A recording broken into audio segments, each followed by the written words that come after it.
Okay, so here we are. We want to talk about chapter 1 of Russell's Problems of Philosophy. And I'm so glad that Gus is here because I wanted to dedicate chapter 1 to Gus. Did you get a chance to listen to my read aloud, Gus?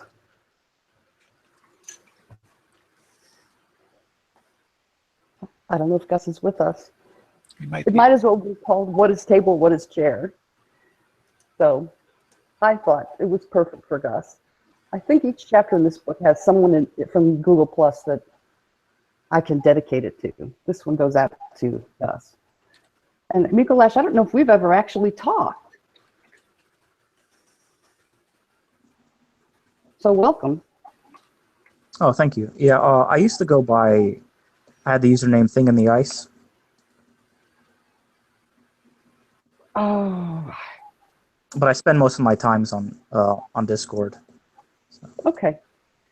All right, well, so did anybody get a chance to read or listen to chapter 1? I have to tell the truth, I did not. That's all right. Okay, so in chapter 1. Oh, go ahead, Elena. No, go ahead. Oh, I was just gonna say I didn't watch your video, but I had a copy of the book, so I had a glance at the first chapter. Okay, so in that chapter he introduces the idea of sense data, right? And he does it through what I think is called perceptual variation argument against naive realism. So there are a bunch of sort of arguments or problems that make it so that it really seems like naive realism just can't be right. That we really can't just perceive objects in the real world directly. This one, he kind of goes, well, as you walk around the room, you look at the table, and something changes. Something looks different from different angles as you walk around. But the table didn't change, but something changed. So what is it that changed? Well, it's the appearance that changed. The thing that I saw changed. The table didn't change, so that has to mean that I didn't really see the table. I only saw the appearance of the table. So then he gives a name to this appearance, and the name is sense data. So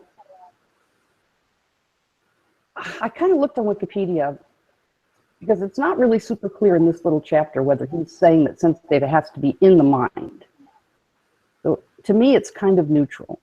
But I think in general, the idea is that sense data are in the mind. So what you really perceive is sense data. You don't perceive the actual objects. So what is the argument? What do we think? What is the inference that we do not perceive the actual arguments, objects themselves? What is the what? What is the argument for why we do not perceive objects themselves? Well, in this chapter, he just says, think about this when you look at a table, and sort of gives the different appearances. Like, you know, when you look at a table and you're standing above the table, even if the table's perfectly rectangular, the side that's closest to you is going to look longer than the side that's farthest from you, and stuff like that. But there are other arguments. There's the argument from hallucination, where it just doesn't seem like you really can stick with direct realism or naive realism. So there's the bent stick one. You guys know about the bent stick one? If you have a stick, right, and you are directly aware of something, stick in water, the stick looks bent. To be directly aware of something that's bent. But there isn't anything physically bent, right? The stick is straight. So what you're aware of has got to be some kind of non-physical thing. So if that's true, then that's probably true in real cases too. So that means that you really shouldn't be thinking that you're directly aware of non-physical things, even when you're not looking at something that's bent because of water. It's the same idea with the coin, right? Coins, you can turn a coin so that it looks like it's not circular but looks elliptical, or even like a line if you turn it completely facing you. So all of these things are things that you are immediately aware of that aren't the object. So that must mean that you're not aware of the object. So what are you aware of then? Well, let's call whatever it is that you're aware of sense data. Talk about is your personal internal experience, and that's actually what you see.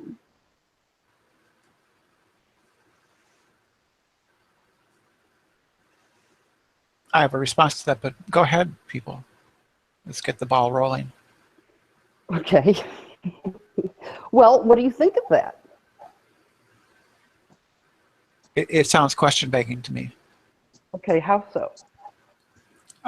Because from the fact that something appears X to me, so I'm the subject, I'm immediately aware that something appears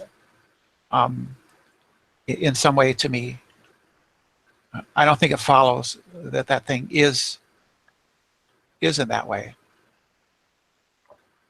Well, would you feel comfortable saying you can't know that the way it really is?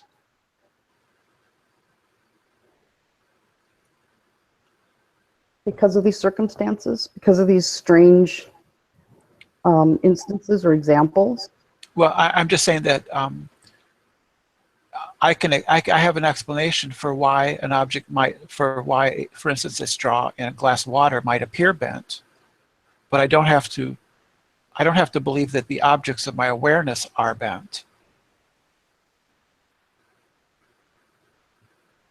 I don't think that because, you know, so the objects of my awareness are not, it's not the objects of my awareness that are bent. You know, I'm making I can be mistaken in my inference based on my perception that the straw is bent, but that's an inference, and I can be right or wrong about that. Maybe I can't even know if it's bent or not because I don't have access to it directly to do the test. But I'm just saying that from the fact that something appears to me to be bent, it doesn't follow that it is bent. Mm-hmm. That's what I would say. Would you say that you don't feel comfortable saying that you really actually see the object itself? So Well, what you're I see the saying object. doesn't necessarily follow that just because it appears bent, that means that I don't see the object. Well, let me. I can remember even as a little kid coming on this problem of a straw or an object in a glass of water, and I can sort of visualize even where I was, and it never occurred to me that the straw was actually bent. I looked at it, and you could see that it's actually shifted over either to the left or the right, you know, several millimeters. Right. And it never occurred to me that the object was bent. It just, you know, I never reached that conclusion. So it seems to me to be kind of an odd analogy to make, because nobody thinks that straws are bent when they're in water. Right. I agree that nobody thinks that straws are bent when they're in water. But what if there was a situation where I don't see how, well, the argument is that direct realism can't explain some things. And the examples, this is one example, right? The bent stick and the coin turned at an angle, and just the fact that, you know, walking around the room, the thing you're looking at seems to change, even if you know that the actual thing isn't changing. Then there's also total hallucinations, right? In the case of a total hallucination, let's just grant that the way it feels, the phenomenology of it, can be exactly the same in the case when someone's hallucinating an object and in the case when someone's actually looking at an object. So if those two experiences are exactly the same in the way that they are experienced, how can you explain that with direct realism? Because there's nothing there that is causing, if you will, that experience in the case of a hallucination. Well, the direct realist reply to this would be It's that like you need to deposit that something can cause this experience, and that thing, in the case of a hallucination, for example, has got to be a non-physical thing.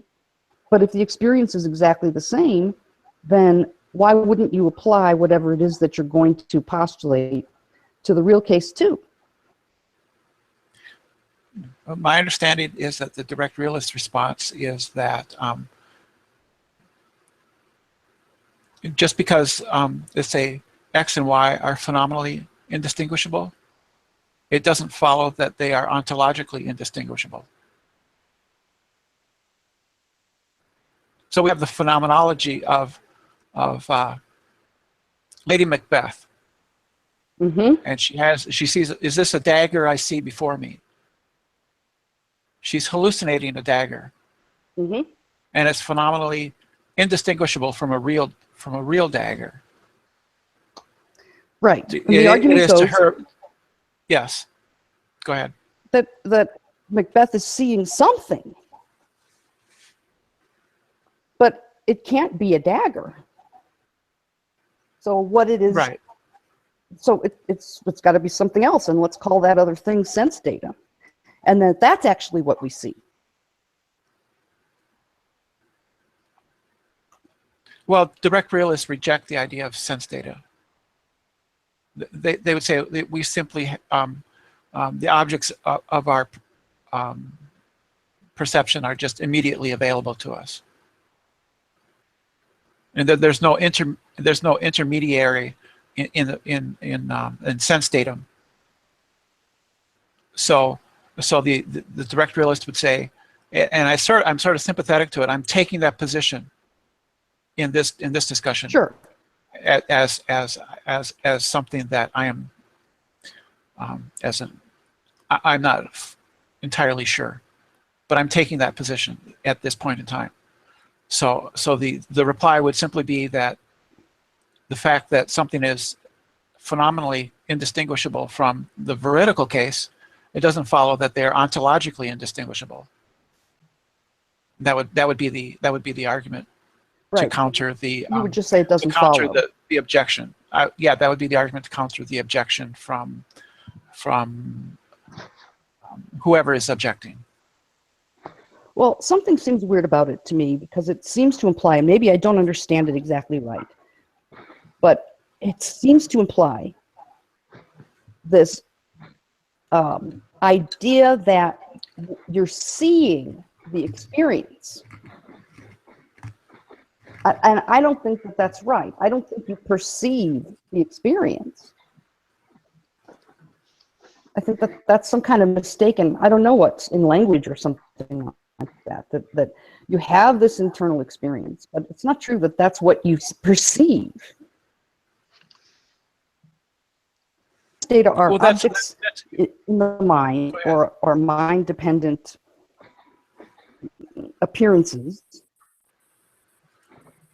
Well, that's one of the objections to sense datum, as I understand it, isn't it? Is that it sort of leads to an infinite regress? I mean, do I need sense datum to perceive sense datum?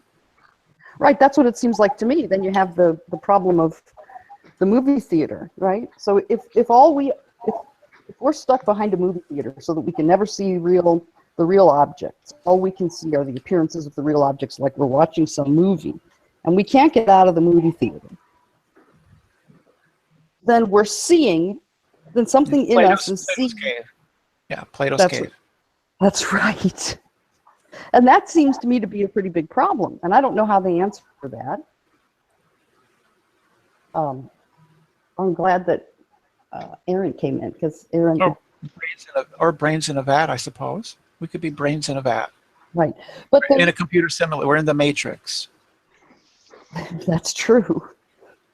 Yeah. Yeah. Could we go back to the... even a more... Well, there's a more scientific way to say it. Right? That still seems to me to give a problem for direct realists. Right? It's sort of this... It seems as though what we've discovered so far in science means direct realism can't be right.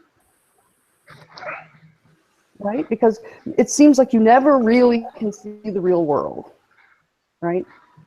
That what's happening is you are perceiving the impact that the real world has on your mind, on your brain's machinery. Right? So you look at something, your nerve endings get stimulated, it triggers neuron firings all the way through these layers in your brain, and eventually that becomes this qualitative experience. And that's what you actually see. There aren't any actual things. Well, there could be things in the world, but maybe that's not what you see, right? Like if you look at color, don't we all think that there is no, objects don't actually have color? Right, it's how they interact. All there is it's how they interact with light reflectances. That's right. Like, so the object is just molecules, and they, absorb certain light waves and reflect other light waves, and that stimulates your, optic nerves in your brain, and eventually it creates a visual experience, and that's what you actually see.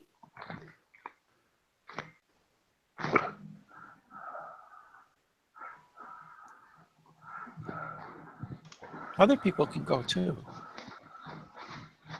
So I had a question about how in the bent straw example, so you have a straw that appears bent when it's submerged. But if you can look at a straw that looks bent in a glass from one direction, and it appears bent there, another person could be on the other side of the glass and see it bent in the opposite direction or a completely different direction. And if what we are seeing is actually the real thing, if we're directly seeing the world instead of seeing a representation of the world, then it seems to me that we have a contradiction there. That on the one hand, the straw is bent to the right, on the other hand, the straw is bent to the left. But two people directly seeing the same object bent in the opposite direction. So to me, I don't know how you would reconcile that with realism.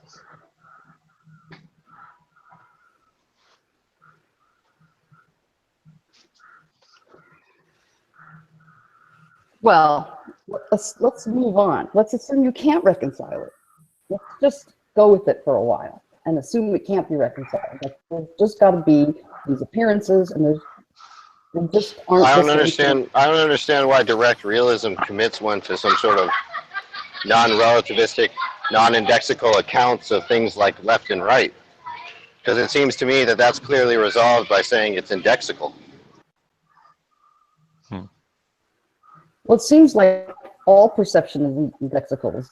Isn't that right? I mean, you can't perceive something unless it's immediately right there in front of you. To the here and now. So I guess I don't see what the fact that, at least if it's a fact, if I'm right, that whatever's in front of you, but perceptions, let's just think of seeing, those that's in the here and now, why that matters, how does that defeat this idea that if it looks one way to one person and looks another way to another person, then there's no way to know which way it really is, or if it really is in any way.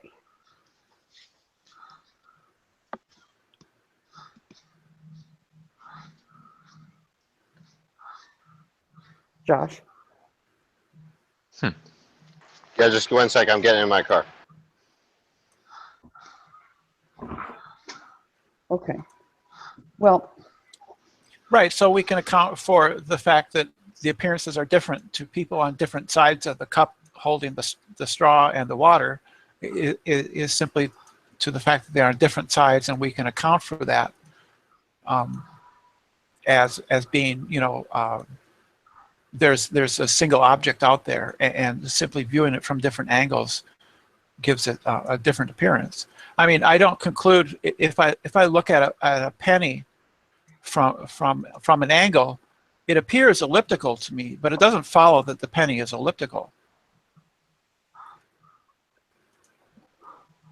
I agree it doesn't follow that the penny is elliptical. But it seems like there's a problem here. It seems like, even though I agree with you, right, it doesn't follow that the penny is elliptical. And we use other senses to sort of get a feel for what the penny's probably really like.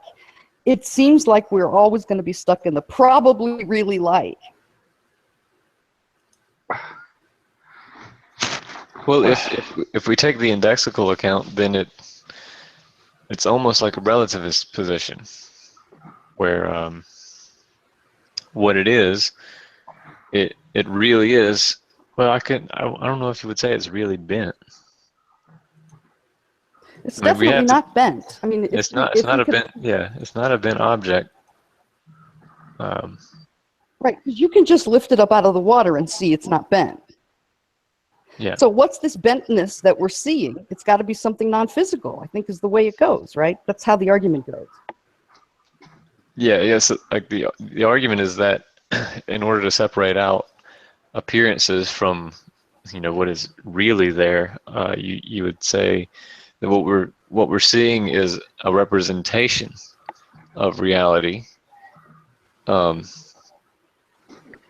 instead of reality itself, and that allows for a mistaken perception that doesn't make reality itself weird and relativistic.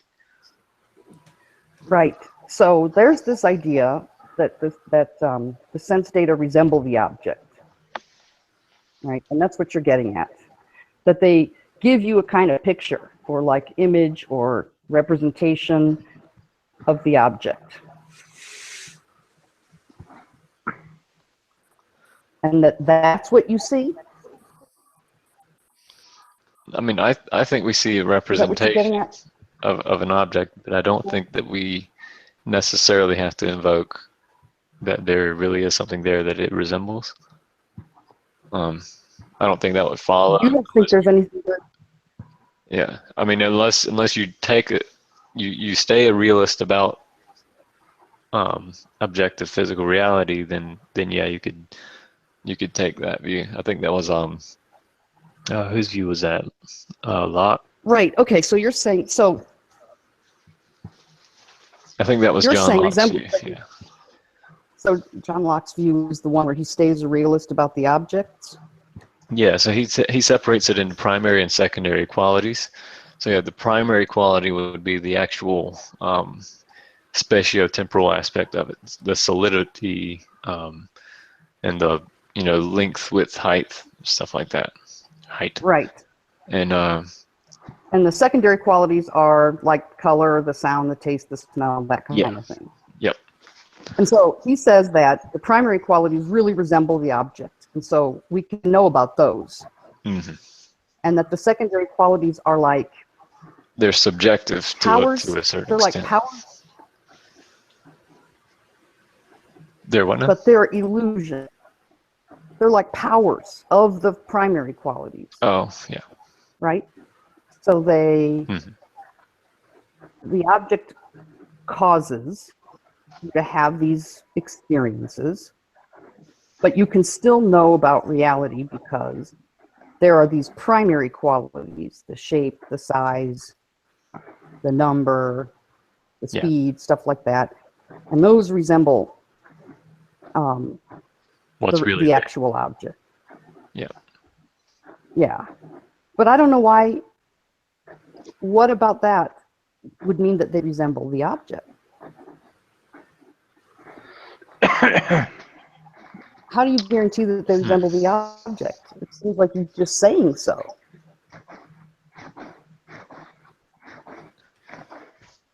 I'm not sure. I don't know if he argued for why.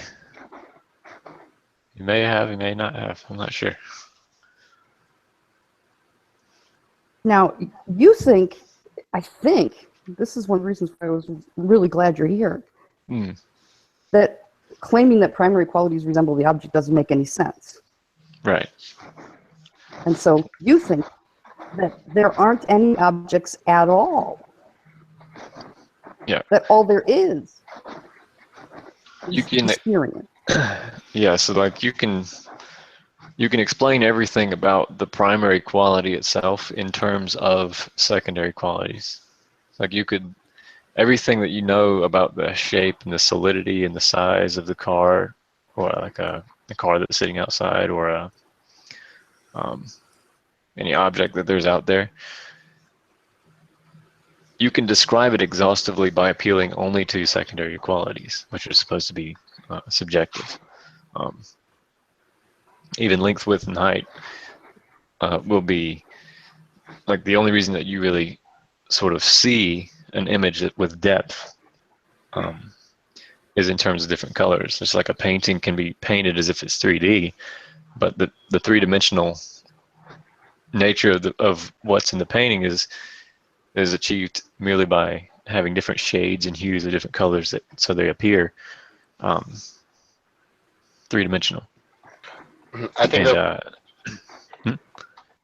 I think the point is that when people have this confused notion that when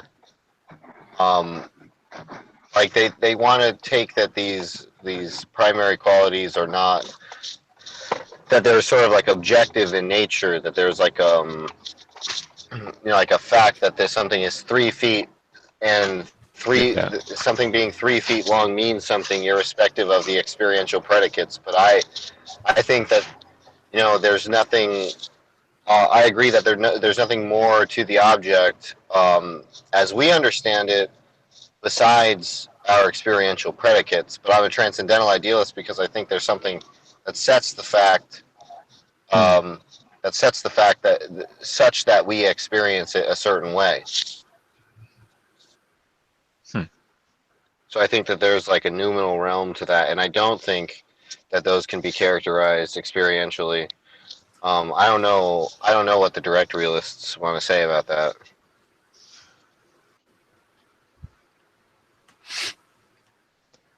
So why would you think that there's a thing? How come you're not just a straight idealist? Well, I think it's a theoretical posit what's going to explain. I mean, I just don't think it would be random that every time you look at an object that's red colored, it's going to appear the same way to you. I think there's something that constrains us viewing it as red, and I think that there's also something that constrains our cognitive faculties, such that notions of time and space are built into them.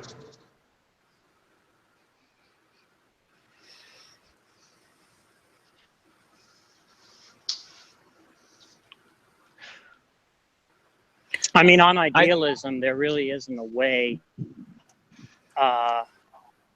to give an account of why experience is one way rather than another. Because in order to account for what constrains experience, you have to posit something external to experience. I would agree with that. I do think that though that the mystery is there.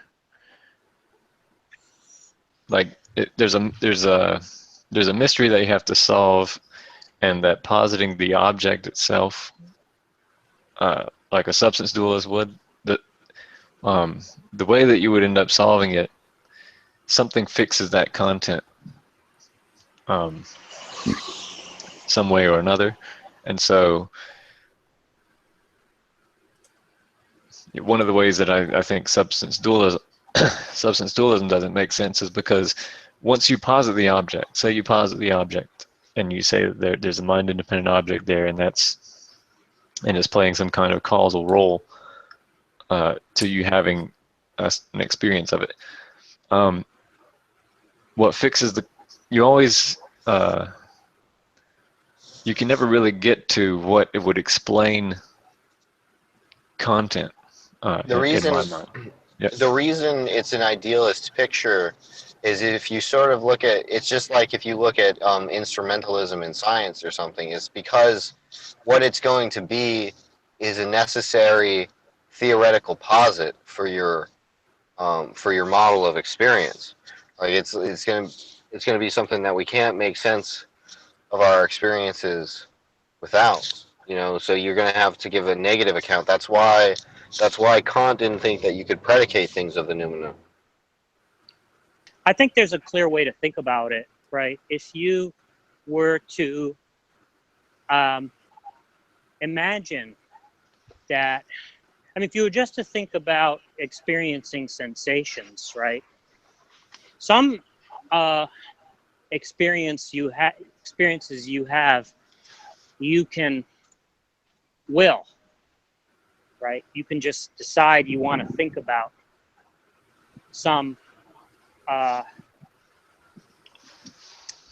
image or sound or whatever, and you might see it in your mind's eye or hear it. But the thing is that there are experiences that assail you, right? You just, if you look at a tree, whether you want to see a tree or not, you're probably going to see a tree, right? I mean, you might not even expect there to be a tree there.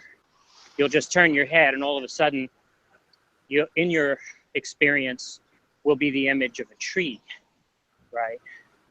So for that to have an explanation, you have to actually posit something external to experience. Otherwise, the reason why you see a tree, there is actually no reason. So I think there's a point which has been, I'm not sure if it's been recognized in philosophy, that idealism is basically the same thing as total randomness. It's basically the absence of, it would entail total randomness. Because in order for there to be explanatory fact that explain experience, they'd have to be external to experience. That's why I don't think idealism is tenable. Well, isn't the reason that we see a tree because the tree is independent of us? It seems straightforward to me. That's the intuition, but I think the point about it being transcendental is that it doesn't really make sense of us to predicate experiential properties of it absent experience. So when we understand length and width and height to be experiential predicates, it doesn't make sense to say a tree is 8 feet long, independent of how we experience spatial extension, right? So the tree is not the tree is not 8 feet long, independent of your experience. In a way, there's a way in which our conception of the tree is characterized by our experiences of length and width and height. And then there's another aspect to that phenomenon that we call the noumenal, and it's in virtue of that we're saying that is what sets it such that we experience it that way. But Jack, what if someone were to bite the bullet and just say, why take it to just be random, that our experiences are consistent in such a way? Well, I mean, you mean that, well, I don't think we could really make sense of, sorry about the noise. I don't think we could really make sense of intentionality without positing law-like connections and things like that. So, I mean, there's a more sophisticated critique of idealism that would come through the analysis of what it would actually mean to be an agent, and it would involve that there would have to be a third person point of view, and there couldn't be a third person point of view if there wasn't something external to experience and so forth. Well, see, I think that there's two mysteries that end up having to be solved the same way. You either have the mystery of the form of these laws, whatever this law-like connection would be, the form of the law would end up having to fix a particular kind of content to a particular physical state of affairs, or some, I shouldn't say physical, but some state of affairs. Or you have something external that would simply dictate content. Like you have a mystery about having, you know, the exact right laws in place that would give you this sort of coherent experience, or you have a mystery about experiences themselves being coherent with each other. Like on both views, you end up always having this mystery about why the experiential content or mental content that you have is just the way it is, instead of being some other way, some random way. Well, doesn't the object itself dictate the content? The object and the conditions of its surroundings. The tree is red because the sun is setting and is casting a brilliant reddish light on everything. So the tree is red because it appears to be red. But I don't think that the tree is red, because I know that in the daytime, when the sun is directly overhead, it's pretty green. Right, but when you apply those conditions are external to me. They don't depend on me. They depend on the object, and the object is what determines how it appears. Right, but when you apply the actual state of affairs in the relationship between you as a perceiver of the object and the object itself, you're going to end up at some point positing some kind of law-like connection between you and the object that says that when a certain state of affairs comes to be, like you know, when a photon hits a certain receptor, or when you are in the appropriate presence of a certain kind of object, however the law is, you end up having the law fixing the content. The form of whatever law that there is would have to have content in it. And so you either have randomness with respect to experiences themselves, so the reason that I see a red object is sort of inexplicable, or you have randomness with the laws that give you the content. So I think the mystery is on any position, and that positing the object there, it pushes the mystery one step back, but it doesn't actually solve it.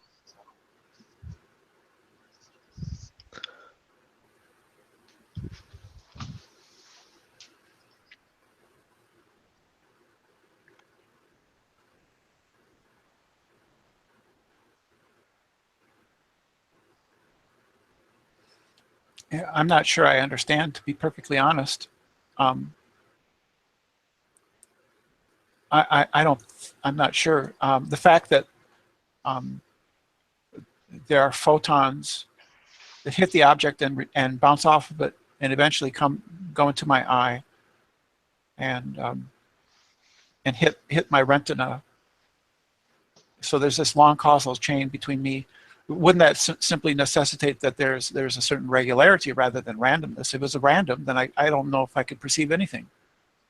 I need a certain regularity in how the world operates for me to consistently perceive the photons that are emanating from that object, or in the case of touch, you know, its surface texture, or in the case of taste, you know, how it affects my taste buds, right? Yeah. The reason that I don't think lemons are always going to be sour because of the nature of lemons. Yeah.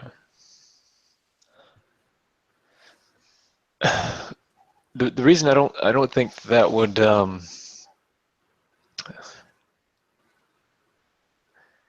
don't think it would work that way, because I think that perceptions, like for example, my perception right now is of a room, in a particular corner of my room that I'm looking at right now.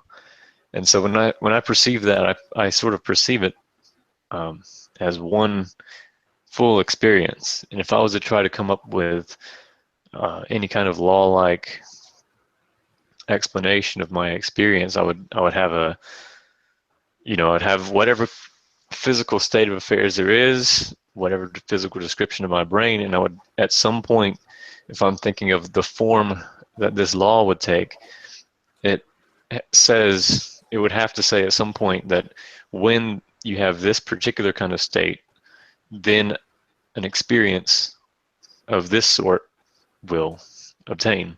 And that kind of the content itself, it doesn't seem to me to be the kind of thing that you could expect to be regular, without just sort of assuming that it would be, it would be as strange for experiential content to have laws that just sort of make them regular or intelligible. It would be as random as idealism, it would seem to me, because you always end up having these laws of the particular type fixing a particular kind of content. I guess I don't understand your objection, because isn't it simply the case that we do have laws governing these things, as laws of perspective, laws of optics, the optics of my eye, laws of how things behave in response to the light hitting them, or to any other kind of laws, applicable laws. So it just seems to me that it is in fact the case that they do operate by these laws, and that the consistency and regularity of these laws are why I can see things. I mean, I agree that they're consistent and regular, but I don't see why. So if you can think about this, maybe there are laws that make experience consistent and regular in light of a consistent and regular physical world that you see, and so that you solve the mystery of why your experiences are consistent and regular by saying that there is a mind-independent world that is also consistent and regular, and that there are laws that relate the regular world in a regular way to your experiences. But you could also say that, well, what if there are just psychophysical laws that just deal with experiences by themselves in a regular and law-like way, so that all the things that need to happen for an intelligible mental life happen, right? Well, so Aaron, you think that there are these regularities, and that it's consistent, and that the tree looks like it's always in the same spot, or but what reason do you have? What do you have that do you think that there's nothing causing these regularities, or if you think something does cause them, what is that? I mean, I think that it's basically, I just take a theistic perspective on it, because I think that you end up having to assume that whatever the laws are, whether they're a relationship between your mind and an object, or a relationship between different minds experiencing, having experiences where they relate to each other and things like that, like an idealist picture. I think that you end up having to solve that mystery at some point, to say the psychophysical laws are fine-tuned. I don't see a way that would be, or that would invoke some explanation of the fine-tuning of the psychophysical laws, and I don't think that there's a way to get around it by invoking that there's a mind-independent object there, because now you need a law about the relationship between your mind and the object, where on idealism you just need a law about the experiences themselves and the relationships. Other people can jump in anytime. Yeah. Apparently.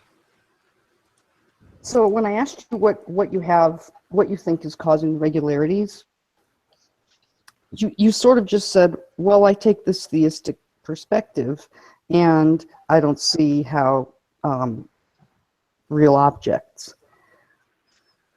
This theistic perspective that you're talking about. Yeah, I think you have to invoke theism to explain the fine tuning of the psychophysical laws, but that's not why I'm an idealist. What do you mean by the psychophysical laws? I'm not sure I know what you're referring to. Yeah, the laws that relate you to you as an observer to the world that you observe. So like I don't see why you would need theism to have an explanation. Yeah. I don't even see how theism could be an explanation for that. it wouldn't be an explanation for the presence of the laws, like someone trying to say that that you couldn't have consciousness come from something that was material or something like that. You know, but it would be, theism would have to be invoked to explain the fine tuning of the physical laws. It couldn't be chance. I guess I don't understand what you mean fine tuning. Yeah, I agree. Right, but well, the way that I see it, you end up with having laws that fix content, and the content will always seem to be somewhat out of place and arbitrary in terms of what kind of content could follow what kind of object, unless you have a regress of laws that would dictate what kind of laws there could be about mental content or whatever. But you know, like, Well, go ahead. Okay. I'm sorry. yeah, I thought so, you were done. I'm sorry. Go ahead. Yeah, so like say, and this probably wouldn't be the actual form of a psychophysical law, but say that there's a law that says that when I'm in the correct, appropriate presence of a cell phone, and it's in front of my eyes, and the light bounces off of it in the right way, and hits my retinas, and I does guess all I the don't brain know. processes. I don't know what you mean by correct there. Well, I mean, like with my eyes open and looked in the correct position, and with appropriate amount of light and all that kind of stuff. No, but I'm not understanding what you mean by correct. Are you talking about correct perception? Yes. Yeah, but see, on transcendental idealism, there wouldn't be such a thing as correct or incorrect perceptions.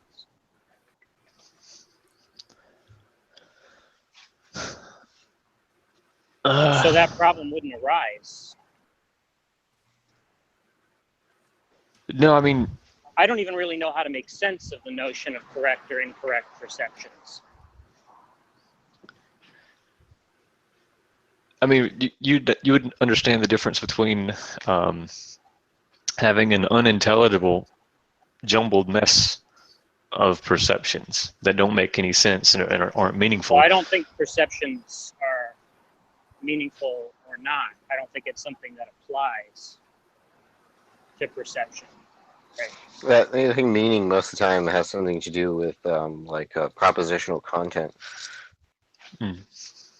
But that aside, you know, you're just saying a bunch of random experiences that don't seem cohesive. Is that sort of the idea? Right. It's like I could like, let's say That's not a problem with perceptions, right? That's a problem with cognition. Yeah. I've been really, really drunk sometimes and had pretty jumbled perceptions. well, it's not really what my point is. My argument is that let's say there was no designer. If what we have to have are these laws that relate the observer to the object, and that these laws fix the content of whatever his perception is going to be, whether it resembles an object is irrelevant. Where's the part where a designer can explain something that can't be explained otherwise? How would you establish that? Because see, I don't think. See, first of all, we agree, right? There couldn't actually be evidence of a designer, right? We agree on that, right? I'm not sure what you mean.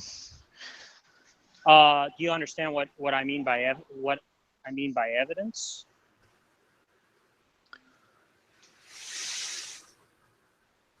You mean in the context of the mind-body problem, or No, in in the context of... any context, what I could mean by evidence, at least any empirical context. Do you understand what evidence could mean? I think so. So evidence is something that's predicted on a hypothesis, right? Sure. So the design hypothesis doesn't actually predict anything, right? Right, but I don't think that the argument appeals to it in that way. So what is it, an a priori argument of some kind? No, it's an argument. It's the premise that we're sort of forced to take as true. It relies on a premise that we're already committed to. So I don't think that I would have to have evidence for the premise in order to make Well, the argument. I'm just trying to understand what kind of an argument it is, right? Yeah, I mean, it would be... You're trying to posit a designer as an explanation for some phenomenon, right? Yeah. Now, I take it it's not an evidential argument, right? Because you're not saying there's evidence for the existence of a designer, right? I think it would constitute evidence for the existence of a designer. Well, then the design hypothesis would have to predict the evidence, right? But the design hypothesis doesn't predict anything. Are we talking about, well, are you talking about the intelligent design argument? Like, No. okay, I'm talking about an explanation for the finely tuned psychophysical laws.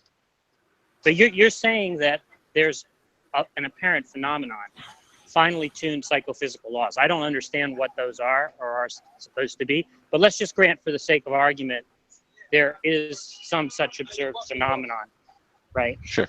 For that to be evidence for the existence of a designer, the design hypothesis would have to predict that phenomenon.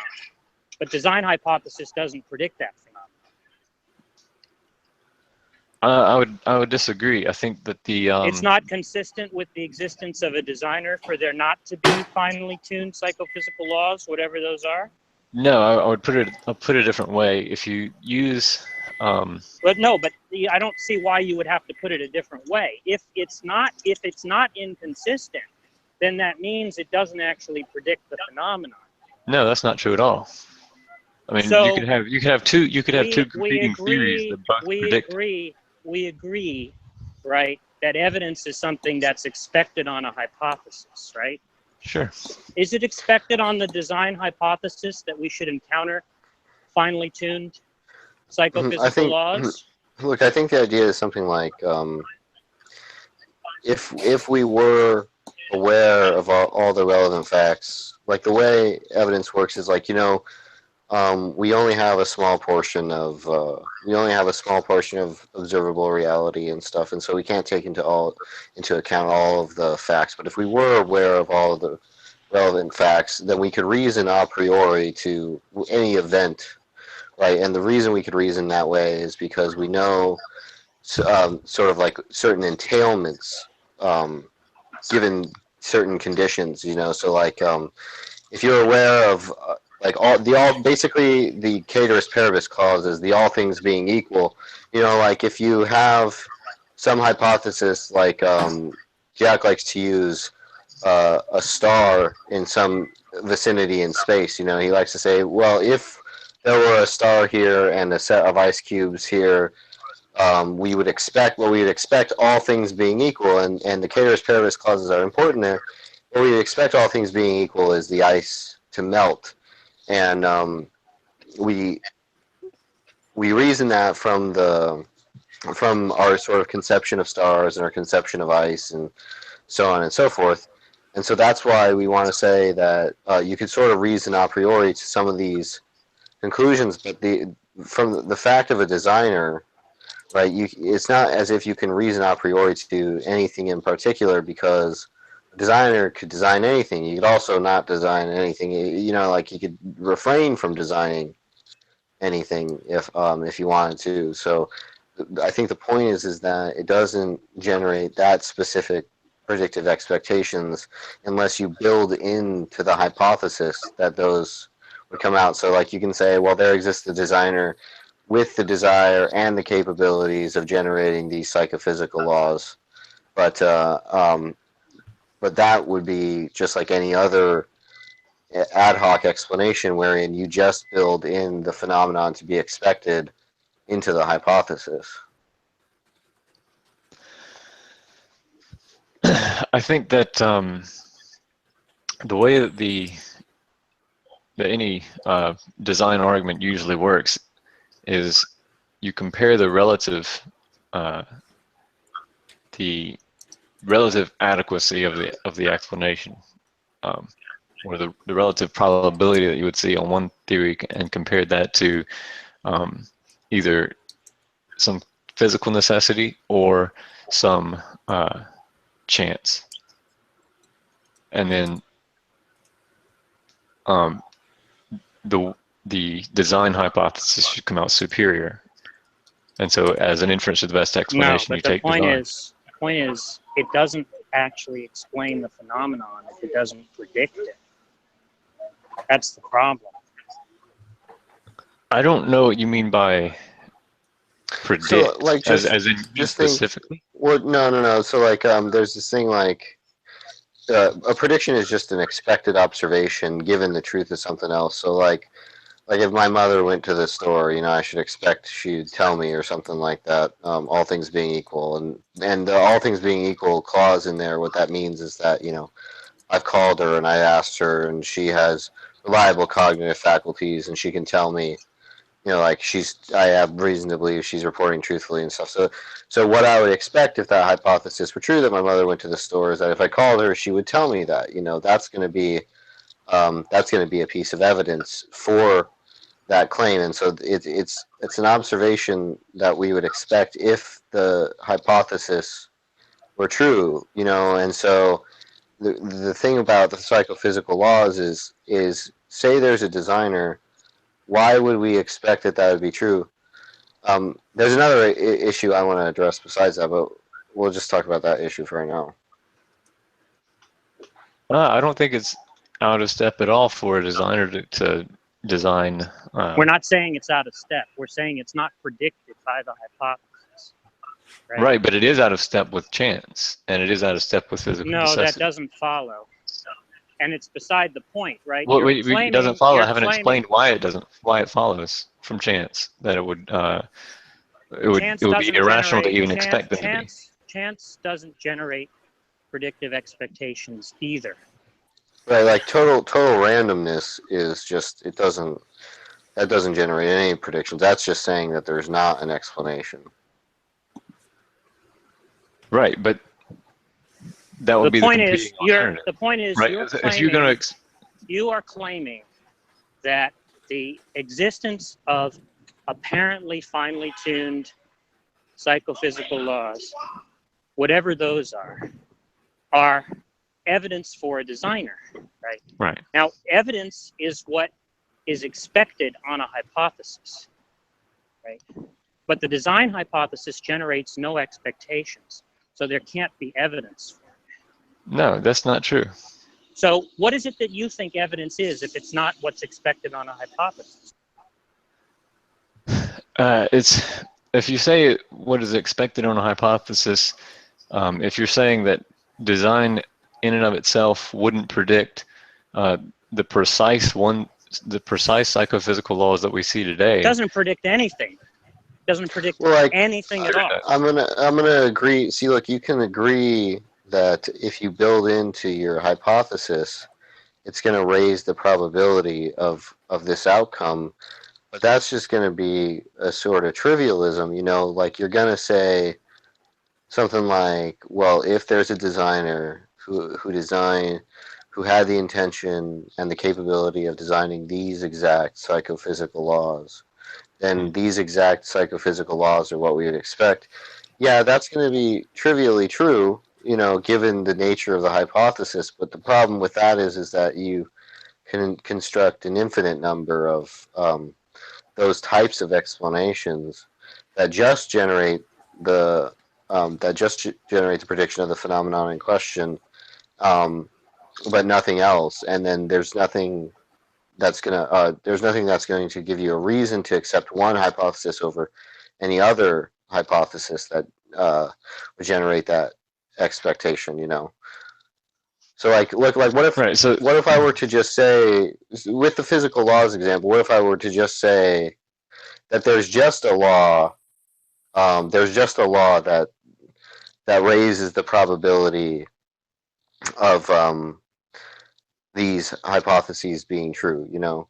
You wouldn't have a way of competing with that, because I've just built into my hypothesis that the phenomenon that's expected would also be expected if there were a law of such a type. So it's similar to say, if there were a designer of such a type, then we would expect these. And I'm saying, if there were a law of such a type, then we would expect the same phenomenon. So there's no reason to prefer one or the other, because you simply built into the hypothesis the observation in question. So I don't think basically, that's there's a dilemma, right? The dilemma is either you have a hypothesis that doesn't predict anything, in which case there can't be evidence for it. See, I disagree with that. Or alternatively, you have a hypothesis that's ad hoc. Now, you could get out of the dilemma by giving independent justification for the hypothesis, right? But I don't see how you're going to be able to do that. Well, I could. I just don't think that it would be necessary. I think that Well, if you'd you have look to show where we're wrong in our reasoning, right? So you but understand so far why, you haven't let me explain. Well, but do you understand why evidence is what's expected on a hypothesis?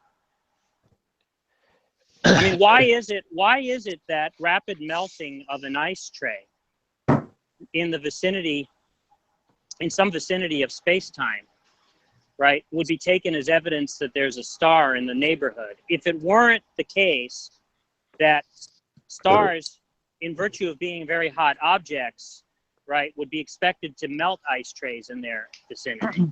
Right, but if you look at what you're saying here, you're looking at a specific example and then explaining the specific one by appealing to a general law. I'm just asking you. I'm then when asking I a do the same specific thing, question you're about the reversing this. star. I'm asking a Right, so specific question about the star.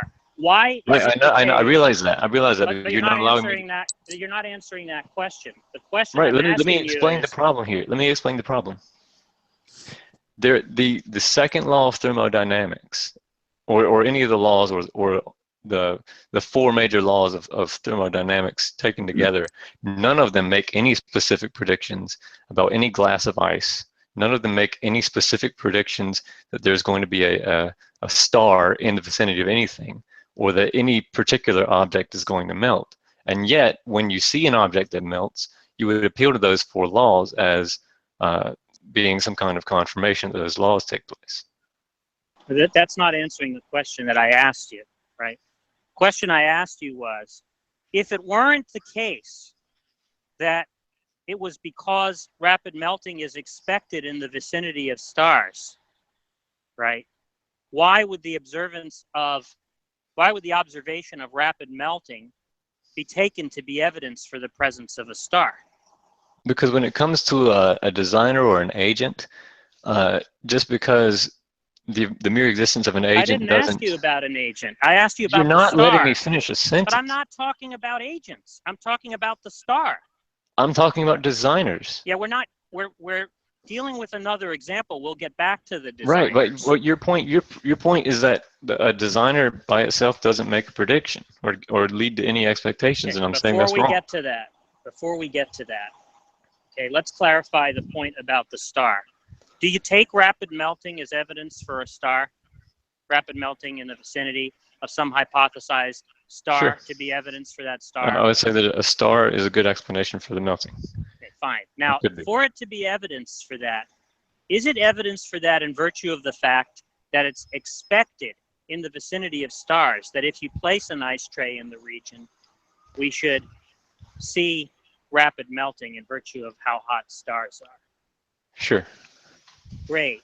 Now, what I'm asking you is, right, if you don't think that evidence is constituted by its being what's expected on a hypothesis, right, what else is it?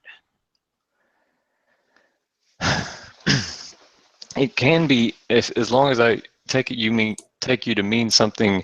When you say expected, that you're not being particular or specific on that word. I don't understand. Right. So, like, just like nothing about any of the 4 laws of thermodynamics don't make any kind of implication whatsoever about any particular glass of ice. Like, you wouldn't say, oh, okay, there are these 4 laws of thermodynamics, and then you would say, oh, well, then I should expect to find in this particular quadrant of the galaxy this particular glass of ice, and I should expect to see it melting. Look, I've asked you a very simple question, right? Which is simply, if you don't take evidence to be what's expected on a hypothesis, what do you mean by expected? Define expected. You don't understand what it means to say that rapid melting is expected on the star hypothesis? There are 2 senses in which I can understand that question. Well, Jack, he agreed with you like a couple of minutes ago on the question of, is it expected on the star hypothesis that you'd see rapid melting of ice? Yeah. So why is that obscure? Yeah. I'm using expected in that sense.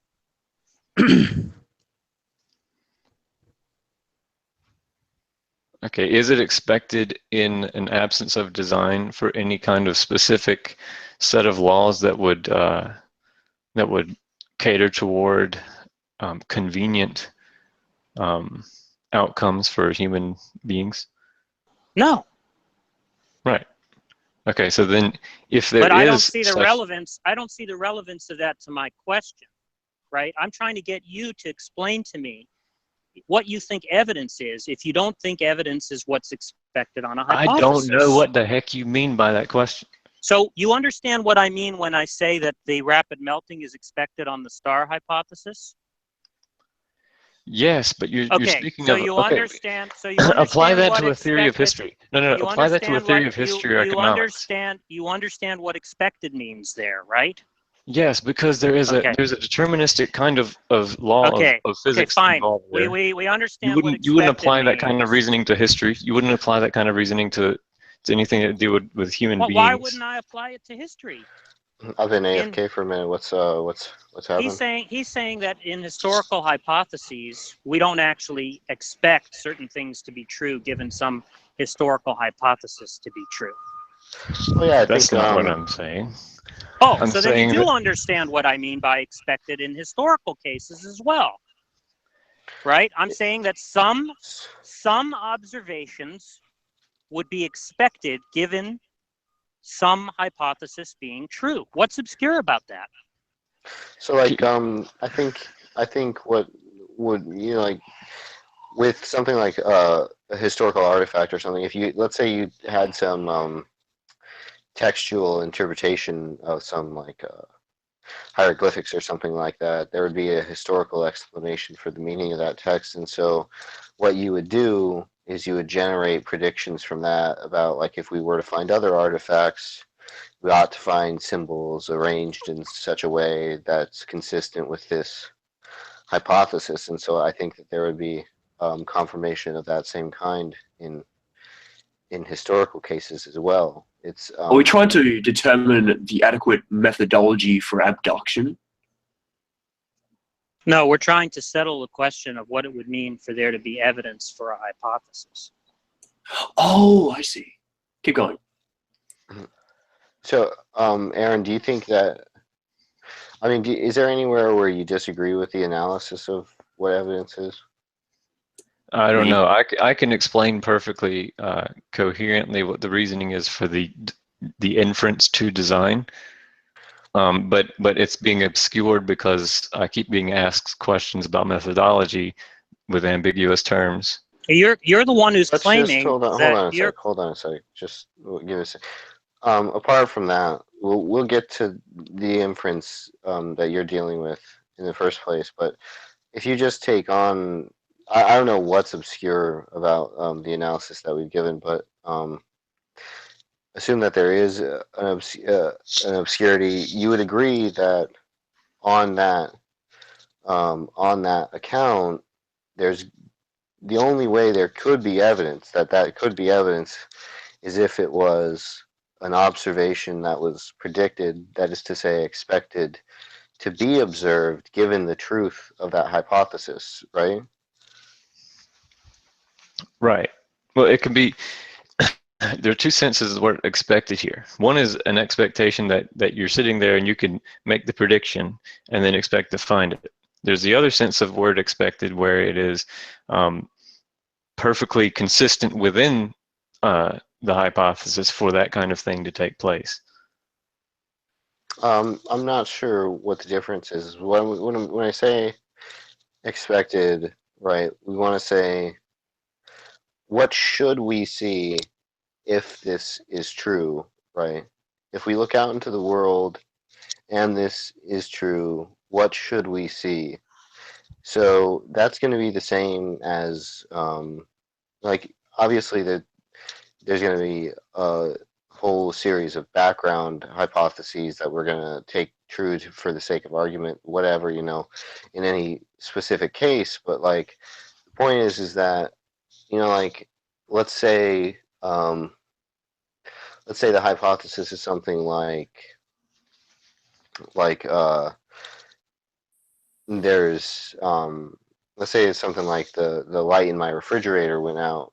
What should I see if that's the case? Well, if that's the case, then the next time I open my refrigerator, I should expect to see no light, right? And also, if I unscrew the light bulb, I should see that the filament is not in its correct place, and so on and so forth. So those would all be evidence that the light in my refrigerator has gone out. You know, Sure. so that's all we're saying when we say expected or predicted is what should we see if this hypothesis is true. Right. But and this the way that I would, an analogous example wouldn't be to me your something like your light in your refrigerator being out, but it would be like something along the lines of a broad physical law. So like the laws of chemistry, for example, if they're true, what should we expect to see? Well, we're not going to have a particular specific expectation about specific chemical reactions in time. Although if you came across a particular chemical reaction, you might explain it in terms of those of chemistry. But I think the reason the laws are generalizable in those cases is because we want to say we've arrived at those laws in virtue of particular instances, and then explain, like offering hypotheses to explain those particulars, and then right. But then I could interrupt and say, well, would you expect this particular reaction on by invoking that these particular physical laws exist?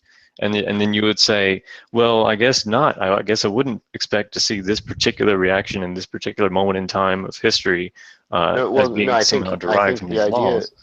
Well, no, I think the idea is that if you have a set of initial conditions, you can specify if, as long as you set the parameters. So, like, I'll give you an example. If I know the force of gravity, and I give a set, if I say if this hypothesis is true, right, that gravity is like the mass of the object plus the distance from another object, you know, I should be able to expect, as long as I set the conditions of any particular example, then it will generate specific expectations. Like, I should expect to see satellites orbiting around and things like that. Yeah, so I would agree with you there, but the thing is, the things that we should expect to see are a continued life of intelligibility, like a continued coherent life that would continue on with uniformity or with some kind of regularity. That would be confirmation that my idea is true, or that the design is there. No, the design hypothesis is consistent with that being suspended. Right, but it's much more. In fact, it's no. The design hypothesis doesn't generate predictive expectations. That's your assertion. Well, show me, right, how starting from a design hypothesis you can predict outcomes, right, without plugging in specific motivations and capacities, right? An aspect of the action of an agent is that it is it's action that is using some kind of means to achieve some kind of end. Yeah, and so there's an infinity of possible ends, right? What ends might an agent not have? Right, but we have to take my You're argument. Not answering my question. What's an end that an agent might not have? Something that's unintelligible, meaningless. Why? Just somebody can desire meaninglessness and chaos, and if they can contrive a way, then it would be indistinguishable from the chance case. So what? The point is that if they can desire it, right? And so if they can find a way to contrive to secure it, it's a possible end for them. Sure, but my argument is, and you're going to interrupt me again. Well, because you're not answering my question. I was asking you what ends are inconsistent with the existence of an agent. It doesn't. It's not an implication of my argument that makes me have to say that. Because the nature of the argument is that the nature of the argument is that we are forced to take it as though it is designed by an agent that is capable of doing that. Is the claim you're making that the apparent presence of finely tuned psychophysical laws, whatever those are, is evidence for the existence of a designer? Yes. Great. Now we need to understand what it is that you think evidence is if you don't think it's what we think evidence is. Okay, we are already committed to something that can only be explained rationally. That's not what I'm asking you. I'm asking you what you think evidence is. We've given an account of evidence. You're either going to let me explain. You're either going to let me explain the argument and then say whatever kind of response you want to it. Okay, or you're just going to continue to interrupt me. I'll let you to explain the argument, but let me tell you in advance, right, that after you've explained the argument, if you haven't answered the question, what it is you think evidence is, I'm going to repeat the question. So you're going to waste everybody's time. I don't care, because they'll hear the argument and they can decide whether or not your question means anything. I will wait and then repeat the question after you haven't answered it. So go ahead. Okay. So I'd like to hear the way Aaron sees it. Sure, let's hear it. Right. Okay, go ahead. Okay.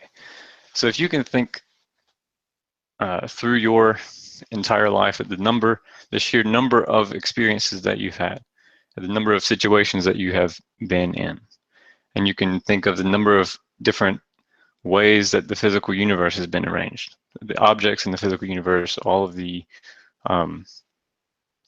objects that you've interacted with, you think of the number of arrangements there are of those. And you think about how many brain states an individual human being has had. It doesn't matter whether or not you take a metaphysical position where the brain itself is an actual mind-independent object consisting of matter and molecules, or whether or not it is a kind of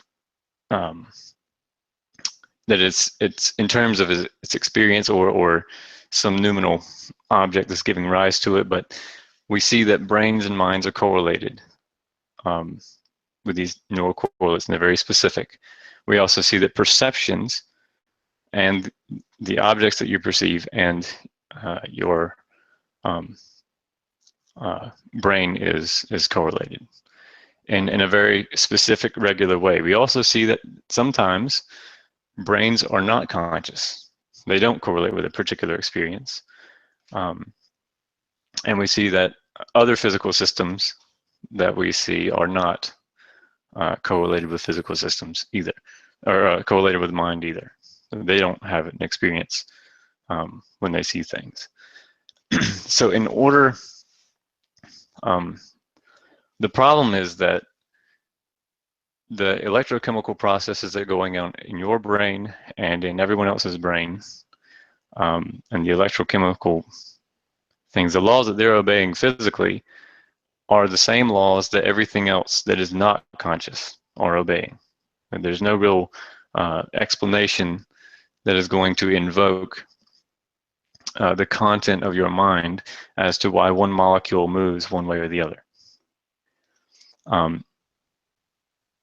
So you're not going to explain a physical event by invoking content, propositional content, or any kind of perceptual content.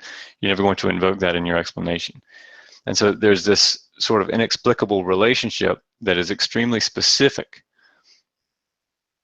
that relates brains to minds and perceptions to those minds in an intelligible way that continues and persists throughout time. Each brain state, over and over and over, continually, they're finely tuned. We know it's not a necessary relationship in the sense that all brains will always accurately perceive its surroundings. We know that because we do have, we are fallible. We have mistaken perceptions. We have mistaken beliefs, mistaken reasoning processes. We have lapses in judgment. We have dreams. We have hallucinations, so on and so forth. And we also know that it can't be chance, because if you say that it's chance, then there would be there could be an infinite number of universes that persisted intelligibly up to this moment, but in the next moment there are so many more ways that it could diverge than for it to continue as within the realm of expectation, that it's actually vastly more likely on chance that whatever kind of laws that are fixing the content of each particular mental state that we have, it's actually more likely that it would diverge radically from what we expect than for it to continue as we expect it to. And so because of the specificity with the electrochemistry and the way the mental state has to relate to very specific chemistry going on in your mind or in your brain,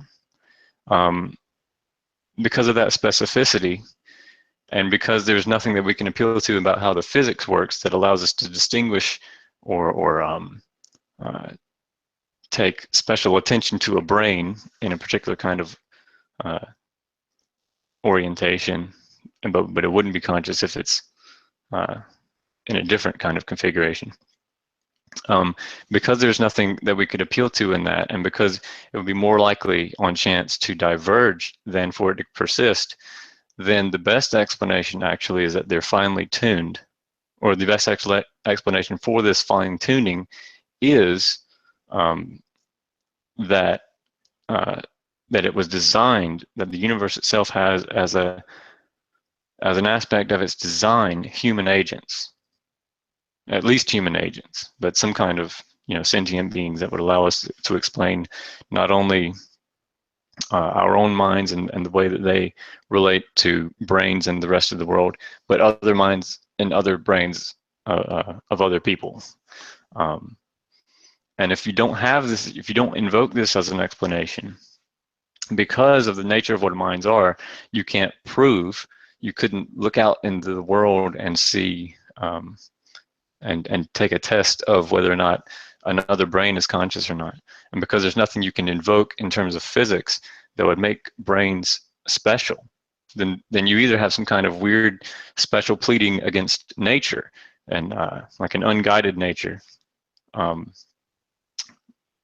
which would be blind to outcomes and specific convenient relationships between brains and minds, and would sort of be indifferent to whether or not things continued intelligibly or radically diverged from what our expectations would be, then theism is the only really rational way forward. That you wouldn't be rational in expecting your perceptions to continue on as they exist, when it's actually, for all you know, like it's more likely that it diverges on any kind of view that doesn't take human perception as being designed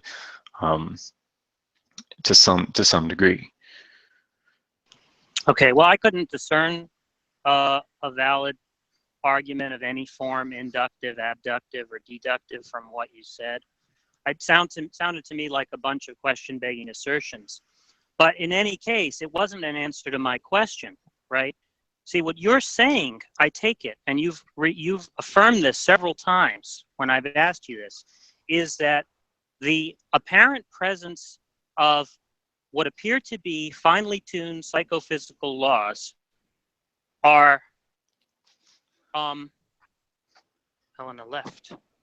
The apparent presence of what appear to be finely tuned psychophysical laws are evidence for a designer, right? Right. And I'm just trying to understand what you mean by that claim, because when we've given an account of evidence, right, you have rejected it. So we don't know what you're talking about when you say something is evidence for something else. And I've asked you numerous times just to tell me what it is you think evidence is. And you gave me this long rambling discussion of what, what you seem to think somehow generates an inference, which I couldn't understand, right? But you didn't answer the question. And I warned you in advance, right? I said, look, I'm just going to repeat the question at the end, right? Right. It wasn't like, it doesn't seem to me like you were even trying to answer my question. Now, why is it so difficult for you to explain to me? I just don't understand this. Why is it so difficult for you to explain to me what it is you think evidence is? Because I can't understand your claim.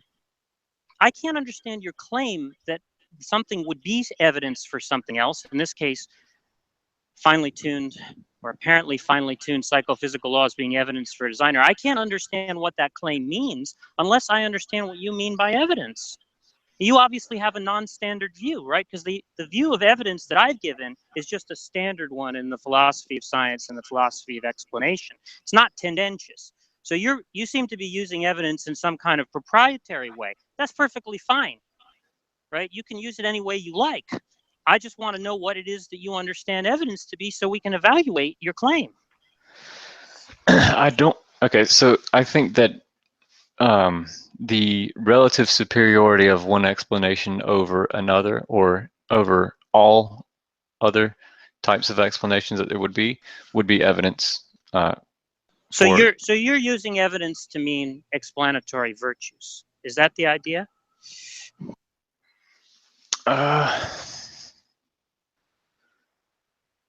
I think that could be part of an explanation. Okay. I mean, I think that could. Do you can we talk about your specific, like, you want to say that the psychophysical laws are going to be you want to say that the psychophysical laws are Finely tuned. right. You want to say that their continued operation the same way is going to be confirmation of your hypothesis? Yes. See, the reason I don't think is because that is the very thing to be explained. So building that into your hypothesis, if we take it back to the analogy with the refrigerator door, like, what if someone hypothesized that the light was burnt out, and I instead hypothesized that something was covering the light, and then you say, well, if we continue to open it, that'll be evidence that the light is burned out. And the person who hypothesized that there was merely something covering the light that was obscuring it, that's why the refrigerator appeared dark. That's also going to be confirmation of their hypothesis over and over again. So the idea is that it's not a novel prediction, so you're going to have to generate something new that's not already that's not already a candidate for explanation, right? No. Okay. So you're saying that because the fine tuning itself is what is being explained, that a continued observance of the fine tuning itself wouldn't be confirmation. However, the difference between this kind of fine tuning and the fine tuning of something like the universe or the basic physical laws of the universe is because it is continual. That you could explain with chance that you could explain by chance that maybe with some kind of multiverse explanation or whatever, that you could raise the probability that a life that was intelligible, there will be an infinite number of universes with intelligible human experiences, even experiences exactly like the ones you've had, up to this moment. But there's a vastly higher probability that would diverge at the very next moment than for it to continue. And so when it continues, it's a confirmation of a design that they're finely tuned by design and not by chance. Because if it was by chance, then it would be more likely to diverge at the next moment.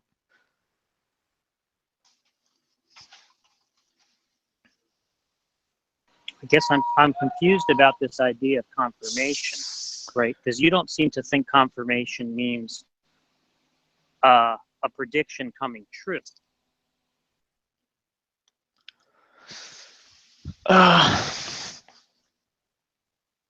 No, it would be a prediction. So you think the hypothesis does predict something? Yeah, the prediction is. So wait a minute. Yeah. Show me how a design hypothesis predicts something. That's what I've been trying to get you to do from the outset. Yeah, it would predict a continuation, like an intelligibility. We went over that before, right? That it's possible for a designer to desire intelligibility and to contrive, to desire unintelligibility and to contrive to produce it. Okay. So right, it doesn't actually predict intelligibility. Right, but chance itself predicts. Wait. Forget about chance. We're trying to settle. No, it's a. We're not talking about chance right now. We're talking about your hypothesis, which is the design hypothesis, right? Right. And I'm going to say it again.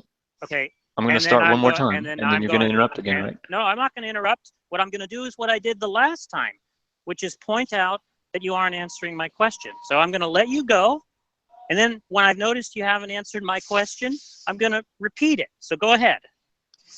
Right. Okay. So on chance, there is a higher probability, an extremely high probability that it will diverge rather than continue on as I expect. On the design or the hypothesis that the universe itself is guided towards some kind of outcome, a favorable outcome to human experiences in general. On that hypothesis, it would continue as I expect it to. It wouldn't be necessitated. In fact, I know that it doesn't happen all the time because I am fallible. But on that hypothesis, I have an expectation generally that my experiences will be intelligible. On chance, I have the polar opposite expectation that it will be unintelligible rather than intelligible. Okay. So again, my question wasn't answered. So we agree. I don't care. I literally don't care. Okay, but we're trying to evaluate your claim, right?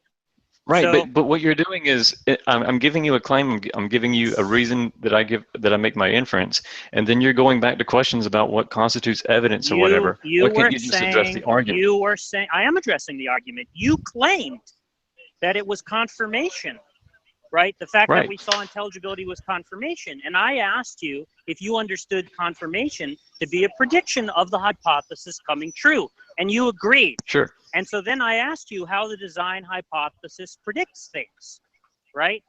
Right. And you said, well, it predicts intelligibility.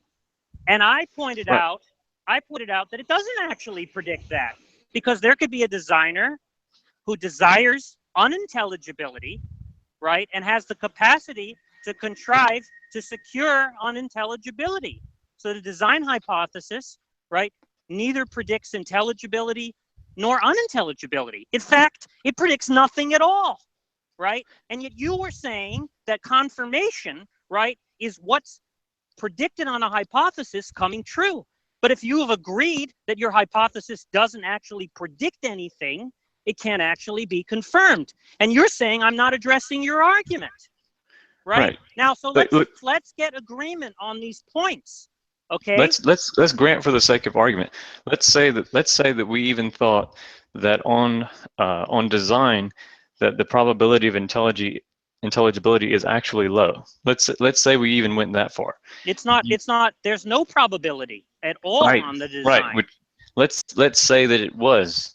Let's say it was even actually a low probability of intelligibility on design. It would actually still be a superior explanation. That's a different issue. We can address that when we get to that. Right, okay? but listen, you're getting ahead of you yourself. don't get to make an inference in a vacuum when there's nothing that we actually have. None of that is relevant to what I'm trying to deal with right now. Right, okay? I know, because you won't allow me to make a claim that is a relative superiority claim. We will get to that point. We will get to that point in time. Before we do that, we have to secure agreement on the steps that lead up to it, right? So you said, okay, that your hypothesis would be confirmed. Yes. Right? By the continued presence of intelligibility, right? Right. Now, I asked you, is confirmation what's predicted on a hypothesis coming true? Is confirmation of a hypothesis that what's predicted on a hypothesis is coming true? Okay, and you agreed that it was. Now, are you retracting that? Or could you continue to agree that that's what confirmation of a hypothesis is? No, I'll agree to it. Okay, so in order for your hypothesis to be confirmed, what it predicts would have to come true. Is that correct? Sure. Okay. What does the design hypothesis predict? I'll call the hypothesis that the universe was designed for favorable outcomes. That's not the question that I asked you. I asked you, what does the design hypothesis predict? Right, that's my hypothesis. No. The design hypothesis is that there is a being that exists that has beliefs and desires and has the capacity to realize them. That's what the design hypothesis is. What does it predict? No, my hypothesis is that the universe is designed in such a way that's favorable to. Okay, that's a different hypothesis. That's not the design hypothesis. That's a specific it is. It entails hypothesis. design. It is a design. You're right. It does entail design. It is a design argument if there's an argument there. We haven't yet settled whether there is an argument there. It's not actually the design hypothesis, right? The design hypothesis is that there is a designer, right? Okay. If you plug in specific motivations and desires, right, into your design hypothesis, then you've got a specific design hypothesis, right? So you can say, if there's a designer that has the desire to produce universes in which there's cheese, right, and he has the capacity to produce such universes, and he doesn't have stronger competing desires, and he's a rational being, right? Sure. Then if we observe cheese, that would be confirmation of the hypothesis, right? But that's not the design hypothesis itself, right? The design hypothesis itself is merely that there is a being that has beliefs and desires and has the capacity to realize them, right? Mm-hmm. He can create universes of any kind, right? He could choose not to create at all, right? Now, we would agree that that hypothesis doesn't generate any predictive expectations, right?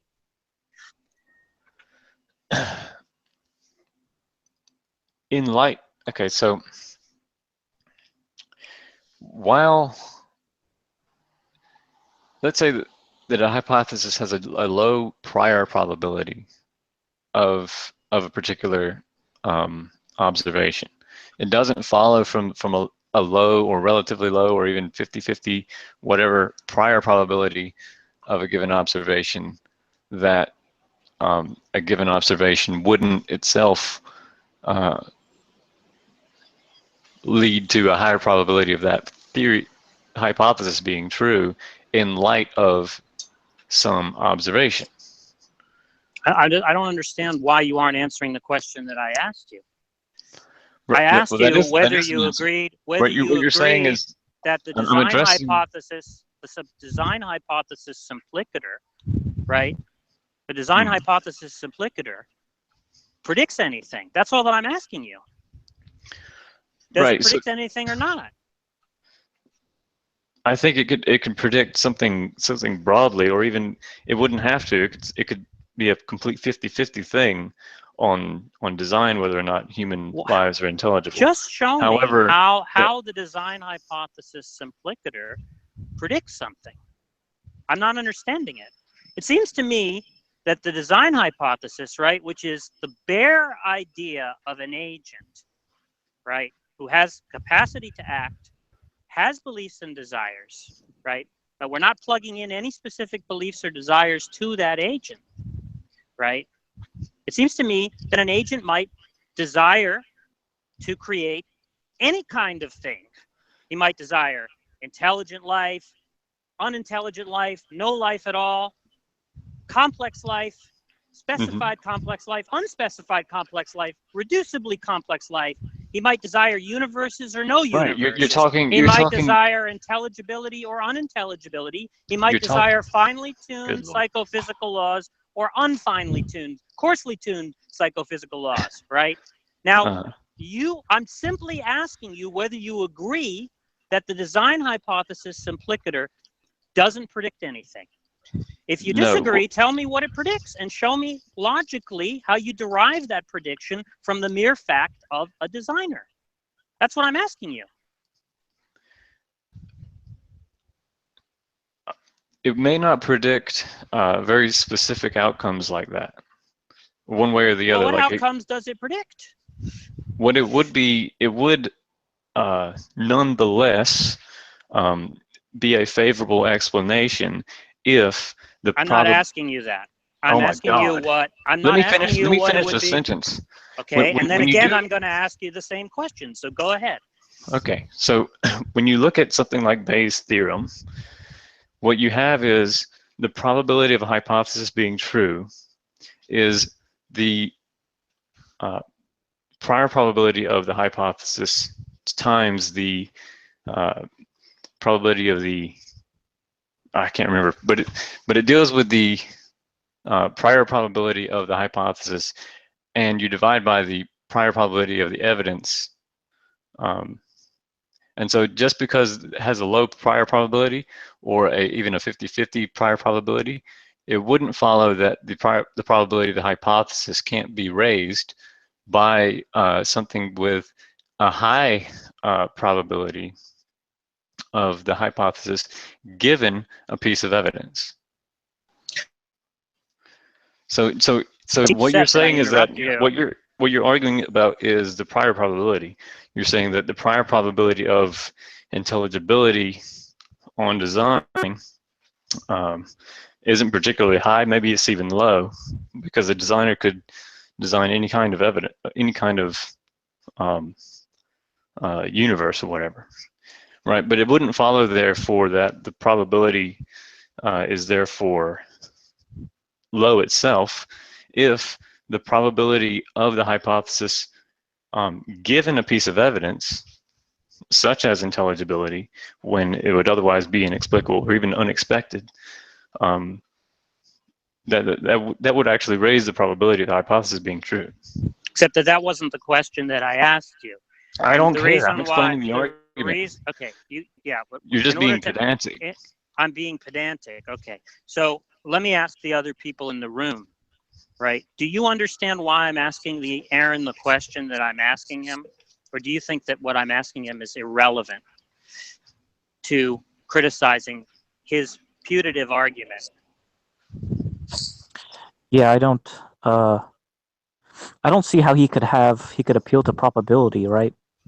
if on the God hypothesis, there's no evidence, there's nothing that can be expected on that hypothesis. Exactly. And he seems to not be able to give a straight answer to the question, right, as to whether the design hypothesis simpliciter, the bare version of the design hypothesis, actually predicts anything, right? Because it's a simple question, right? If there were a designer, expect to see, right? And then if we didn't expect to see it, right? If we didn't see what we expected to see, we would then say that's evidence against the existence of a designer, right? So all I want is a specific outcome, a specific observation that if we saw it, would be confirmation of the design hypothesis because it was expected on the design hypothesis, which is to say that it's predicted on the design hypothesis. And then if it's not actually encountered, oh, that is evidence against the design hypothesis because what was expected, which is to say predicted on the design hypothesis. Now, does that seem pedantic to you to ask for an answer to that question? Yeah, no, because what that deals with, that's all related to prior probabilities. What is the answer to the question? What is the answer to the question? Does the design hypothesis predict something, specific outcome, or not? If it does, what is it?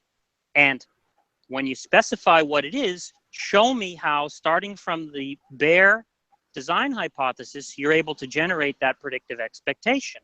That's my question. Okay, when you come up with a design hypothesis, it's a design for a particular end. Okay, and my design hypothesis is the universe, right, I don't care. Listen, I'm going to state this. Okay, the design hypothesis is that the universe is designed taking into consideration human consciousness in some way, such that it's intelligible. Okay. That has to be, and the explanation for that would be theism, but the design hypothesis there is that. Okay, and that's as an alternative to psychophysical laws being finely tuned by chance or some kind of physical necessity, which I don't think would work either, because I argued against that as well. Was that an answer to my question? I don't care what your questions are. Well, I don't understand I'm telling you what the argument is. What you're doing. I don't understand what you're doing here if not to engage in a dialogue, right? You're trying to make an argument, right? I don't think anybody in this room has any idea how your argument is supposed to work, right? And if anybody would like to step up and see if they can reconstruct the inferential relations between the various claims and show how they aren't question begging, be my guest. Right? I don't think anybody's going to be able to do it. I don't think we have a clue as to how your argument is supposed to work, right? Well, so I'm trying to reconstruct it step by step, and I'm asking you specific questions, right? So we can gain clarity on each step, right? So we can figure out how or whether there could be an argument of the type that you have in mind. Right. Now, but when you say, each time I ask you a clarificatory question, right, in order to try to secure that understanding, you get upset at me, right, and refuse to answer the question, and then go on and repeat some stuff or say some new stuff, right, that isn't actually relevant to the question that I've answered, so that I have to repeat the question again. And then when I point out that you haven't answered the question, what you do is say, I don't care.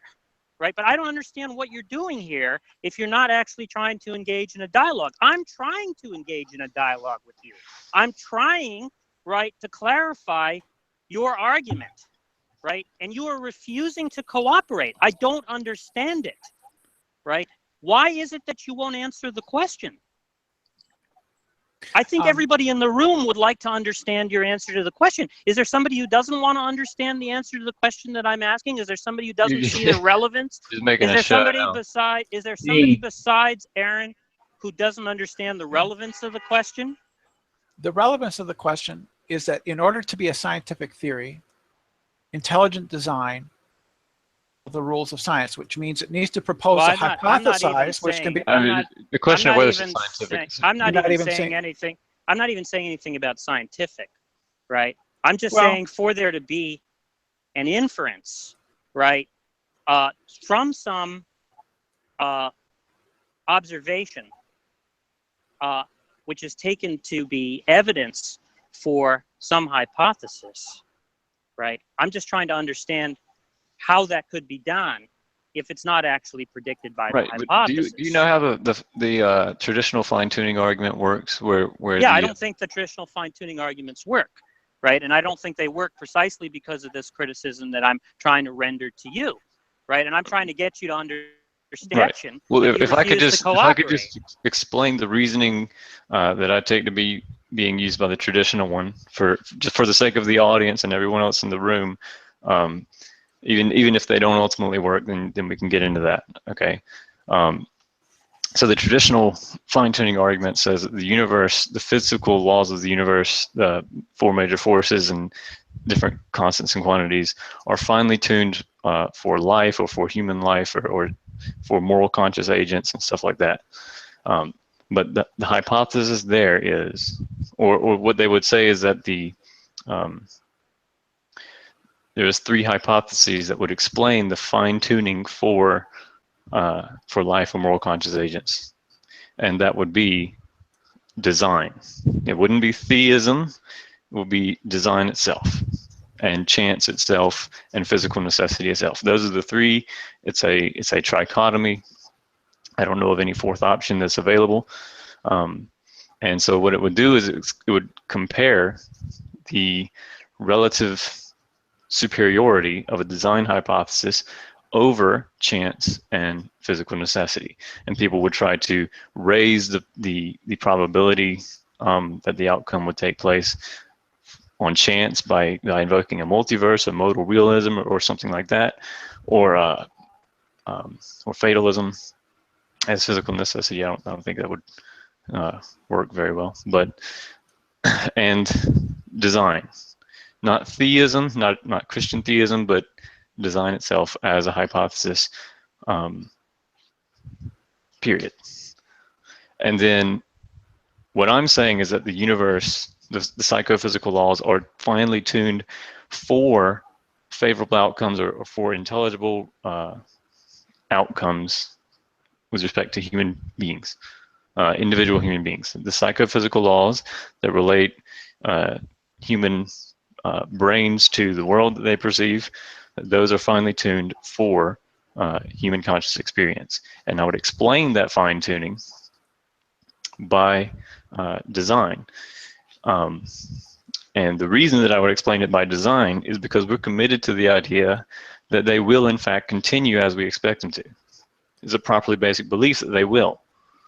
And if you were to invoke that they were finely tuned by chance, then you would be at odds with your own properly basic belief that they will continue, because it's actually more likely that they would diverge on chance than continue. Okay, And but so none of that's this why addresses the criticism that I'm raising. So let's go back to the traditional argument, perhaps. Do you think that's a good argument? Sure. Good. Okay. So let me ask you this: do you think that the apparent fine-tuning of the physical constants is confirmation of the design hypothesis?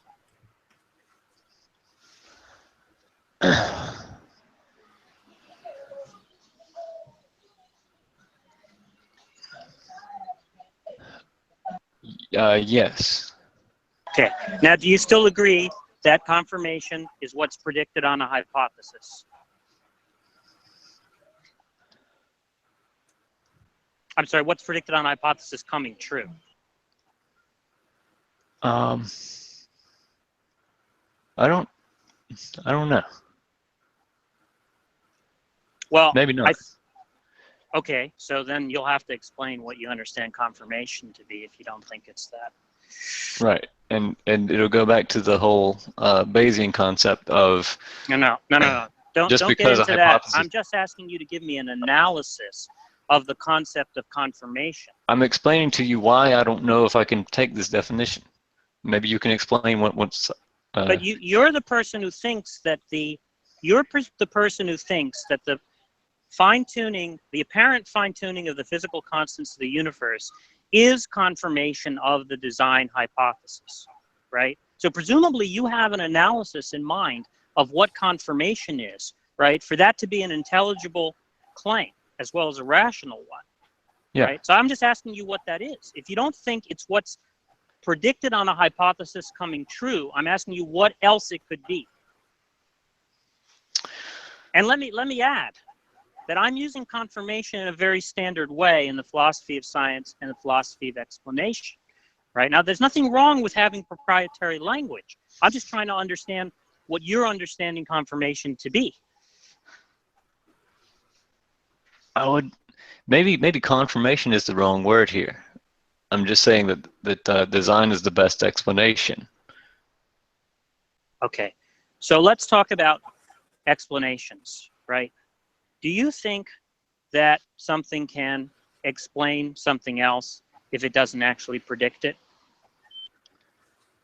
Yes.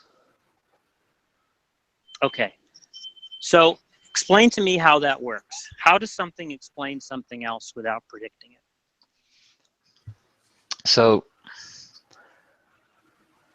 just like any kind of law that would explain any kind of law that would explain a particular phenomenon, it wouldn't entail the particular phenomenon that's in question. However, Maybe I can it, ask you a simpler question. Give me an example of something, right? Just a basic everyday example of something that explains something else without predicting it.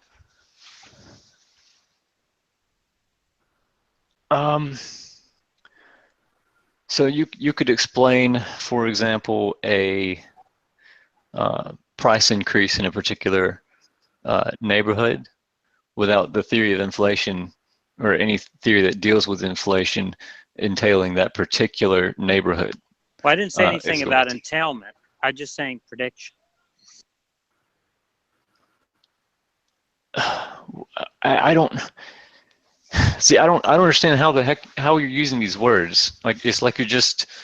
Well, see, I'm actually using the words the way they're used. I'm actually using the words the way they're used in the philosophical literature. Right, in right. The philosophy so obviously of we're having a conversation. And the philosophy of science, right? Now, that's perfectly fine for you not to be well versed in that literature. There's no sin or shame in that of any kind, right? But nonetheless, right, you are making a very specific claim, right? You're saying explanation doesn't presuppose prediction, right? There can be explanation. X can explain A without X generating the predictive expectation of A. So you clearly must have something in mind by what explanation is and how it could work, right, if it doesn't involve prediction. So what I asked you to do was just give me a simple example of something that explains something else without actually predicting it. I mean, yeah. So, like in the theory of evolution would explain a whole list of different things that we have discovered about human beings. It would explain particular organ functions or whatever, or it would explain what they might have used to have been. But it wasn't.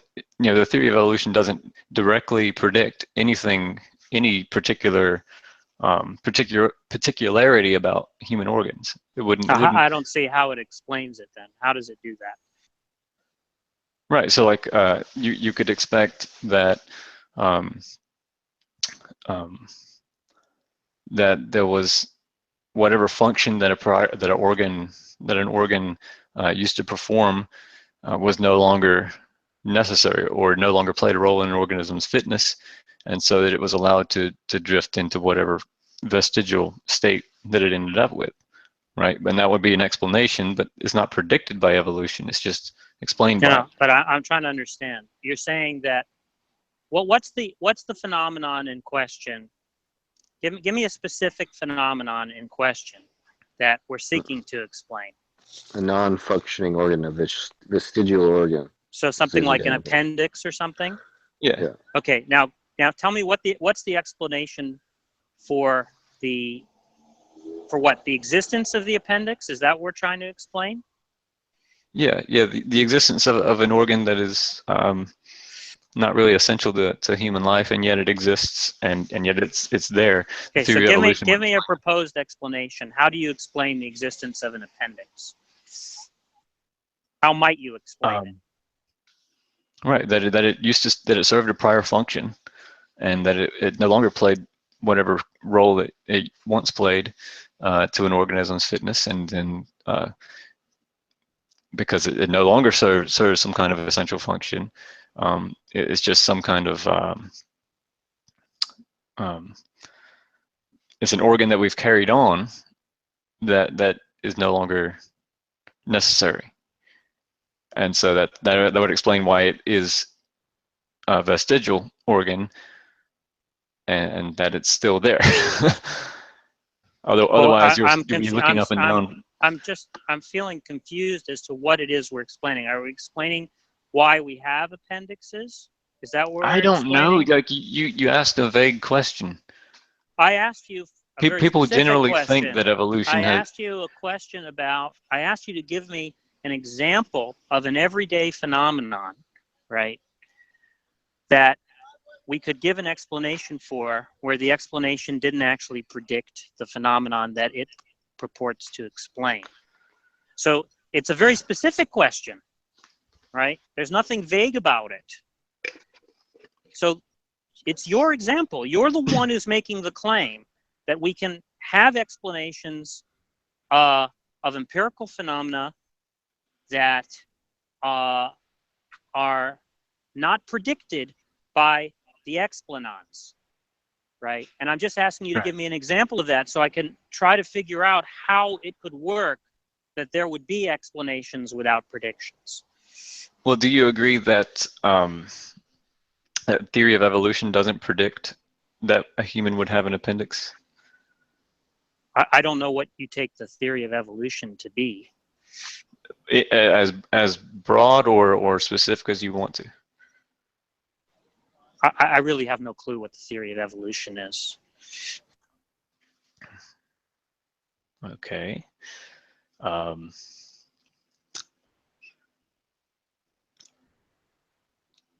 mean, this is this is relatively simple. I don't think this is exactly on topic anyway.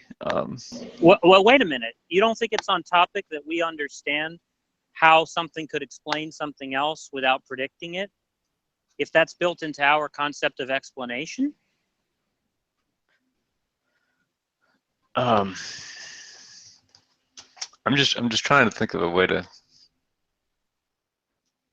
I mean, I've already explained my reasoning process in the actual argument. I don't think anybody understands your reasoning process. Can I just ask people in the room, does anybody understand Aaron's reasoning? Only sort of. No. Wife works. Well, I know Josh would, because we've had this very conversation before. Josh, can you explain his reasoning? Well, I think what he's trying to say is that a hypothesis is something like universal common ancestry, and through means of genetic drift and mutation, we have all the biodiversity that we have now, right? And so he wants to say that what explains the biodiversity is that we've evolved over time. No, I mean, no, I was talking about the argument that I was making earlier on consciousness. I think you at least understand my reasoning process. You're talking about saying, like, you're talking about like eliminating other possible explanations there and concluding that the design hypothesis there is the best explanation in virtue of the elimination of the other potential hypotheses.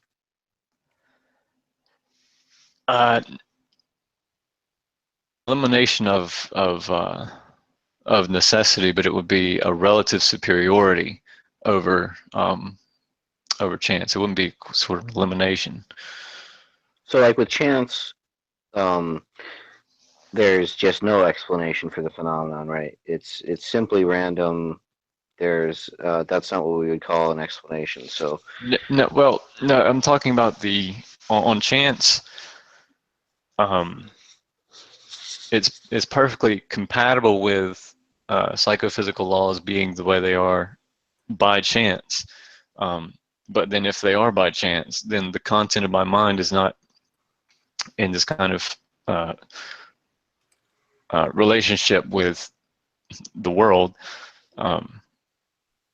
that I would expect it to continue on as I expect it to. Right? It wouldn't.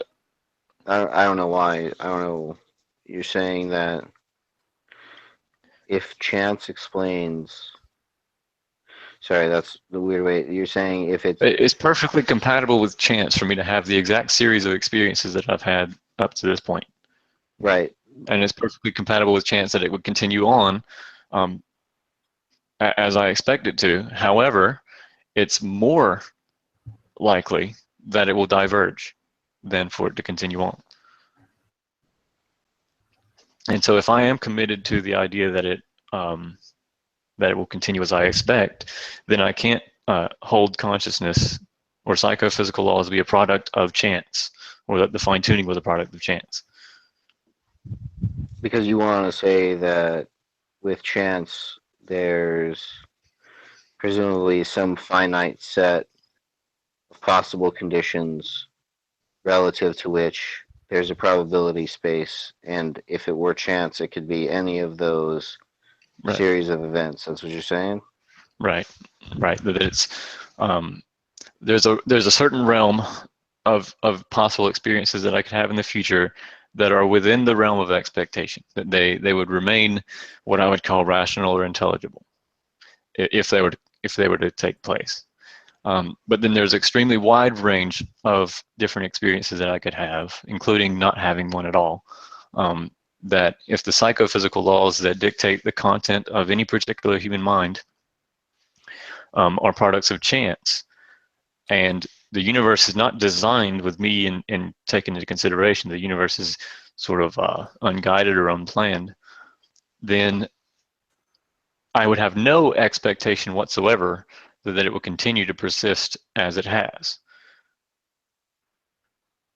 Right, but if we have a guided universe or a planned universe that takes into consideration human beings, then that is the only rational way that I have to make the commitment that I'm forced to make innately, that my life will continue to be intelligible, whether my experiences. So I don't see like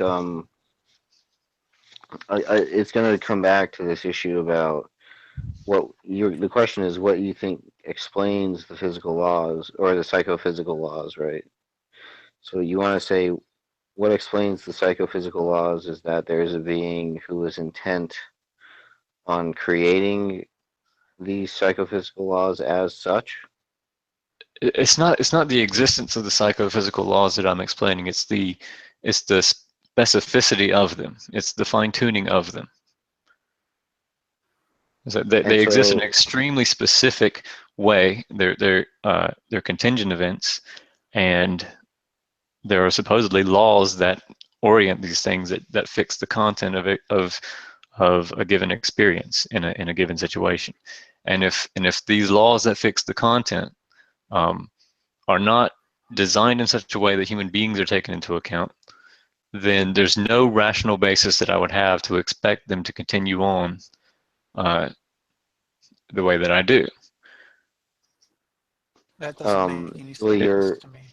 You're eliminating other potential explanations that also generate the prediction that we would have, the cognitive faculties that we have. But it just seems like you're doing that by fiat.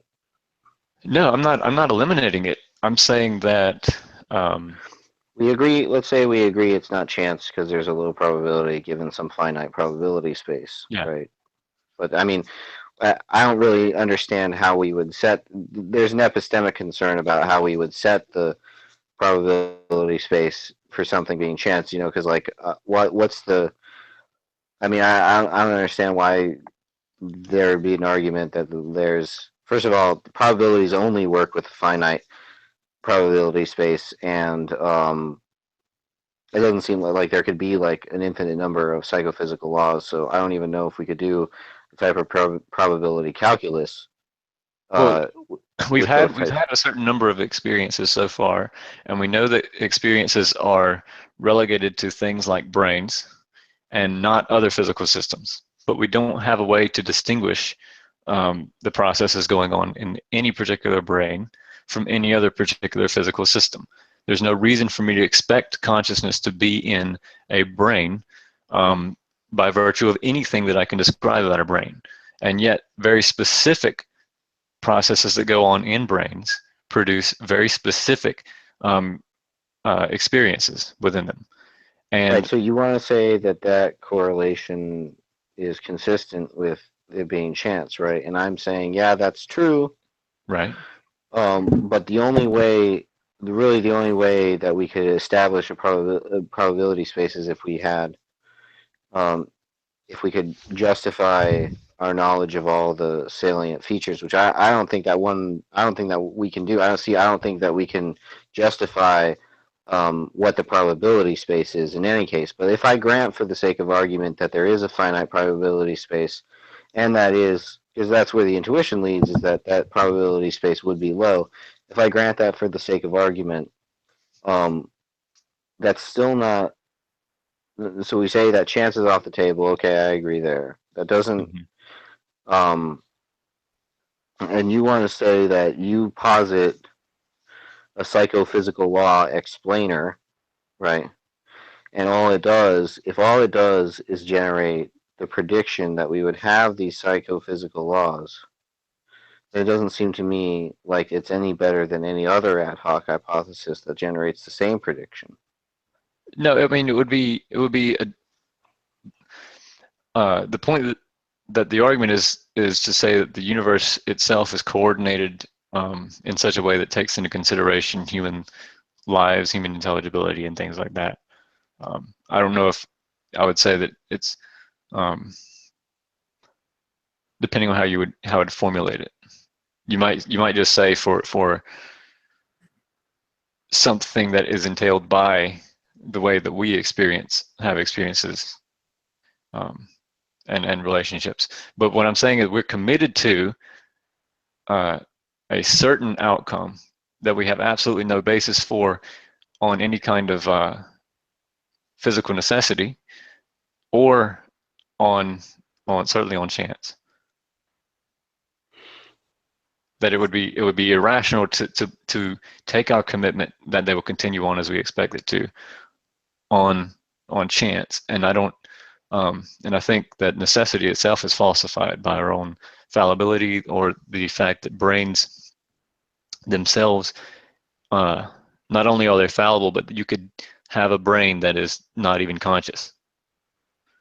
I mean, like there might be an identity theorist about that's going to disagree with you, right? Well, even an identity theorist believes in hallucinations and believes that certain brain states are conscious or unconscious.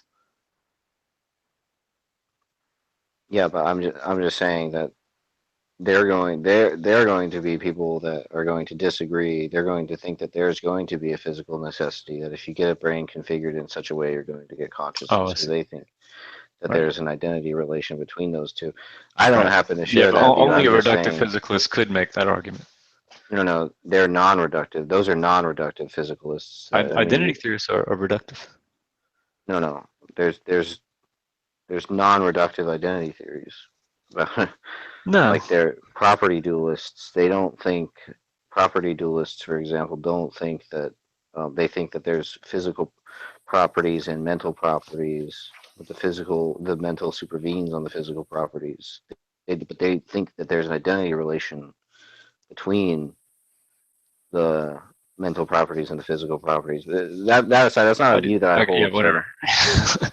Well, I'm just saying that your objection begs the question against those. In any case, I'm just not seeing why.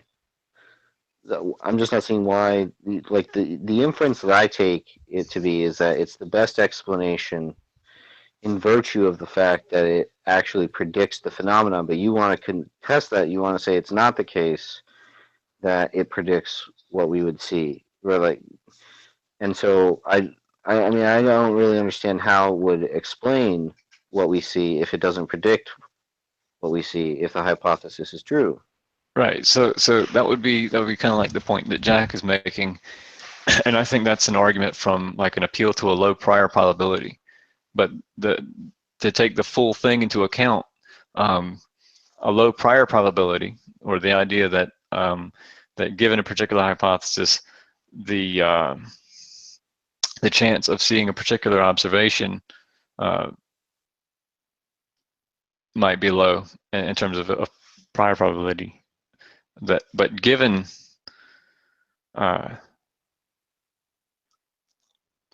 let's see, I'm trying to think about how I'm going about this. That the probability of a hypothesis being true can be raised by a high probability of the well, let's see. I think the idea is that, like, if you wanted to explain something, and you had you offered a type of intentional explanation, which it seems like any theistic explanation is going to be, Right. that you're going to have to appeal to capacities and desires, right? But when you're appealing to those capacities and desires, the only reason that you're going to get the outcome is because you've built into the hypothesis the agent with those capacities and desires. So, like, I mean, I could do that with anything. Imagine I wanted to explain some random phenomenon X. Like, let's say I wanted to explain the movement of a boulder. I could just appeal to an agent who had the ability to move a boulder that way and the desire to move the boulder that way. Like, Right. there's no, and then I say, well, another person could appeal to physical laws that explain the boulder moving in a particular way.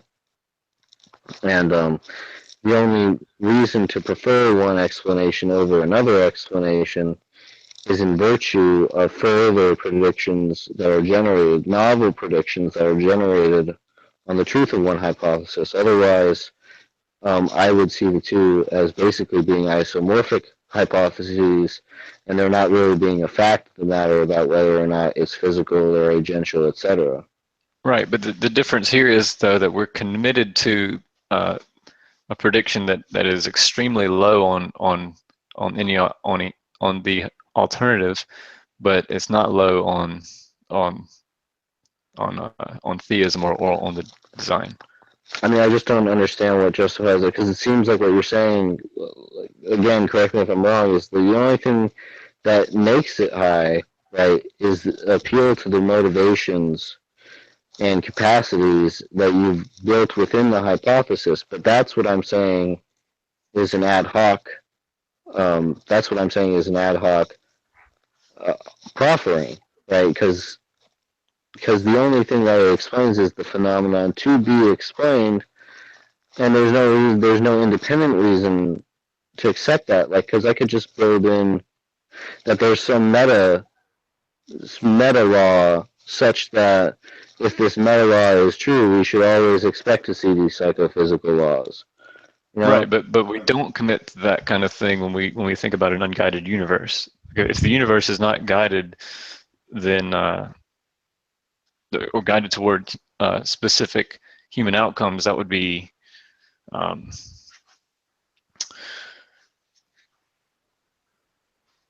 mean, that would itself would falsify it. Like, it only makes sense to think that a universe is guided toward convenient or favorable human outcomes if it's designed that way by some designer who would think that would be a favorable thing for that designer, like a desire. No. It's also the case that we should expect it if there's a meta law that explains why the psychophysical laws obtain the way they do.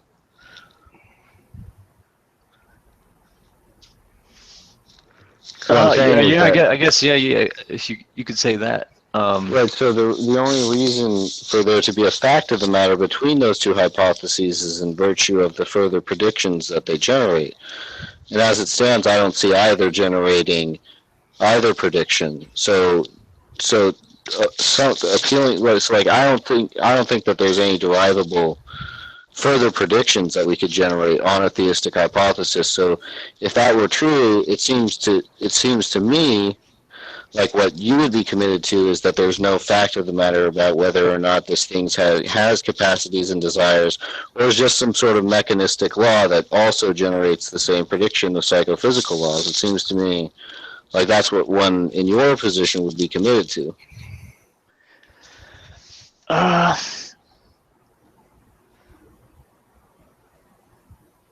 Hold on.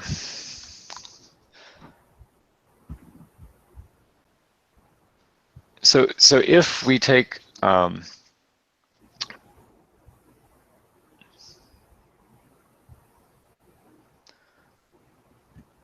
there would have to be some kind of difference. I'm going to AFK for a sec. I gotta use the restroom. Well, listen. Yeah, there would have to be some kind of difference between invoking a new law that specifically says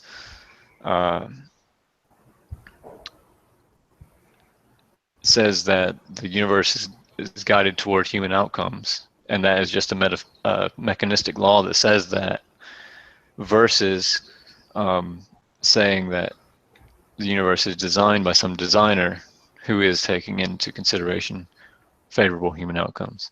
And I would think that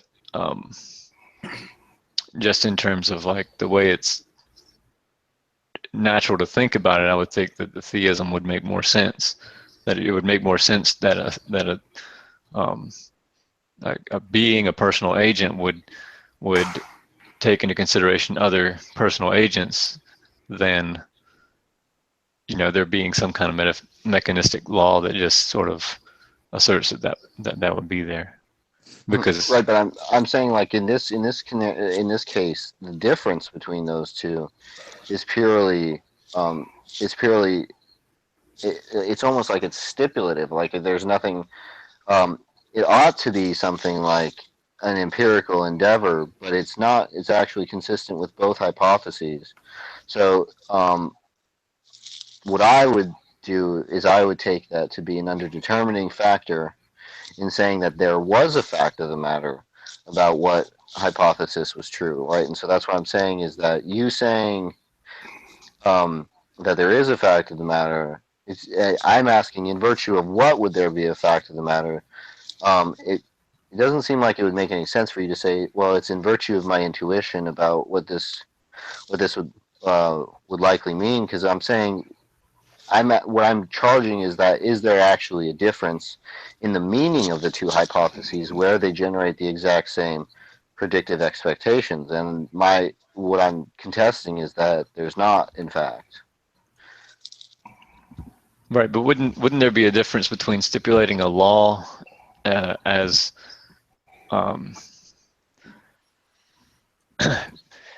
when you stipulate that an agent is acting toward a given end, it's not exactly the same kind of stipulation as stipulating a law that dictates this entire set of contingent circumstances, right? That one of these. Look, if I were to ask you, if you were to say there's an agent that generates such a series of psychophysical laws, and then someone were to come up to you and say, no, it's not an agent, it's a meta law that sets what laws are going to come about, and then I come in as a third person and I say, well, what's the difference? What are you gonna tell me that the difference between the two hypotheses is, apart from the words in which they're couched?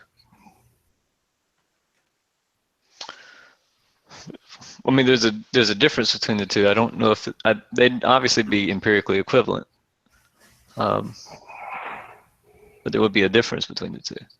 So why, if they're empirically equivalent, why should we think that there's a fact of the matter about which one is true?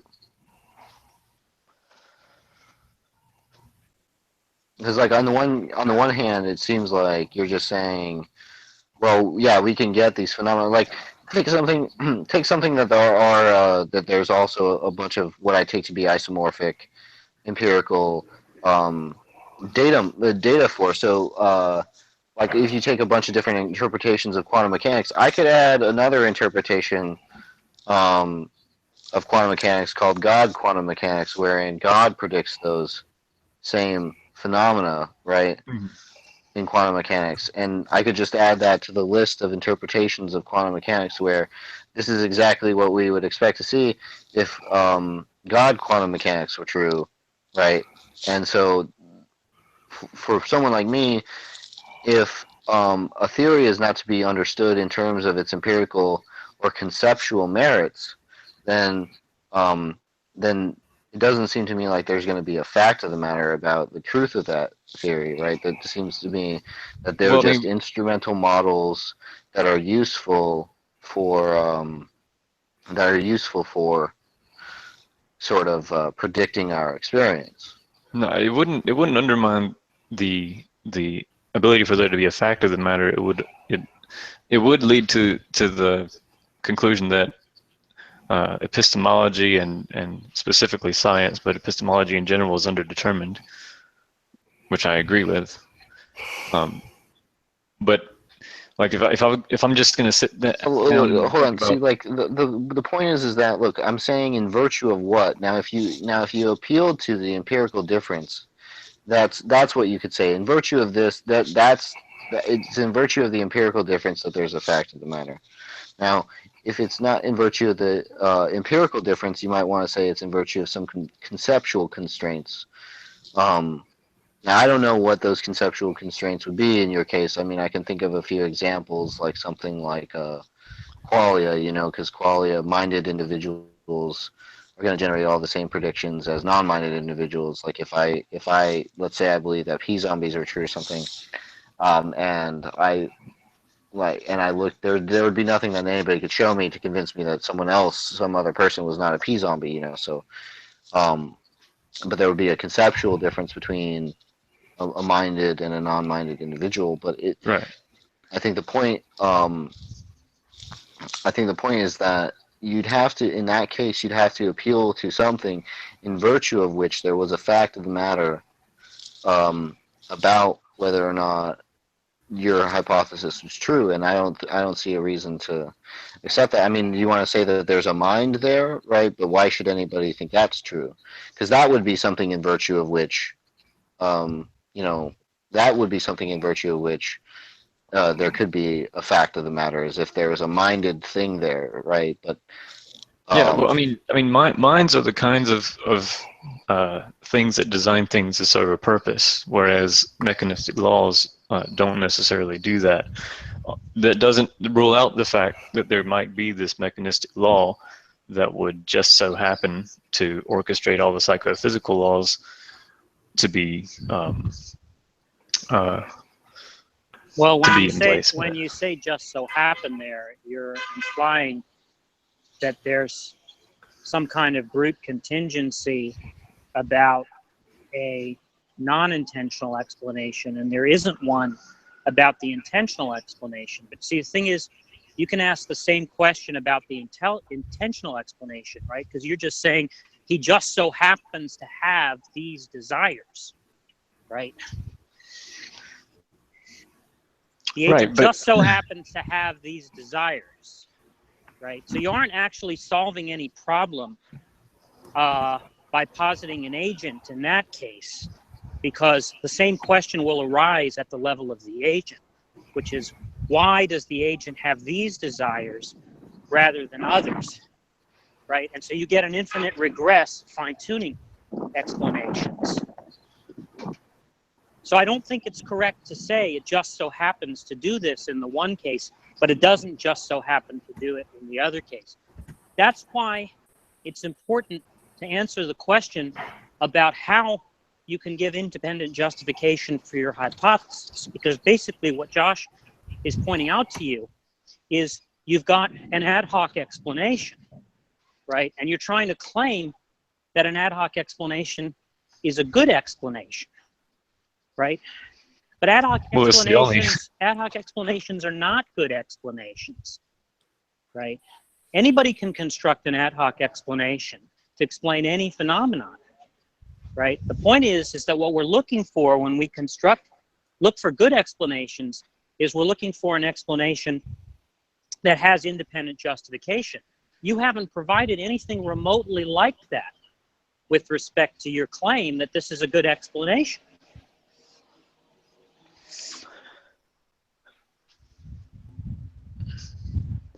Well, it would depend on whether or not it is. It would be an appeal to an explanatory virtue, I would think, because it's weird to think that we would. What virtue? Well, I mean, it's more in line with what we think about personal agents. There's a set of different a set of different virtues, right, that are taken to be explanatory virtues that help us choose between competing explanations. So if you think that your explanation possesses explanatory virtues over rival ones, what are they? What are the virtues you're appealing so to? one of them is that it removes your sense of puzzlement about an issue. I don't know what you're talking about. I don't know what explanatory virtue that is, that it removes your sense of puzzlement. The whole point about explanation is that it explains a mystery. So it's not some virtue over and above its being an explanation at all, that it removes puzzlement. That's not the name of an explanatory virtue, right? Universe creating fairies remove my puzzlement about the origin of the universe. Any explanation that's a good explanation removes puzzlement, right? That's what it means for it to be a good explanation. What we're asking you to provide is in virtue of what is it a good explanation.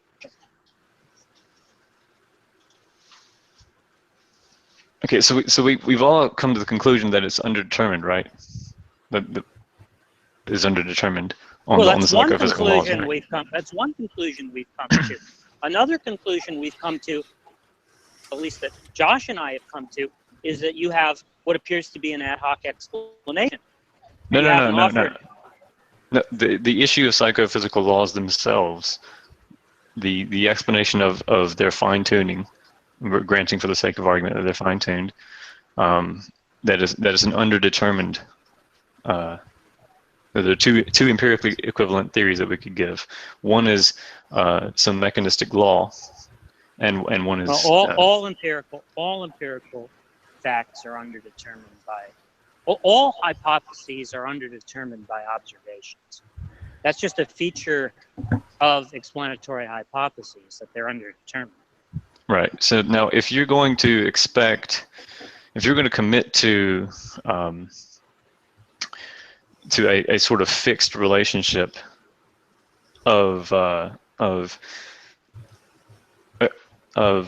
your experiences to a kind of way that you expect the world to turn out, does it make more sense to assume that it is a purposeful relationship, that it serves some kind of purpose or is taken into consideration, or does it make more sense to just sort of posit some new law out there, we know not what, and we couldn't verify? Well, that's what we're asking you. You're saying that one makes more sense than the other, and we're asking you in virtue of what?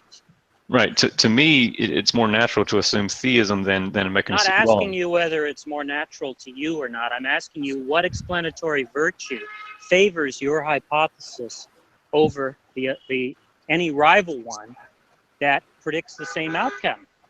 Right. And I'm saying that theism, as it's been generally conceived, but you're not answering the question. I'm asking you, what's the explanatory virtue?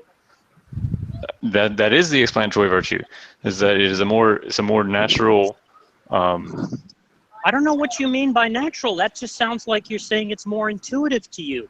That's Right. not an explanatory virtue, right? I don't care whether you find it intuitive or not. Other people will have different intuitions. It doesn't tell anything about the value of the hypothesis that you find it intuitive, right? I don't care anything about that. I'm asking so we're you not why, going to. I'm asking you why rationally, okay? Right. So are you one asking me ought for to empirical believe- verification? I'm asking you for explanatory virtues. Right. And one of those is basicality or naturalness. No, that is not one of those. That is just begging the question against your opponent. I'm not asking you to do that, right? I'm asking you to tell me why I ought to accept your explanation as a better explanation than the rivals. I think the point is that you can just say that if someone were to give the opposite view, you know, like if they were just to say, I have the opposite intuition, that's not going to be compelling to you to say, okay, you know, well, I ought to accept it then.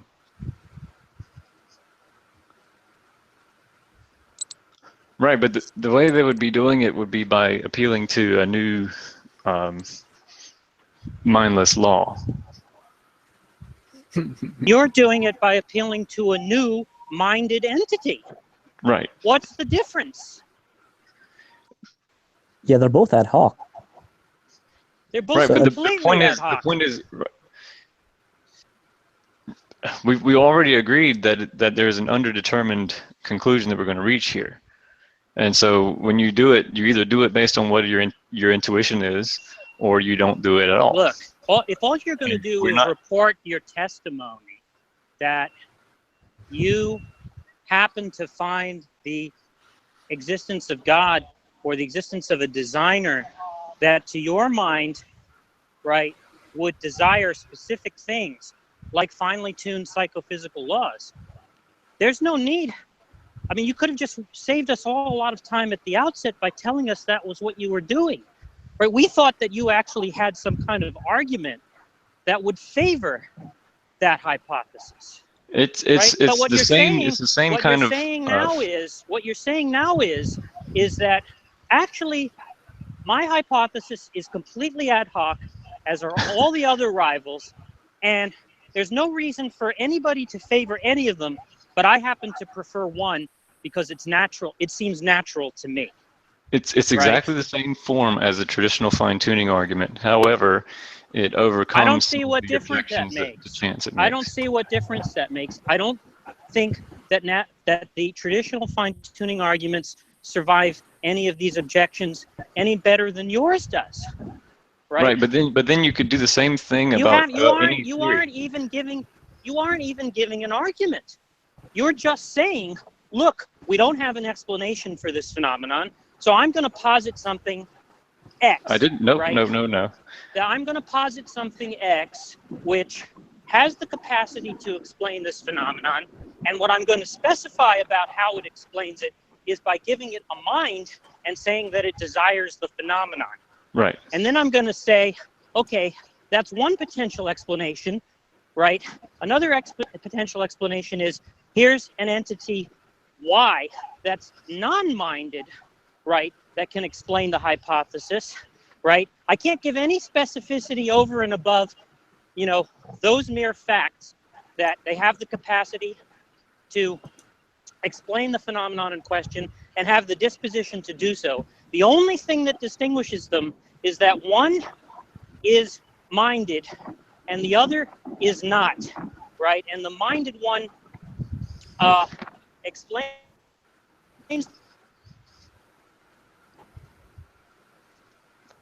Or you're cutting out. Sorry, can you hear me? The other one A little bit better. explains. The other one explains the phenomenon.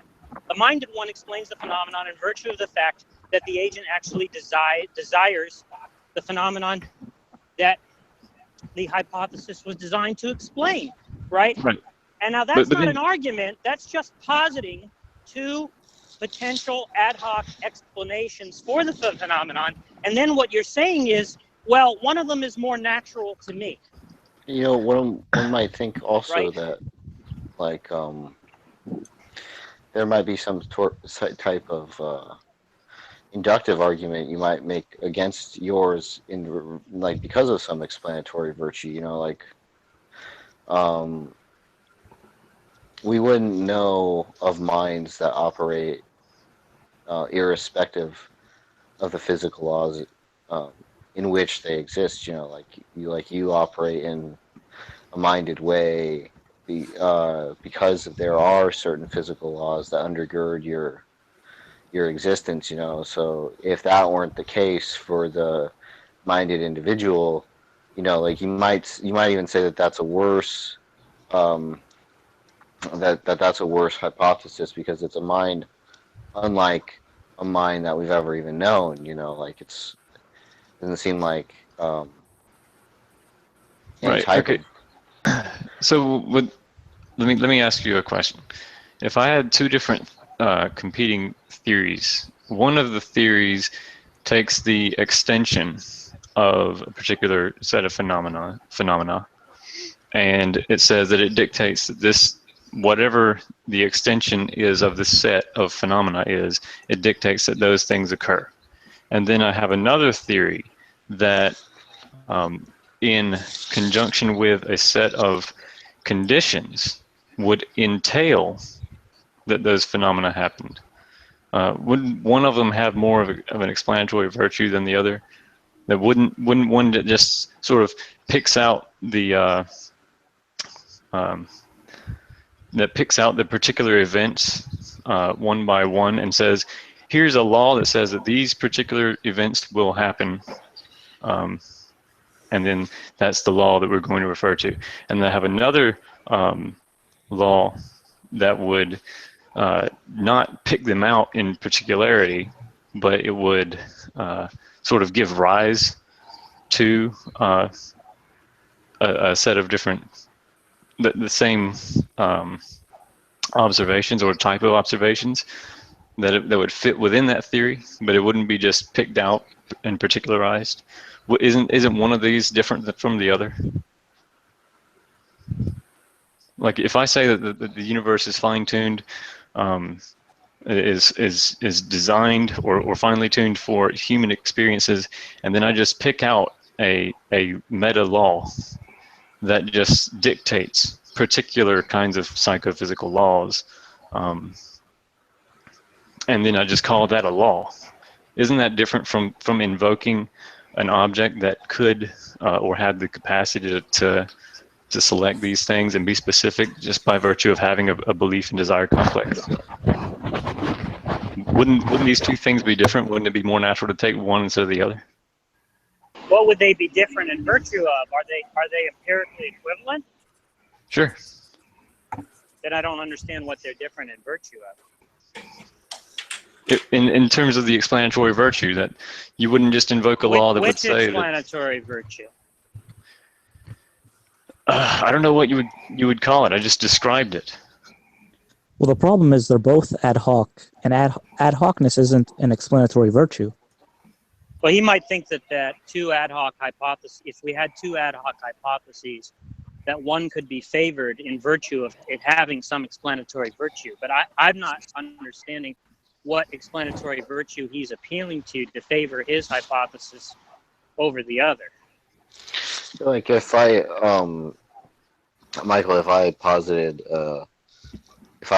some natural law to account for some unexplained phenomenon, you might think that that's because we have a whole host of successful natural explanations. You might think that that's more plausible than me positing some supernatural entity for doing that. But nevertheless, both would be ad hoc to that effect, right?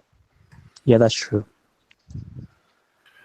So if I were to take, so like there's something like they have like ontological economy, simplicity.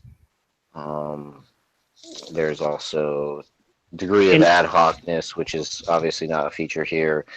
Predictive novelty. Integration with background knowledge. Yeah, unification, explanatory scope, those kinds of things. Right. So if someone were to take the conjunction of this argument with the traditional fine-tuning argument itself, I guess you could just include another meta law. But there isn't an argument. You haven't given any argument, right? I just explained that, right? What you did was say we have an unexplained phenomenon, and we can posit that either it was explained by an agent that has the desire and the capacity to produce the phenomenon in question, or we can imagine some naturalistic force that has the disposition to produce the phenomenon in question, right? That's not an argument. That's just problem saying is here are two potential candidates. Right, but the problem is For it's not the existence of the laws. Both are incredibly ad hoc. I mean, both are entirely ad hoc, right? But nonetheless, they're logically possible, and so maybe they're both true. That's not an argument, right? There's no inference there to either of those, right? It's not like, okay. Sorry, go ahead. Right. It's not the existence. I'm not saying that here's a phenomenon and here's what describes the existence of this phenomenon. It's the specificity that they would have to have. That if you're going to invoke some kind of meta law with all this specificity in it, then there might as well just be some other random law out there.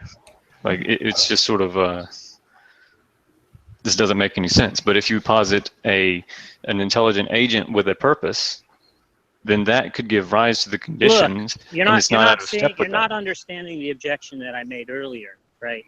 If you say, look, there's something that is unexplained, right, in virtue of its appearing finely tuned.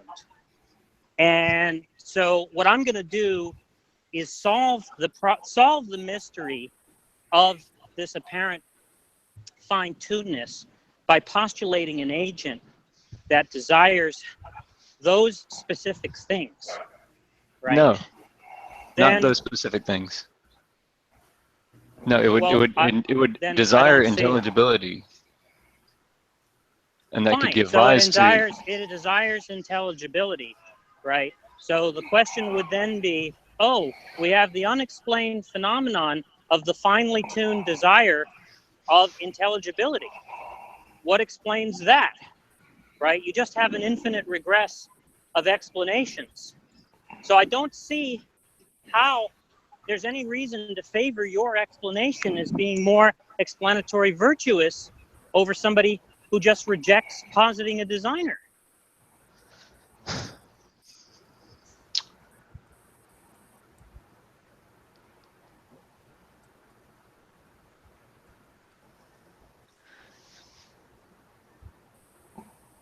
When you say explanatory virtue, you're asking for, you can't be asking for like something like independent confirmation or something like that, because then that would entail that they wouldn't for something like that. Well, then they wouldn't be empirically equivalent, right? Right. Which is why there's not really a good reason to accept ad hoc explanations.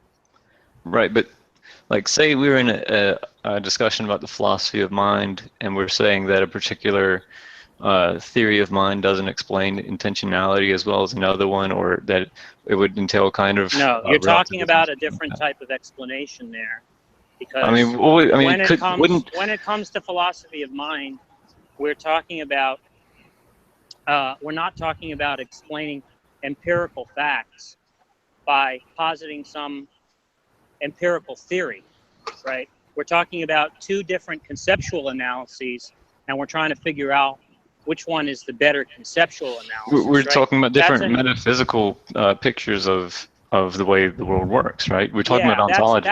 That's a priori, right? But it's still underdetermined.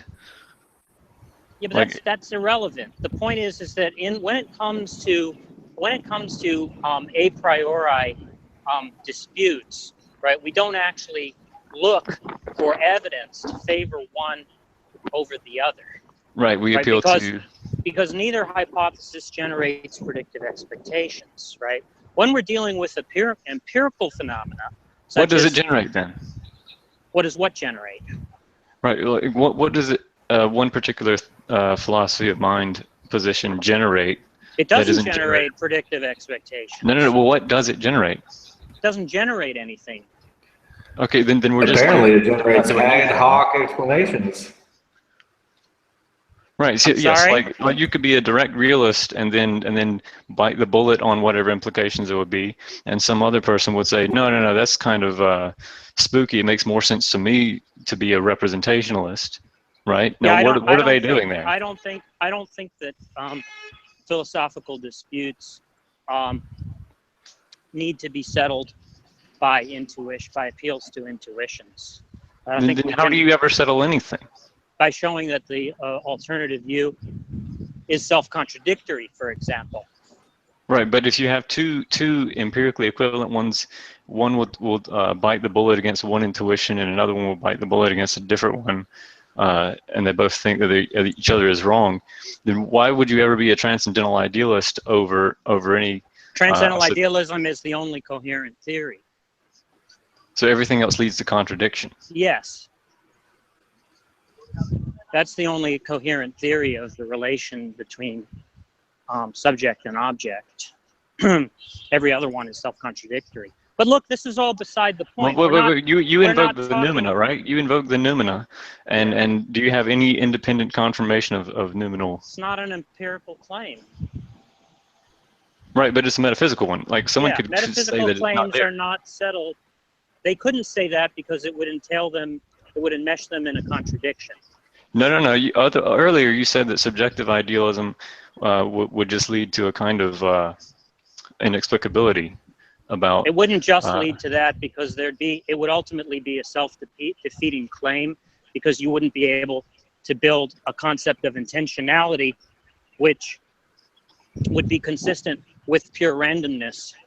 And so right. Okay. So affirmation, you don't have anything other than just an expectation or some random commitment to I said that it would intentionality be a being as you self-defeating. I said it would be a self-defeating claim to think otherwise. So there is something more. I'm saying it's self-contradictory to affirm the contrary, right? But I don't see the relevance of any of this. We're not actually engaging in a metaphysical dispute, right? You're trying to explain an empirical phenomenon, which you claim is some kind of apparent fine-tuning of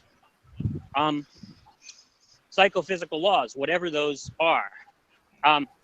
So what you could do is construct a hypothesis that you had independent justification for, and then we could look for confirmation of the novel facts predicted by the theory, right? But you don't actually have a theory like that, right? And you don't even have an argument for your hypothesis, right? All you have is an intuition that it's more plausible than some rival naturalistic hypothesis that somebody could construct that would be equally empty of informative content, right? I don't think it would be.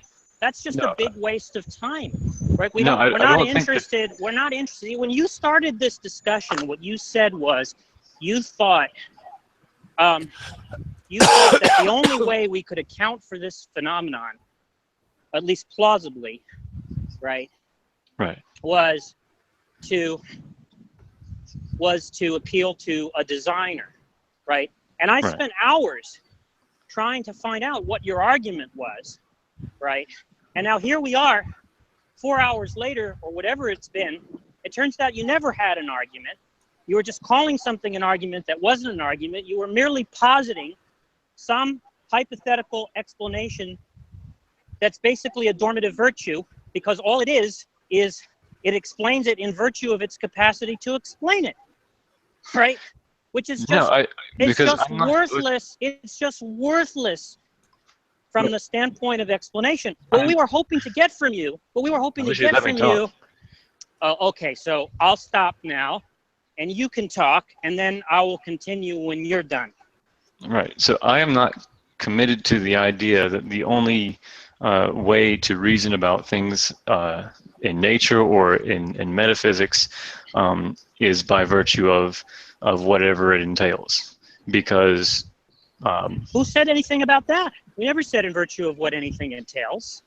I mean something empirical, right? Because when you're asking me for in virtue of what, you're asking for independent empirical confirmation. You're asking for some kind of... I'm asking for any explanatory virtue that might favor one hypothesis over the other.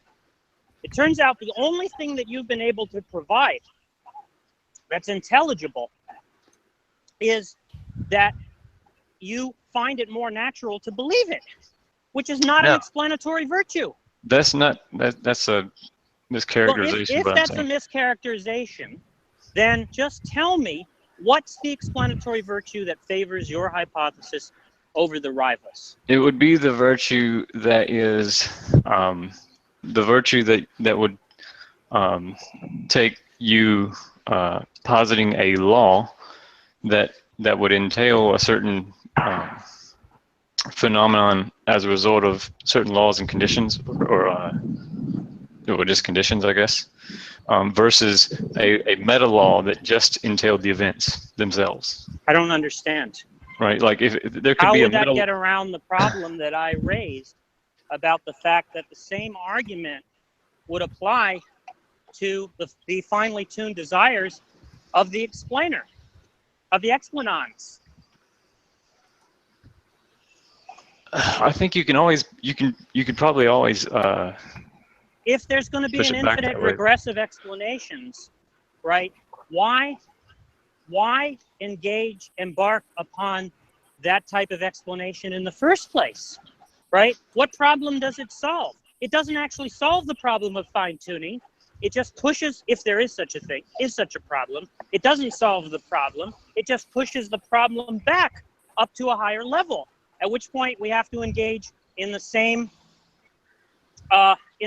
postulation of a new explanatory agent to explain that, right? Which will then bring about the same problem. So the question is, why engage in it in the first place if it doesn't actually solve the problem that it purports to solve? I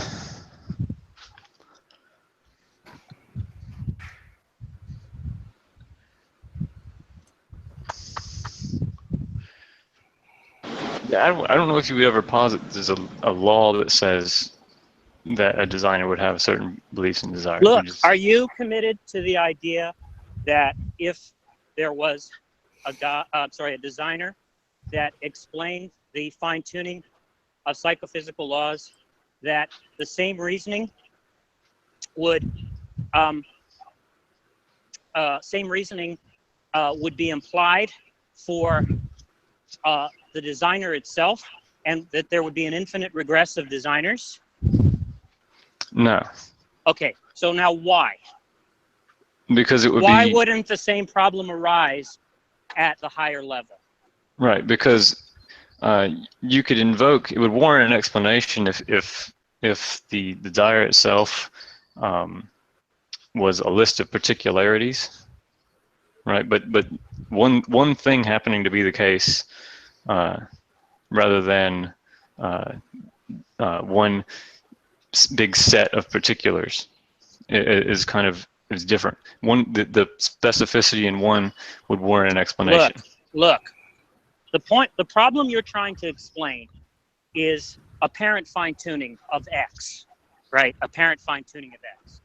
The only way you are actually going to explain why things are tuned at those values, right? Whatever they are, constants or anything, right? Is to posit an agent who desires that they are tuned at those constants, which means that they have finely tuned desires. No. Well, then it doesn't. Then it won't actually explain why they are at those specific constants, tuned at those specific constants, rather than others, because there'll be something else that you will need in your explanation to explain why they're at those specific values rather than others. right? That's the whole point about explanation. Either No, it because explains, okay, does your explanation explain why they are at those values rather than others? not directly. Right. It would So what it would explains explain why they are at those values rather than others? What explains that? different considerations. Right, but the hypothesis itself would be I'm just asking you a simple question, right? You have a hypothesis that you think explains fine-tuning, right?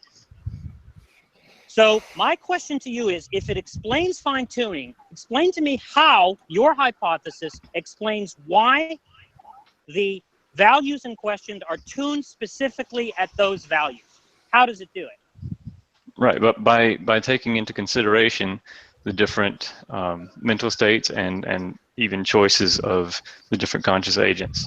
No, so in light of that's not an answer to my question. That's saying that there's a way in which you could appeal to some considerations that would explain it. I'm not asking you that. I'm asking you what specifically explains it.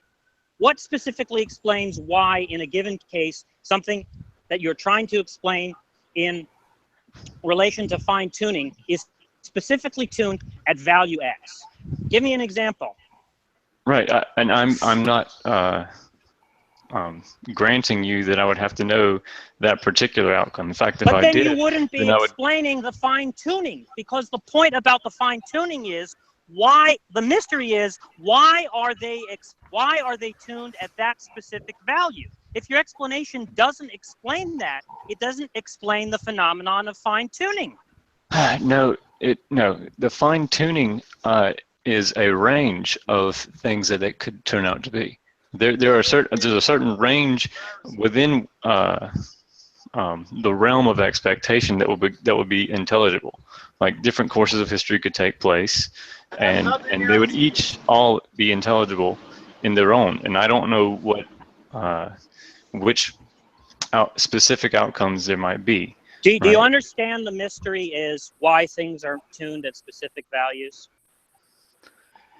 The mystery is why intelligibility exists, right? It's not the specificity is involved. I thought you were saying that the mystery specificity was. I thought you were saying that what the mystery was, why the physical laws, the psychophysical laws are finely tuned. Right. Okay.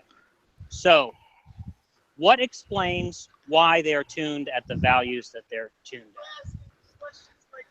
I couldn't give you reasons off the top of my head. So then that fact remains unexplained on your account, right?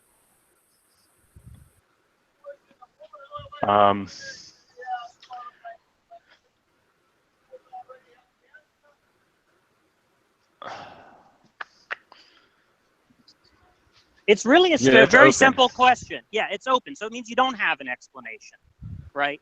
So what I'm seeing is I'm not seeing how you're giving us anything at all, right? You're claiming to solve a mystery, right? And then when I ask you, how do you solve the mystery? You say, oh, well, the question is open. So the mystery is unsolved. No, you're being flippant with what I'm saying here. Okay, so let me repeat there's not a determinate outcome from the hypothesis that the universe is designed taking humans into consideration in our lives, in the intelligibility of our lives, right? But just because there's no determinate outcome that's entailed by that hypothesis does not mean that it doesn't entail. Did the designer select the specific values? Yes. That you're okay. So that means he had finely tuned desires for those values, right? No. It doesn't mean that? No, it doesn't. So it was just random? He just chose it randomly? Oh, so it wasn't random. So he actually had a desire for those specific values. He maybe individually, but only in light of whatever considerations there would be to give light to. Did he select the specific values or not? You're trying to pigeonhole into something that doesn't make sense. Okay, it's not something I'm arguing for. It doesn't make sense to say that he chose the specific values in question. Sure, he chose them. Yes, he chose them. He chose them. Great. Now, did he choose those on the basis of a desire for those values or not? No, that's not what I'm positing. If it did, it would be exactly like that. What what sense is it a choice if he didn't choose it in virtue of desiring those values? They were like they were some incidental effect of another choice, like a byproduct. Is that the idea? I mean, Right. It's the same way that you would buy a tool in order to have. So then the question you want to let is, me answer questions? All right, go ahead. Go ahead. Right. Answer In the same way. question. In the same way that you would buy a tool, not because you like the tool, but because you like the thing that is produced by the tool, or that you would buy insurance, not because you want to pay these people money, but because of some other consideration, right? That would be the way that is there still a mystery as to why those specific values were selected on your view? Isn't the parallel? It just seems like isn't the parallel pretty clear, right? Like there's this you could have, like, why does the designer have the specific psychophysical laws in mind? You know, like, why doesn't he have some other, it seems like it's conceivable for him to have some other set of psychophysical laws in mind. Like, why are they desires finely tuned to be these ones? You know, like, let's say when you have a wavelength of some specific light wave, you know, that why does that produce a red sensation in observers as opposed to a green one? You know, like if you assume that he has the capacities to do so, right? Like if he doesn't have the capacities, then we might appeal to whatever constraints apply to him to explain why the psychophysical laws are what they are. But if you say that he's unconstrained with that matter, that he's open, then you might say that there's, you know, like potentially infinite number of types of desires that the agent with those types of capacities could have. You know, so it's like why are they finely tuned to be what they are, such that the psychophysical laws are what they are? So it seems like there's like a direct parallel. He's saying that there's no mystery on his view as to why those specific constants were selected. But if that's the case, he should be. Oh, so there is a mystery. Yeah, it doesn't entail. Okay, so there's a mystery. Let me just answer his question, please. Okay, go ahead and answer the question, and then I'll ask mine. Okay, so let's say, for example, a designer has a desire to create moral conscious agents that would have a robust sort of meaningful kind of existence. If he would do that, it would entail a priori that they would be embodied, or that they would at least in some way be able to be affected by others and to affect others. And for moral realism, they would have to have some kind of predictable consequences of their actions within some kind of limitation, so that I could know what the consequences of my actions would be on other agents. And if I have moral truths, then I might be able to harm them. And so this kind of relationship might entail that they be embodied. And if there's a large number of them, you know, it could entail that they have different kinds of relationships with each other, different hierarchies and constructs within each other. For morality to be truly robust, you might entail that there's a certain degree of obscurity or hiddenness, so that it's not a fact about following orders for morality, but it would be the kind of thing that allows free people to make free choices and live by the moral law in and of itself, right? These kinds of considerations could entail some kind of physical universe with embodied conscious agents. They have to have cognitive faculties that function properly, right? This simple kind of desire with these simple considerations would entail the particular, not exhaustively or determinately, but could entail this particular kind of way that we see the world today. Whereas in contrast with a view that said that God desires each specific or particular state of events in exactly the order that God desires each specific set of events, right? One theory would say God has a certain set of desires and considerations, and from that designs a particular universe. And the other one would be a theory that says, for whatever reason, God just happens to have every single event as a desire locked into his mind, right? One of those is plausible or natural or basic or intuitive or whatever you want to call it, and the other is not. Well, I think the issue with that is that then you're not explaining why we have the psychophysical laws that we have, you know. Then Exactly. that's just an instance of you explaining why there are psychophysical laws, but that's not explaining the fine tuning of these psychophysical laws, you know. Hey, Right, but I don't have to know exactly why these are there. I just have to know The that they're reason intelligible. why you have to know that is because you're claiming to solve the mystery of fine tuning, right?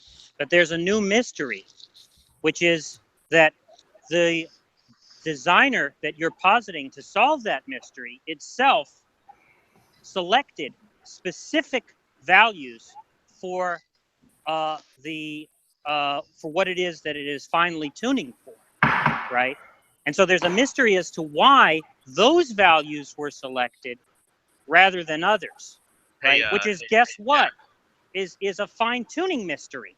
And guess what we would have to do to explain that? We'd have to posit another designer that designed that designer to have finely tuned desires. Not every time that you have something that is a mystery has to invoke a designer. Is it a but mystery? Certain kinds of things do. Is it a mystery why Hey, the designer? If I may chime in as a viewer.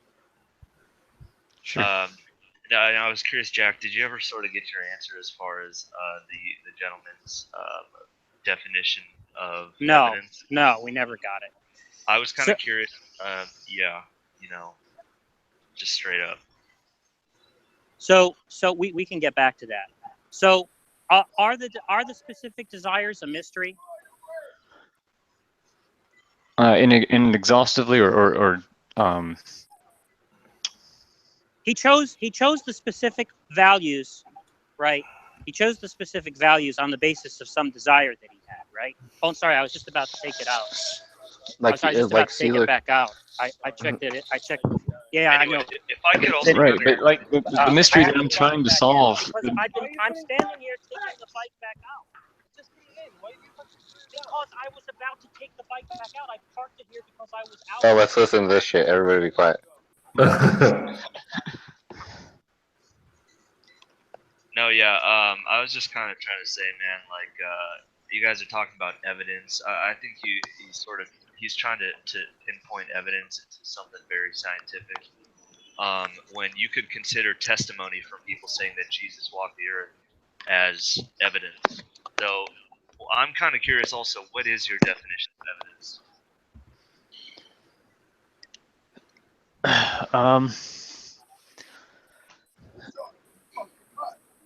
Reasons to believe something is true. Reasons to believe something is true. Or a set of facts that would lead someone to believe something is true.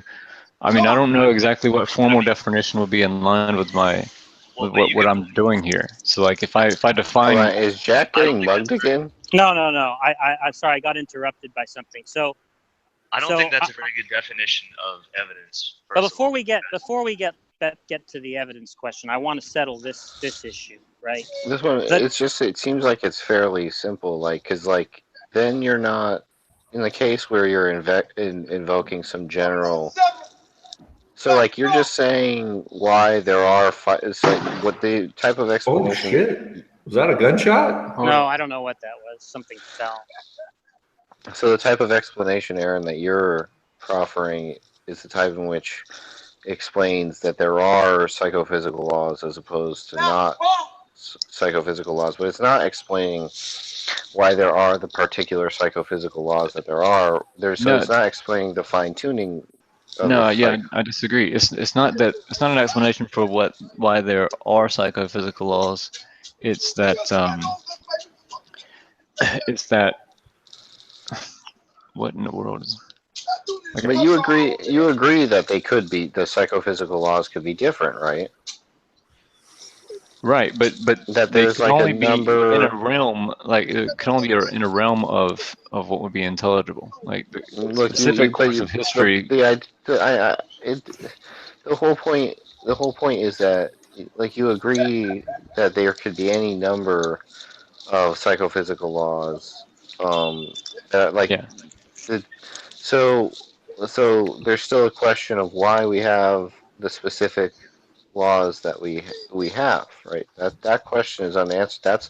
It's supposed to be finely tuned. So, like, if you say that the fine tuning was 1 in a million, chances that they would be these specific psychophysical laws, well, then there's a million other psychophysical laws, possibilities that you have unaccounted for. Then you're not explaining why it's this 1 in a million set of psychophysical laws.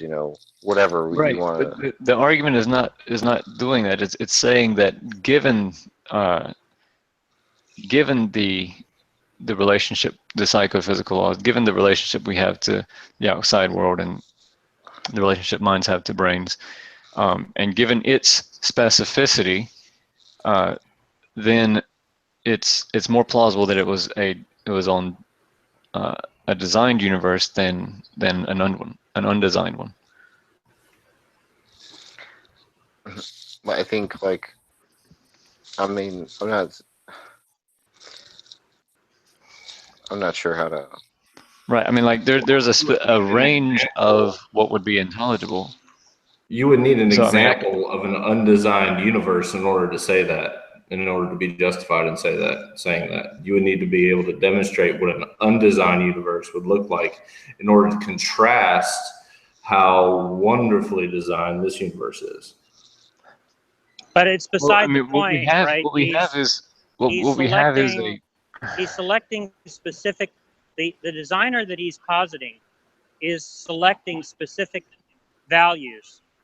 Yeah. Being finely tuned, right? Which means that the desires are themselves finely tuned with respect to that selection.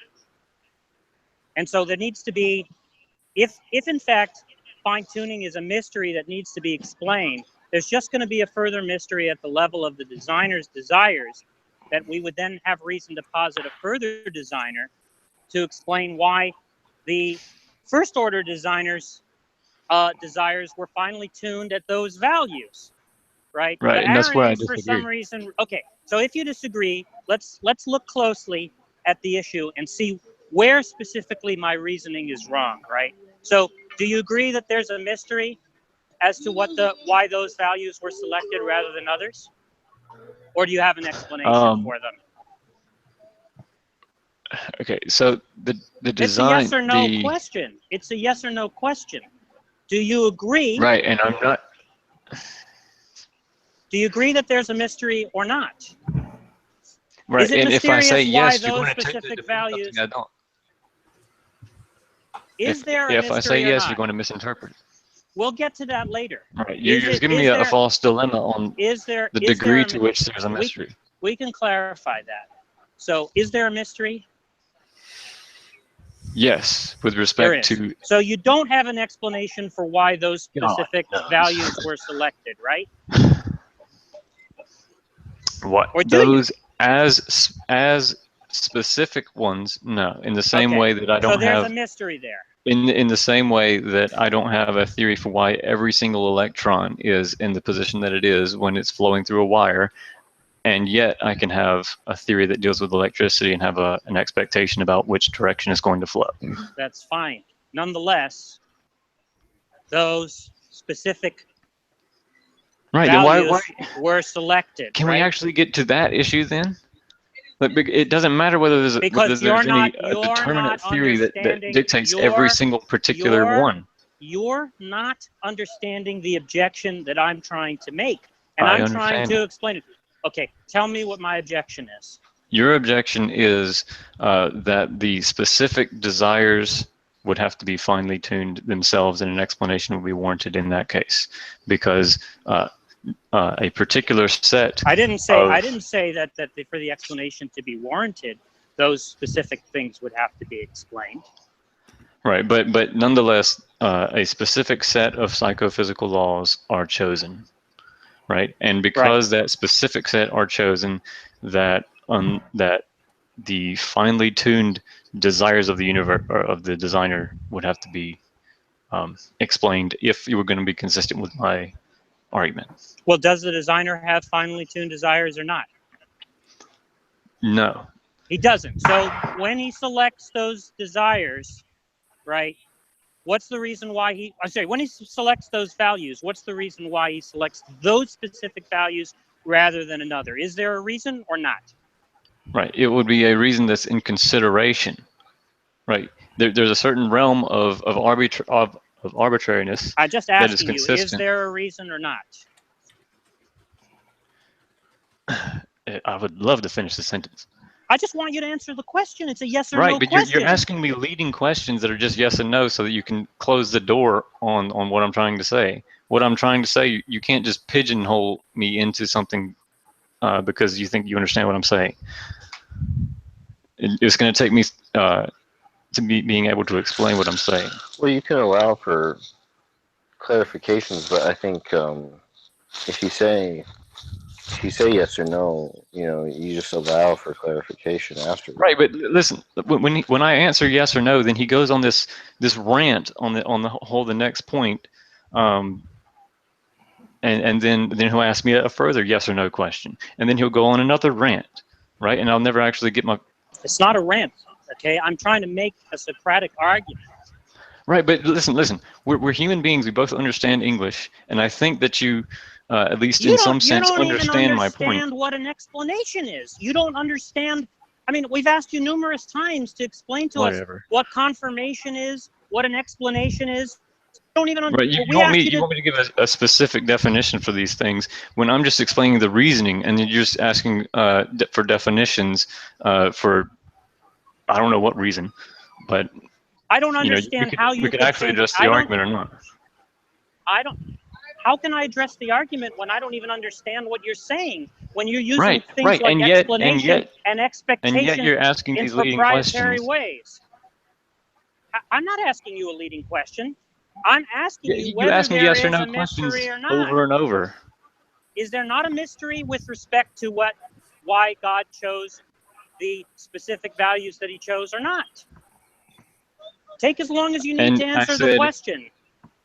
Okay, I said yes, in the same sense that there is a mystery as to why any particular electron might exist in any point of the metal, and but no, in the same sense that we can, within some kind of range, have an expectation about the electrons in the flow of electrons through an electrical wire. So the answer is yes, there's a mystery. Right, and so you'll do that. Okay, and so we agree that there's a mystery. We agree that there's a mystery. Now, the question is, right, did God specifically desire those constants rather than others? No. He didn't. So what explains why he selected those rather than another set? In consideration with the general purposes that he had for the universe. I'm not asking you to tell me that he had considerations that explained it. I'm asking you what specifically the considerations were that explained it. Right, and I explained some of those that would about moral conscious agents being embodied and what that would entail.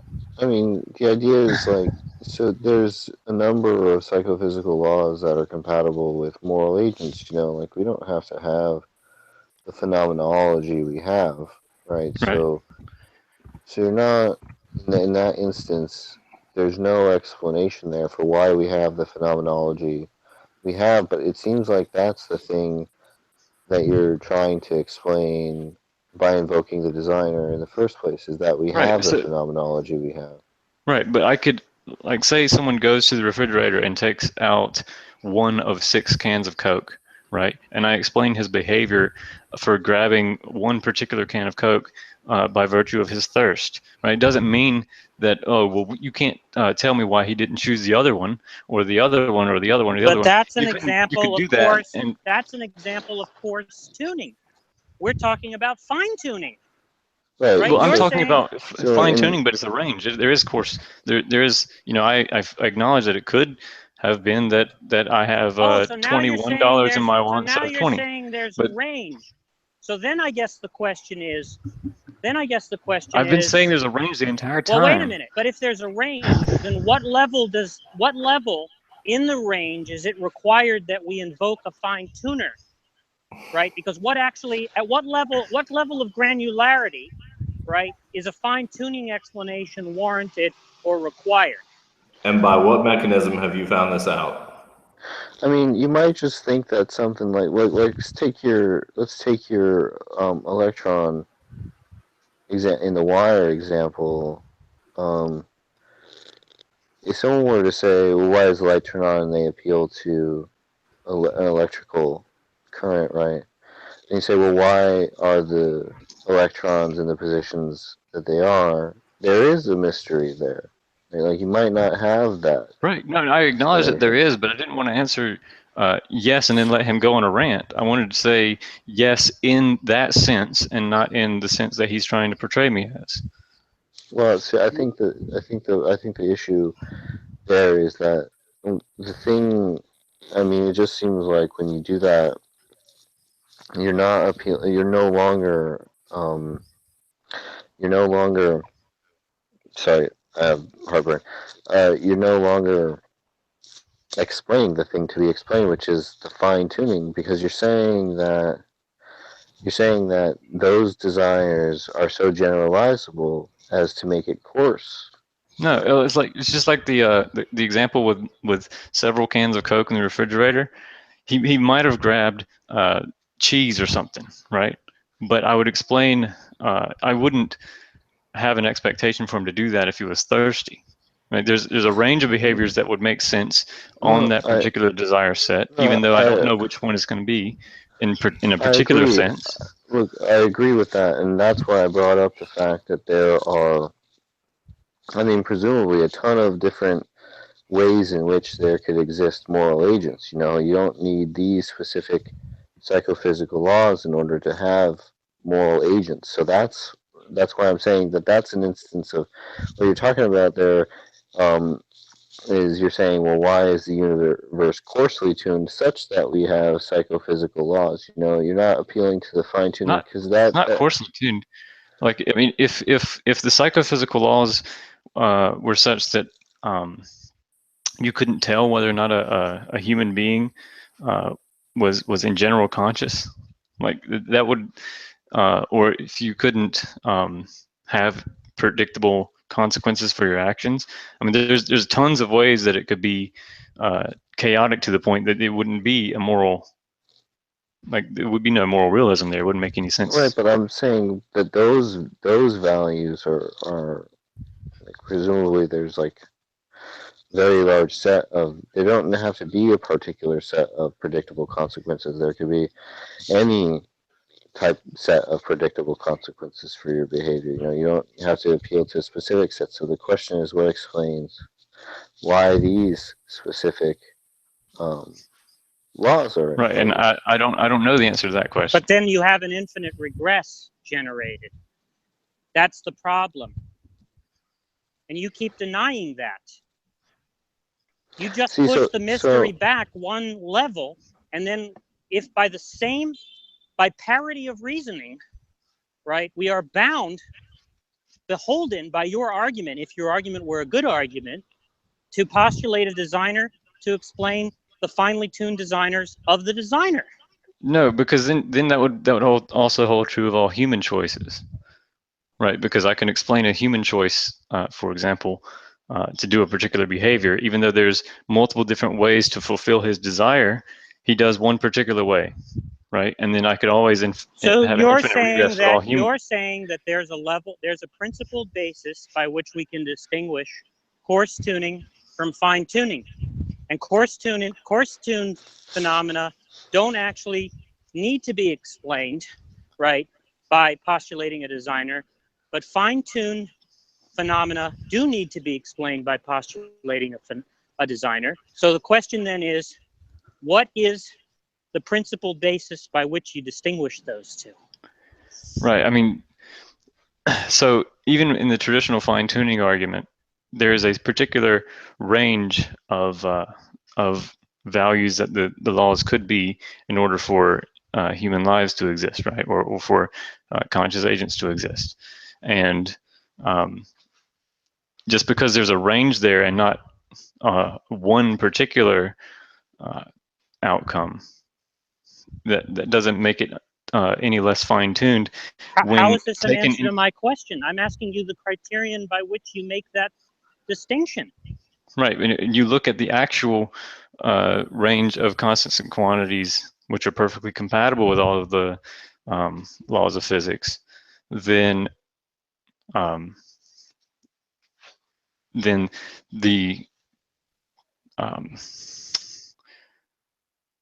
small window that there is would be a finely tuned window, even though it's not that's an exactly one outcome window.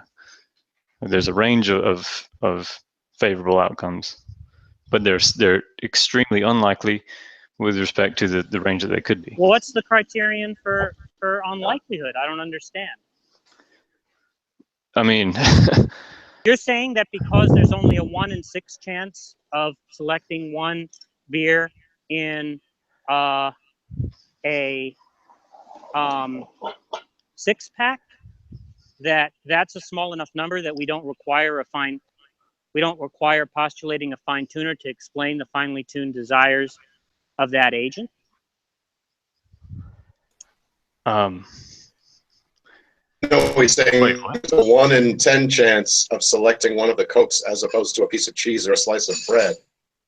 And that's somehow enough. He chose a Coke because he's thirsty.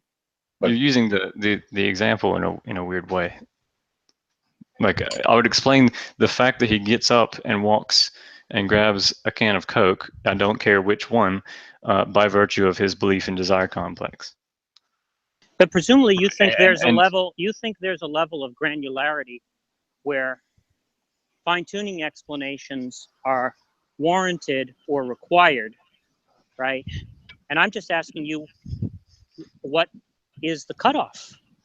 Right. I mean, that's it's kind of like a continuum problem. But I mean, I don't think that makes it to where. But isn't there an infinite range? I don't know if I would call it, and I don't know if there is an infinite range. There could be it would be within the range of what would be coherent. Why not think that there are an infinity of different possible worlds that God could create? And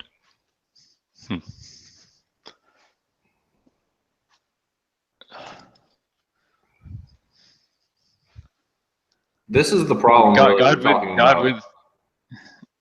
ahead. No, yeah, it depends. Like, God's simpliciter could create in the sense that he's capable of creating. He could create an infinite number of worlds. So right, but that doesn't and that doesn't preclude the ability to make a probability assessment. Like there may be an infinite number of ways that reality could diverge from my expectations, but it doesn't. And there may be an infinite number of courses of history that would be perfectly in line with what I expect. That doesn't mean that there isn't a greater infinity that it diverges rather than continues. Seems like in that instance, there's also an infinite number of worlds that God could choose in which exist moral agents, so there's still something to be explained about why he chose this world with moral agents as opposed to any other. Well, moral agents still entail certain facts will be true. Just because there may be an infinite number, say that one of them has only one agent, one has two. What difference does that make? Infinity. What difference does that make?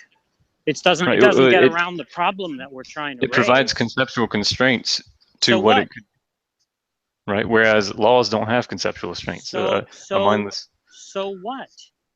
The point is that it doesn't get around the problem that we're trying to raise, in that you don't seem to have a principled basis as to where you decide to run a fine-tuning argument and where you don't.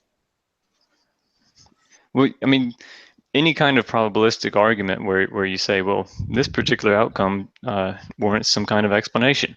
Like You're not making a they all probabilistic do that. argument. You're not making a probabilistic argument. Yes, I Right? am. No, you're not. Yeah, I Because am. no, you're not. You think maybe you think you are, but you aren't. But we've already been over this. Okay, you Right? can do more than assert that, then. Yeah, I will. I will explain to you why it is. Right? We asked you, in virtue of what is it the case that your explanation is a better explanation than the meta-law explanation? Right? And your response was to say, because it seems more natural, which is not an answer to the question. So in fact, you don't have anything to appeal to make your explanation more probable than the rival explanation. The fine-tuning itself is a probabilistic assessment of the psychophysical laws. Okay, and then from that, we're invoking that there must be an explanation. Anything, and there has to anything be an that we explanation don't with have us. an explanation for, right, could be said by the appeal to a principle of sufficient reason to require an explanation. So it doesn't matter. It doesn't matter how improbable or how probable it is, right, if we don't know what explains it. Well, do you So- hold the principle of sufficient reason? It doesn't matter. The point is, Well, yeah, it does if you're going to invoke it. do you hold to the principle of sufficient reason? No. Okay, so then you don't have a problem with it not having an explanation then. I do some things. Okay, Just so because I what's don't the hold basis? the PSR doesn't mean that I have to hold it. What's the basis by which you decide which phenomena require explanations and which don't? Intuition, and also that sort of a consistent standard that Okay. allows me to. Look, I'm not interested in you telling me that something is rationally warranted on the basis of intuition. That is worthless to somebody who doesn't share your intuitions about it, right? What I'm Right, no, asking I think you do. I think that you what couldn't I'm go about your normal asking you- daily life without doing it. what I'm asking you is what rationally compels a person to demand an explanation for some phenomenon and not demand an explanation for another phenomenon. I'm not asking you to say, oh, you know what, in this case, I kind of feel like it needs an explanation, and in this case, it doesn't. I'm asking you for a rational criterion by which we make that distinction.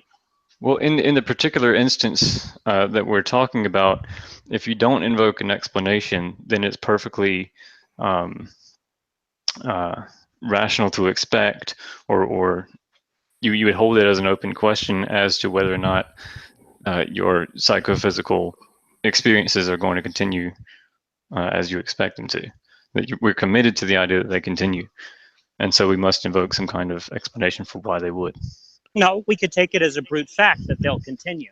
Right, but then we're looking at ourselves in the universe as something that the universe itself, as a brute fact, takes into consideration. I'm sorry? Right, we would be like looking at ourselves as contingent beings and our cognitive faculties as contingent events. It would be looking at the universe itself as though it favors us as human beings. Right, we recognize that we're fallible, so we undermine the idea that it's some necessary fact of the universe that we experience everything veridically. But nonetheless, we believe it's a brute fact that reality itself takes us into consideration in terms of our individual experiences without invoking anything ontologically that might entail indirectly our own cognitive faculties, but directly as a brute fact that I am going to have intelligible experiences, period. Because that's the nature of the universe, as a law that says I am going to have intelligible experiences, right? I don't think anyone finds that plausible, and I think it's probably Why wouldn't they find it empirically plausible? What's irrational about it? right. No, it's empirically equivalent, and if someone wanted to be that way and think that the universe is just going to What is irrational about holding that view? nothing, in the same way that nothing is irrational about solipsism either. I think Right, there's but I don't something think anyone holds irrational to it. about solipsism. What? I think there's something irrational about solipsism. Go ahead. Well, it's going to take the topic. I don't think it No, I want matters to know. now. If we're talking about the criteria I don't think by which we have solipsism these, is coherent. Under dispute right now is that there's some kind of objective criteria that will rationally compel someone to take on a metaphysical position that's beyond some kind of intuition or beyond some kind of I'm not saying there's anything wrong with having. No. You said it was irrational. You said there was a reason not to be a solipsist. You said that it was. I think solipsism is irrational, but I'm not making the claim. Explain it. I'm not making the claim that it's irrational to favor a belief. In virtue of what is solipsism irrational? I'm not saying that's irrational. I'm just saying that it's not rational either. Oh, okay. Right. So first you claim it's irrational, and then when someone holds you to the same standard you're holding me, then all of a sudden, I don't know why someone, maybe I guess I don't believe solipsism is true, but I think solipsism is irrational. Fine, then tell me why. I don't see what relevance that my argument is. It is exactly relevant to this discussion because we're talking about the criteria by which we discover it, and if it's empirically equivalent to solipsism. If I can give an argument to show that a position is self-contradictory, right? It doesn't matter whether it's empirically. It doesn't matter whether it's empirically equivalent. Tell me how solipsism is contradictory. What's the relevance of it? Whatever. You're just gonna stronghold yourself into that. No, it is absolutely empirically equivalent, and everybody. I agree that it's empirically equivalent if we accept that solipsism is logically coherent. I don't accept that it's logically. In virtue of what is it irrational? I don't see the relevance of the question. Whatever. You're giving me an empirically equivalent theory. One of them is irrational and one is not. If you think the question is relevant, one irrational and the other not. If you think the question is relevant, it should be a simple matter for you to explain why.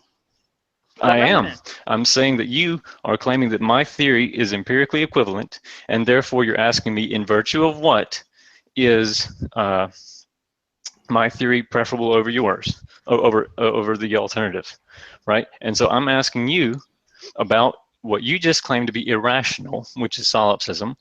It's empirically equivalent to the idea that there are other minds, and yet you can't give me a reason why I should take. I didn't say I couldn't give you a reason. You said, okay, well, give me one. What difference does it make? I'm sitting here. I'm waiting for you to actually live up to the standard you're holding everyone else to, and you're not going to do it. What standard do you think I'm holding everyone else to? That there is something by virtue of which you would reject an empirically equivalent theory.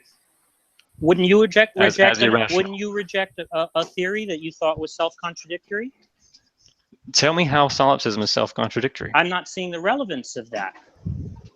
You just. Jack, for the sake of it, Jack. I mean, there are people on the internet right now who are just struggling with DD, and they're just incapable. And they say, well, I don't have a solution to the problem of hard solipsism, and they fall flat on their face for that. Right, and they would love to hear how you think solipsism is self-contradictory. We can do a whole hangout on that if you like. I don't see why it's relevant to this discussion. It's relevant because we're talking about the criteria. We're talking about a specific criteria by which you would call something irrational, and it's empirically equivalent. I'm telling you what my criterion is. My criterion in that case is that one of the hypotheses is self-contradictory, and I can reject it on that basis. Now, of course, I would have to give an argument in order to prove that, right? But the point is, the criterion in question. You would have to give an argument. I'd have to give an argument to prove that claim, right? Right. But the point and I'm asking you for the criterion. But I don't see the relevance of that. The point is that the criterion. I don't know what you're laughing about. I'm laughing because it's so obvious that you don't actually know why it's obvious that it isn't self-contradictory. It's obvious because you don't know my argument. That's why it's obvious. No, it's not because you're not giving it. That's the only argument you have. Why is that the only explanation for why I'm not giving it? Why is my explanation? Because you go on rants and ask me, because when you say when we arrived at this position that okay, these two things are empirically equivalent, and then your next question is in virtue of what? How are you answering my question?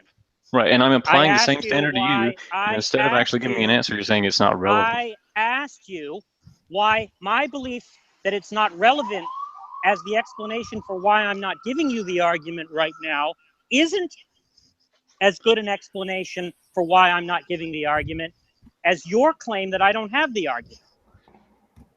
Okay, well, I'll withhold judgment until I actually hear your argument Okay, for why good. So solipsism is it's self-contradictory. not relevant. It's not relevant right now why solipsism is self-contradictory. What's relevant is that the criterion by which I would reject it is the fact that it's, I claim, an incoherent hypothesis, and I claim that I have an argument to show that. Okay. Now, Is it revelation or something? do you accept that as a reasonable criterion by which to reject a hypothesis? The fact that it's self-contradictory? Sure, it's a reasonable, Okay, but it's not good. necessary. Okay, so now we can move on. So No, we can't. No. We can't. I'm why? not letting you off We this can't. issue Why? until you actually tell me what in virtue of what solipsism is irrational. Why is that relevant? Why is that relevant? Because I don't believe you. You can just take Quite it frankly, as a I don't think anyone in this hangout believes you. Who cares I think whether you're just posturing. Who cares whether you believe me or not? Right? Why is that relevant to the discussion? I keep asking Well, we're you having that. a discussion, right? What's being discussed here right now, right, is why your claim that in order to account for the apparent fine-tuning of psychophysical laws, we need to postulate a designer. Now, how is my claim that I have an argument to show that solipsism is incoherent relevant to that issue? What would turn if I were successful at giving that argument, or if I were unsuccessful at giving that argument? What would turn on that? Move on, right? We would move on because So we would have an actual disagreement. It doesn't actually affect the issue that's being debated at all. Whether No, I'm the reason it affects the discussion is because I don't hold to your standard that you have to have something in virtue of that for something to be a reasonable conclusion. I think. Well, wait a minute. What do you mean by reasonable? Or rational? Do you mean it's warranted? Well, do you mean that it's warranted by reasons? Yeah, it would be a warranted belief. But you said you were appealing to intuitions. Yeah. How do intuitions provide reasons? Intuitions simply do. They because they're accurate. We're committed to them. Are you talking? What do you mean because they're accurate? That our intuitions are in some sense a general guide to what is reasonable. You mean that you want to claim? So wait, you want to claim that it's some kind of inductive argument that in the past intuitions have proven reliable, and therefore they will likely be. No, it's a presupposition. In the future? It's a presupposition. It's a properly basic belief that every single one in this hangout holds, including the people who are trying to deny that they do it. If it's a basic belief, then it seems like it doesn't have a justification. I thought the point about basic beliefs was that they don't have justifications. Right. No. Intuitions being a guide toward finding something reasonable or truthful. That's like saying that your properly basic beliefs or your cognitive faculties themselves are reliable. That's a properly basic belief.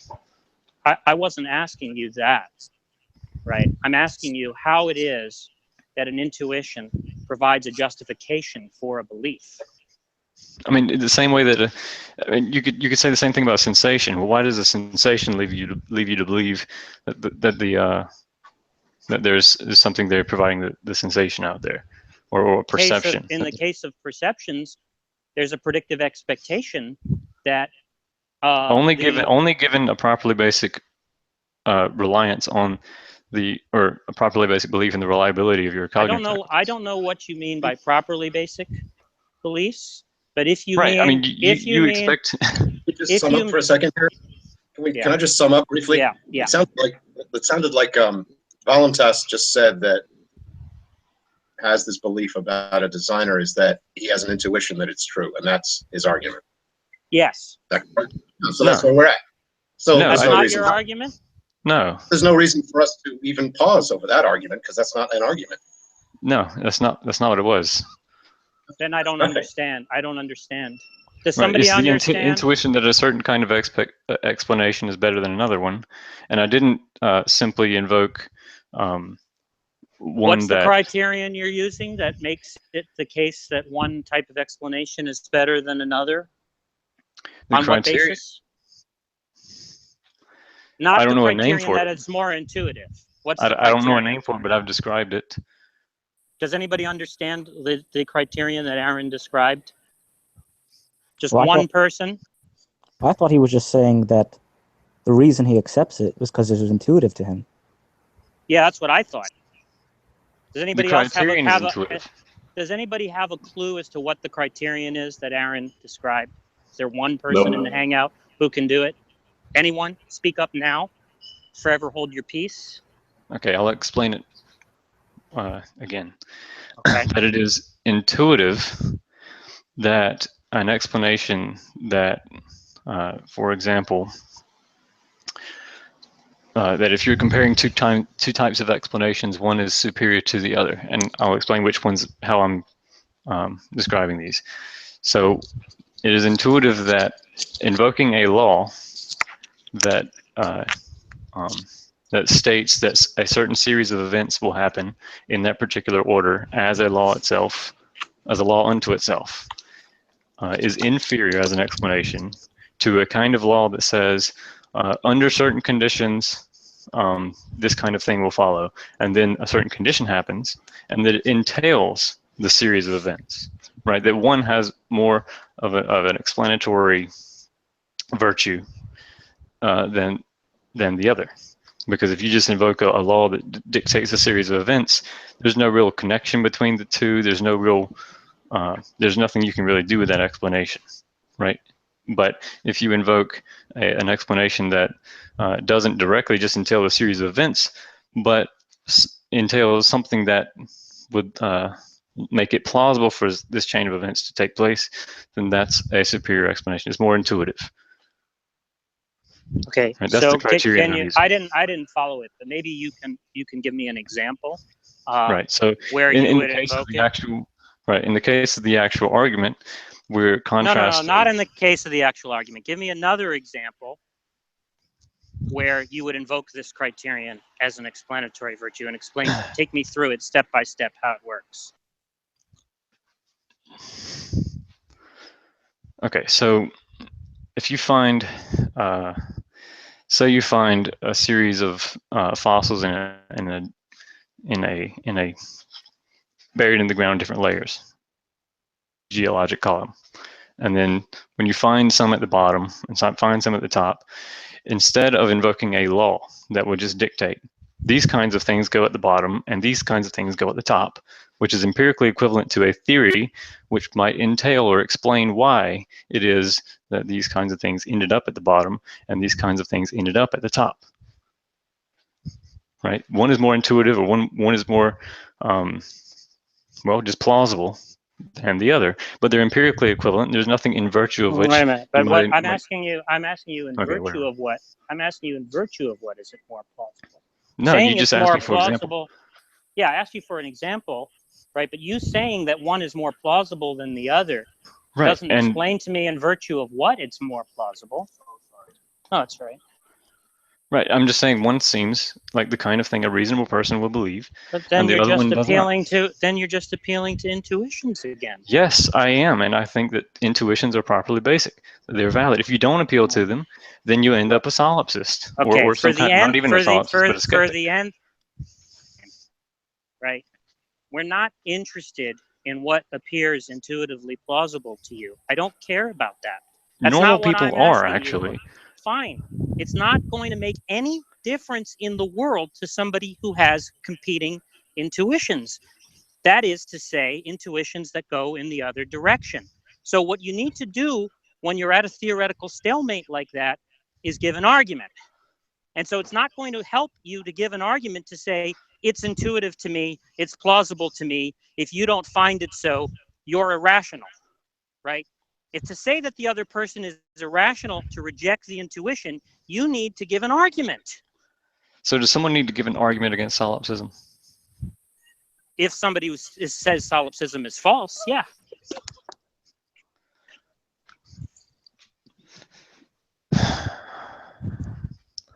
Are there arguments against solipsism?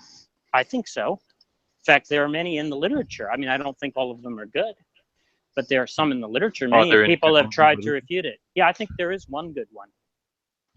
Could you please, pretty please list it or name it?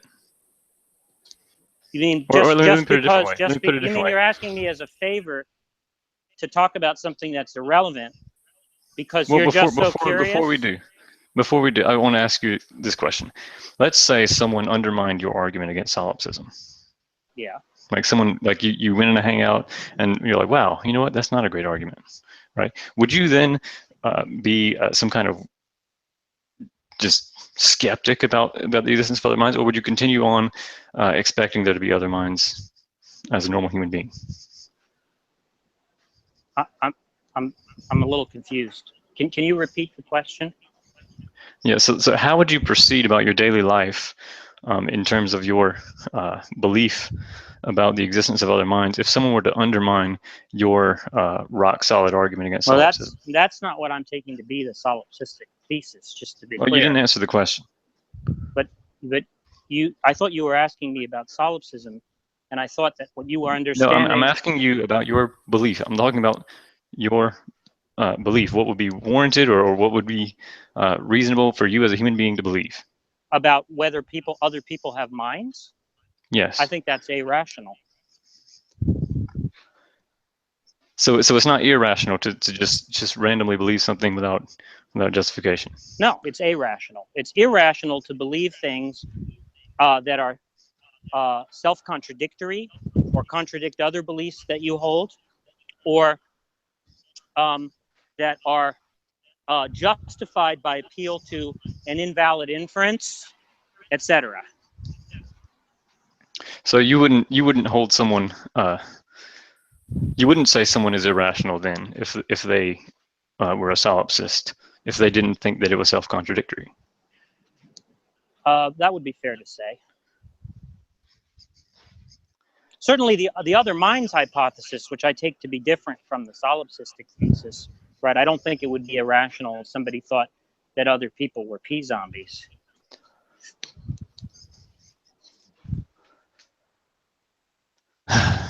All right. Well, it's 1:30. I got to go to bed. Okay. Well, thank you. Thank you for being patient. Yeah. All right. Later. Now we can get back to Russell.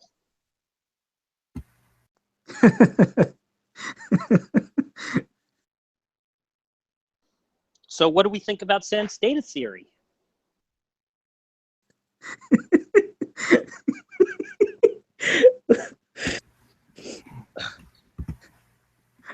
Who's left in the hangout? I don't know. I see Josh here, but if he's here, he's up really late. I don't know why Philip never joined. Michael Fall is listed as being in here. I only heard him once.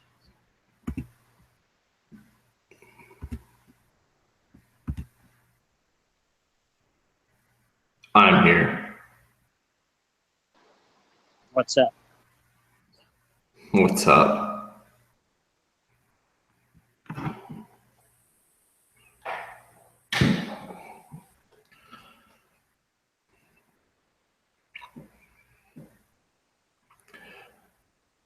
So I'll just talk if no one else wants to talk. Here's the problem with probabilistic arguments. We just Be right back, spoke. sorry. You're good. We just spoke for, I don't know, the better part of 2 hours probably on probabilities, and not a single number was given.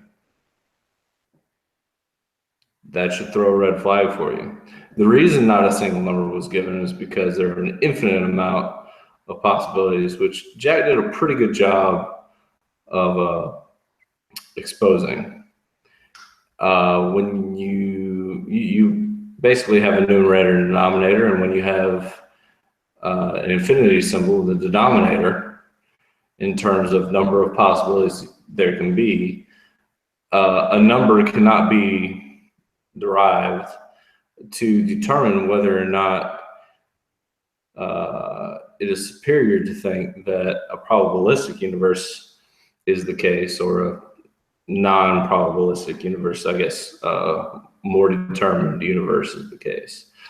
The other problem is if there were reason to believe that this universe was finely tuned, as Aaron was espousing, Jack also did a good job of exposing the problem with the probability that this universe is finely tuned. There's infinite regress in possible random chance occurrences, that it is the case that we ended up with this particular fine-tuner fine-tuning this particular universe. Aaron didn't get that. Aaron didn't get that at all. So those are just some of the many problems, and it forked so many times I wanted to jump in and say, wait a minute, but it just kept forking and forking and forking the conversation, that is, point where I just let Jack was doing a good job. But I will say, even though after Aaron was thoroughly defeated with his intelligent design non-argument, it was an assertion, that I would have liked for Jack to elucidate his solution to hard solipsism. And if he's there, I'd like to hear it. That was the only point where I think Jack was a little bit hyper-Socratic. Didn't need for that. He was already done. There was no rabbit hole for him to escape into. So that's all. Does anyone have anything to say? Am I just jawing off? Am I even still here?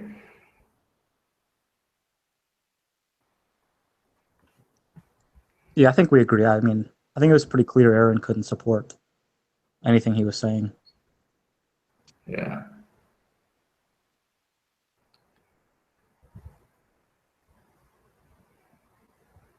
But that's my take. And as soon as you ask for the numbers, and we're talking about probabilities here. So the word set came up a lot. And when you have a set, the set is defined. And he even used the analogy of going to the refrigerator and picking out one of the six packs of Coke. And that's a set that we know the set. We have a number for that set. For the number of possible universes that this designer could have designed, there is no defined set. So there's an inherent problem with claiming probabilistic superiority to an alternative when you don't have your own number, which I brought up when there was a little bit of dead space. He said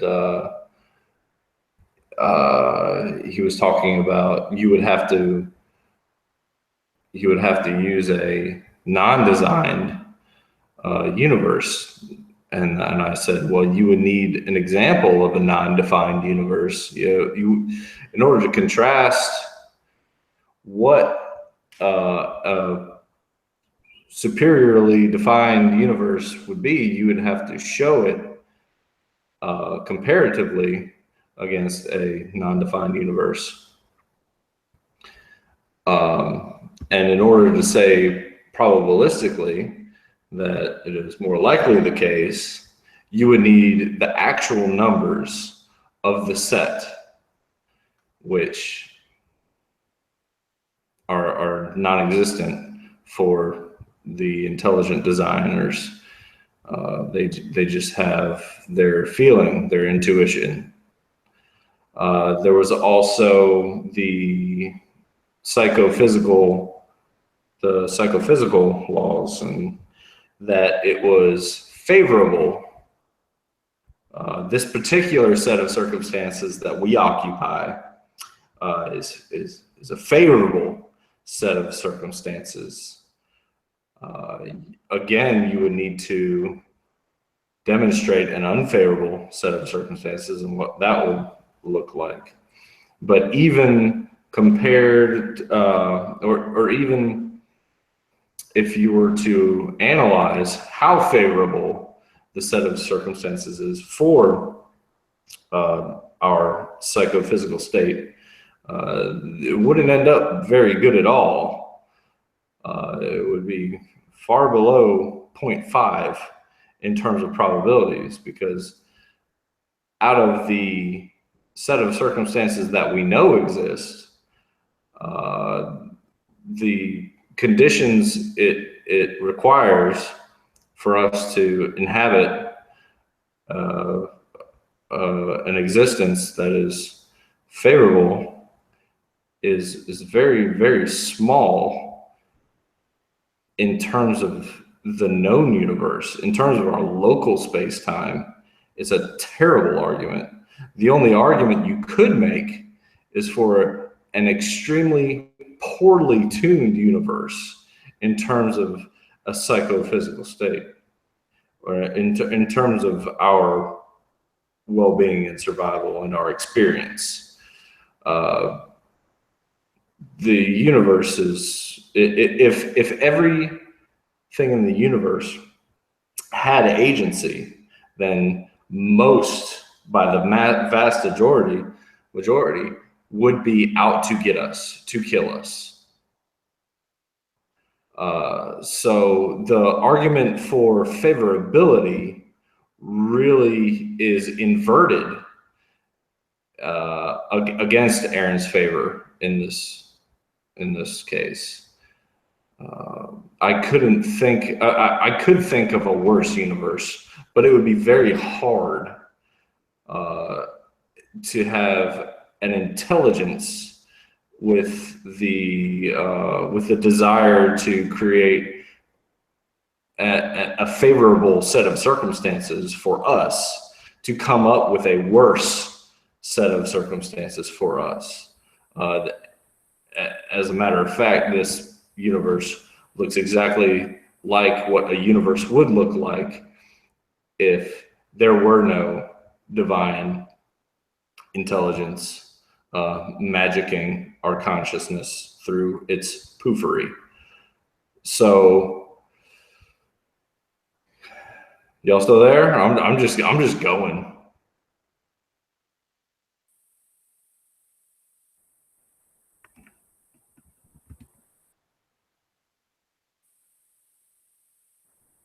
Yeah.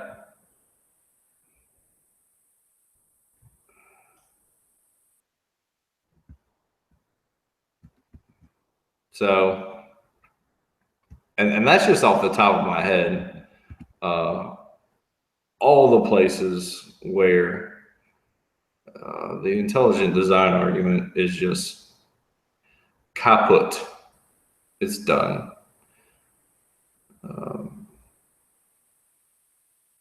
It would take, what was the beginning of this conversation about? Evidence. That's what it would take. Evidence. It would take evidence of a designer designing universes in order to determine that this universe is designed.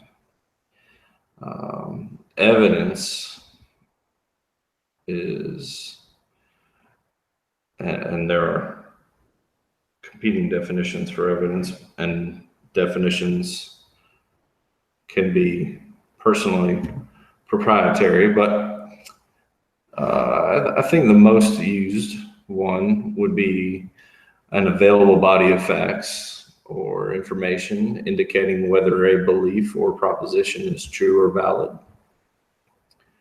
And there is no such evidence.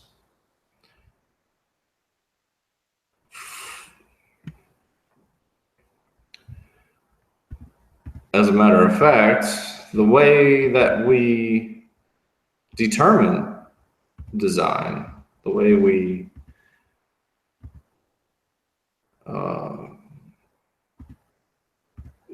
the way we label design and the characteristics of design that we attribute to things that are designed are used by contrasting the rest of nature.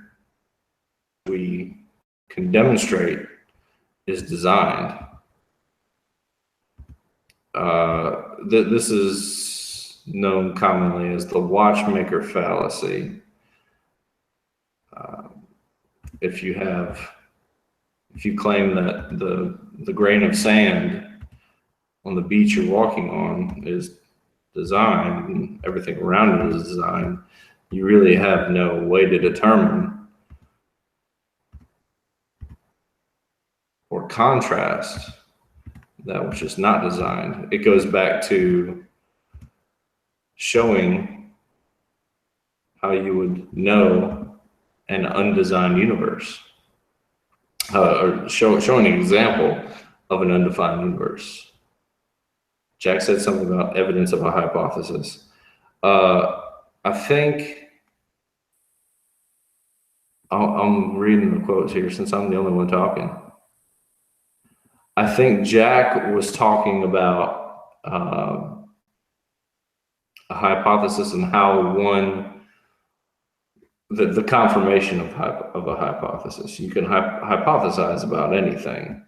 What is important is how we would know the mechanism by which we would go about knowing whether or not a hypothesis is true and has predictive capability.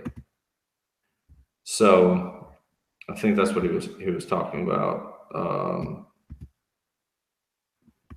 Let's see, just keep going. I'm trying, man. I don't know. I mean, Aaron did a really good job in terms of being an honest interlocutor and a good sport. And I think he did his spiel as good as any idea can do an intelligent design spiel. So I'm just gonna monologue. I'll monologue all night if you let me. Let's see.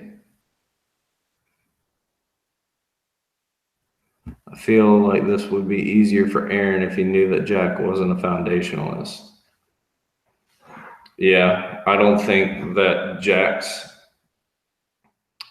if he is a foundationalist, foundationalism has anything to do with it. I think that you'd have to go into a conversation. I think that most conversations that aren't about presuppositionalism and foundationalism, just forgo the epistemic framework, which really goes to show a lot of the flaw in presuppositional apologetics, is that you don't talk to people as if they have no grasp on the fabric of reality. It just gets to the point when you have someone espousing their bullshit that does not conform to the fabric of the reality, arguing against the fabric of reality. And it seems to me like presuppositionalism just kind of goes straight to that point. It's just, let's just go ahead and get there. Let's just go ahead and get to the point where we're arguing against the fabric of reality. So, yeah, he was not bad, but he was still baseless. No, I think that I think that Aaron is he's a good egg. I think that it's not him, his argument that is really just terrible. Yeah. Found herentist or foundationalist, right? Well, let's see. Does anybody have a question? I'm fielding questions from the 18 watching.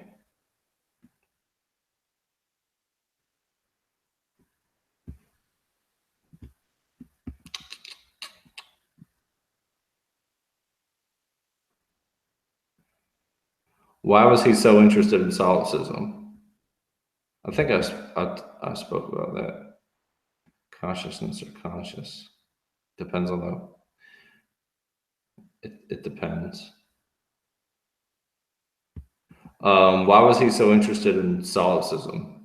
I think Aaron was so interested in solipsism because Jack made a claim that he could falsify it,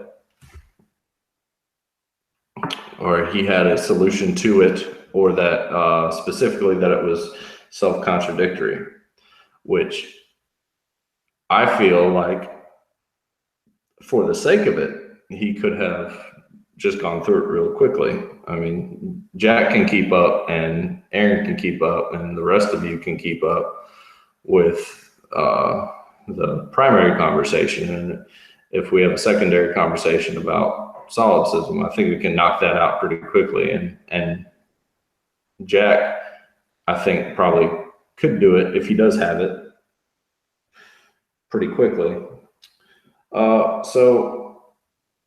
But I don't think that was the point. I think the point was Jack at that point had already defeated Aaron, and Aaron was, I think, holding on to it.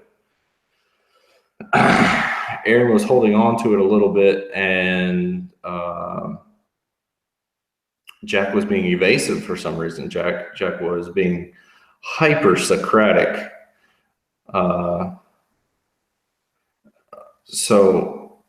And I don't know why, but I would have liked to talk to Jack or heard from Jack on that subject. All right. What happened to Helena Handbasket? Helena's been in and out of the Hangout.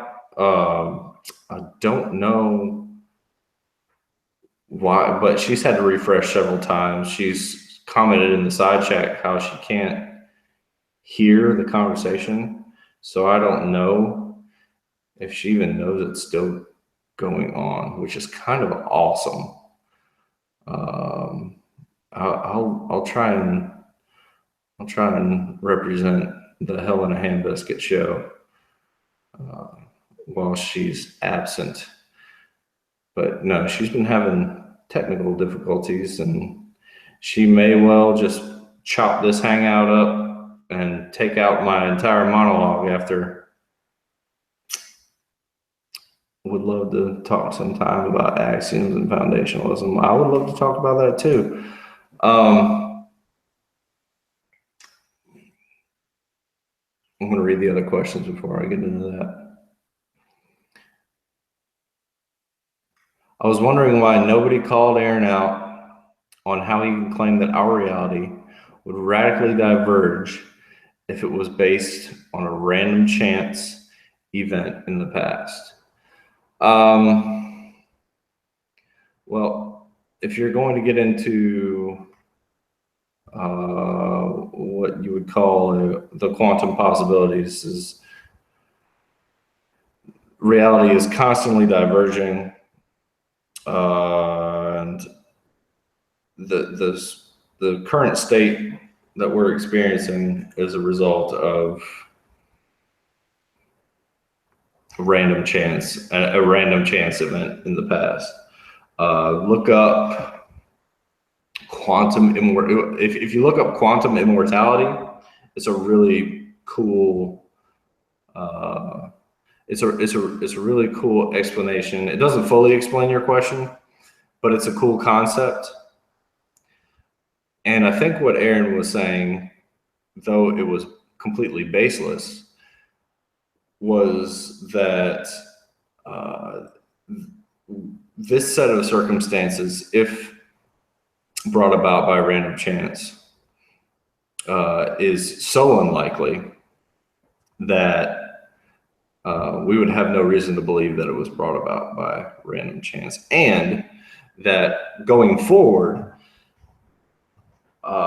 we would have no expectation for the parameters of the universe to continue as they've been continuing.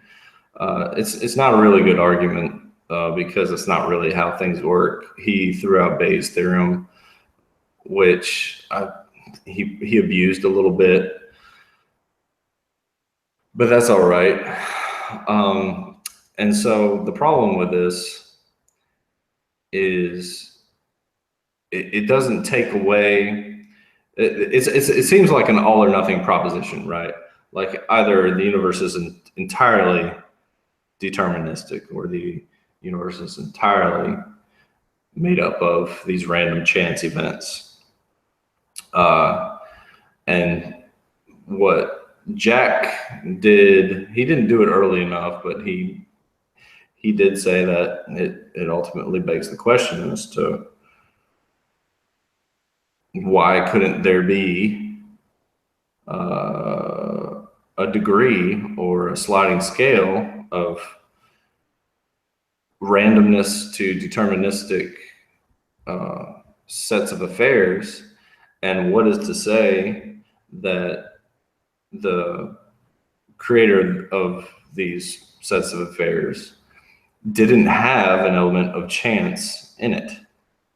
And that's really the problem with the argument. When you're talking about chance, especially when you're abusing the probabilistic arguments with no numbers, if you're talking to someone about a probabilistic outcome and they don't have numbers, that's a really good indicator that they don't have an argument at all.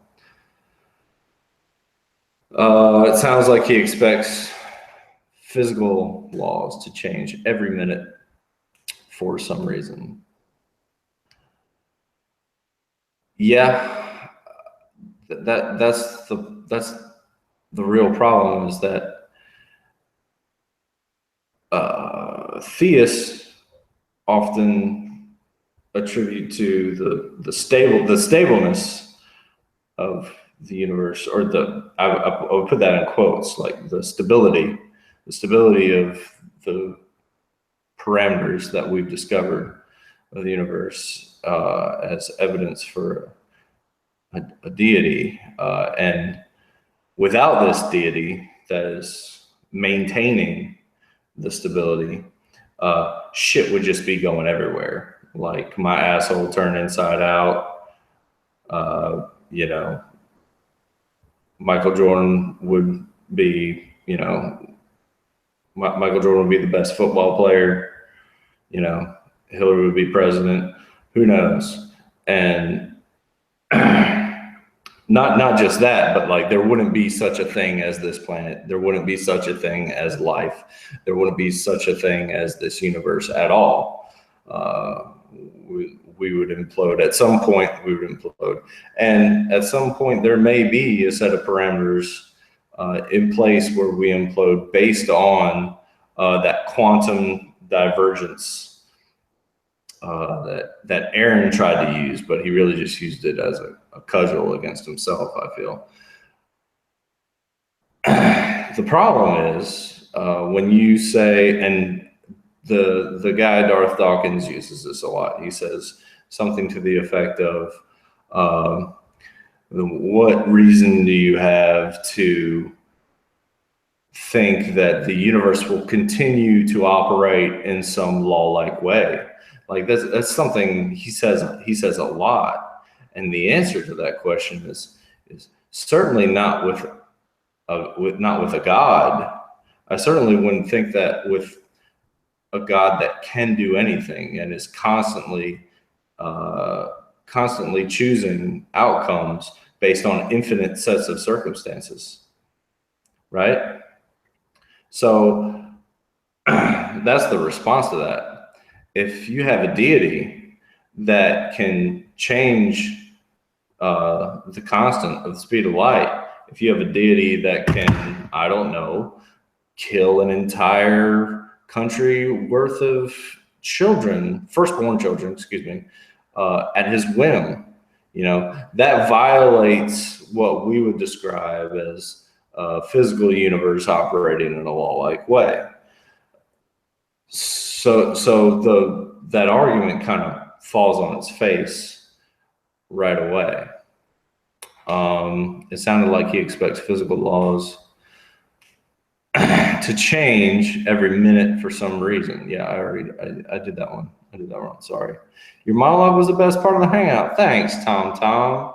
It wasn't. I think that Jack did a really good job with Aaron, except for the very last bit about solipsism, where he was kind of hyper-Socratic, but that's okay. And yep, he did. He was trying to stay on point. Javier says, I think Jack was trying to stay on point. His question on solipsism was fair. It's kind of a tactic to divert the subject. Yeah, no, that's true, but I think it was kind of dead. I think that Aaron kind of knew that there was no corner left for him to retreat into which he could retreat. I'm very good at summing up the hangout. Thanks, guys. Really just Tom. I'm really only getting love from Tom, but that's okay. Any other questions?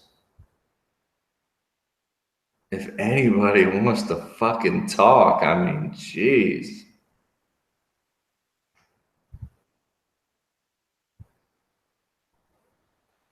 Helen's gonna chop this shit up.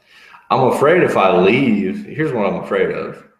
I'm afraid if I leave, you know, and I'm the only one maintaining this shit, and this goes on for like another 4 hours, because no one's manning the helm, and then it all just gets deleted because it's going to be like a 12-hour hangout at the end. Hey. Hey, who's that? Simos. Hey, man. Are you listening to me or not? Yeah, I've been listening to you. I wanted to come in and say thank you for summing up the hangout as well. I thought you did a good job there. I agreed with just about everything you said as well. Thanks, man. I appreciate it. Yeah. That was my sense.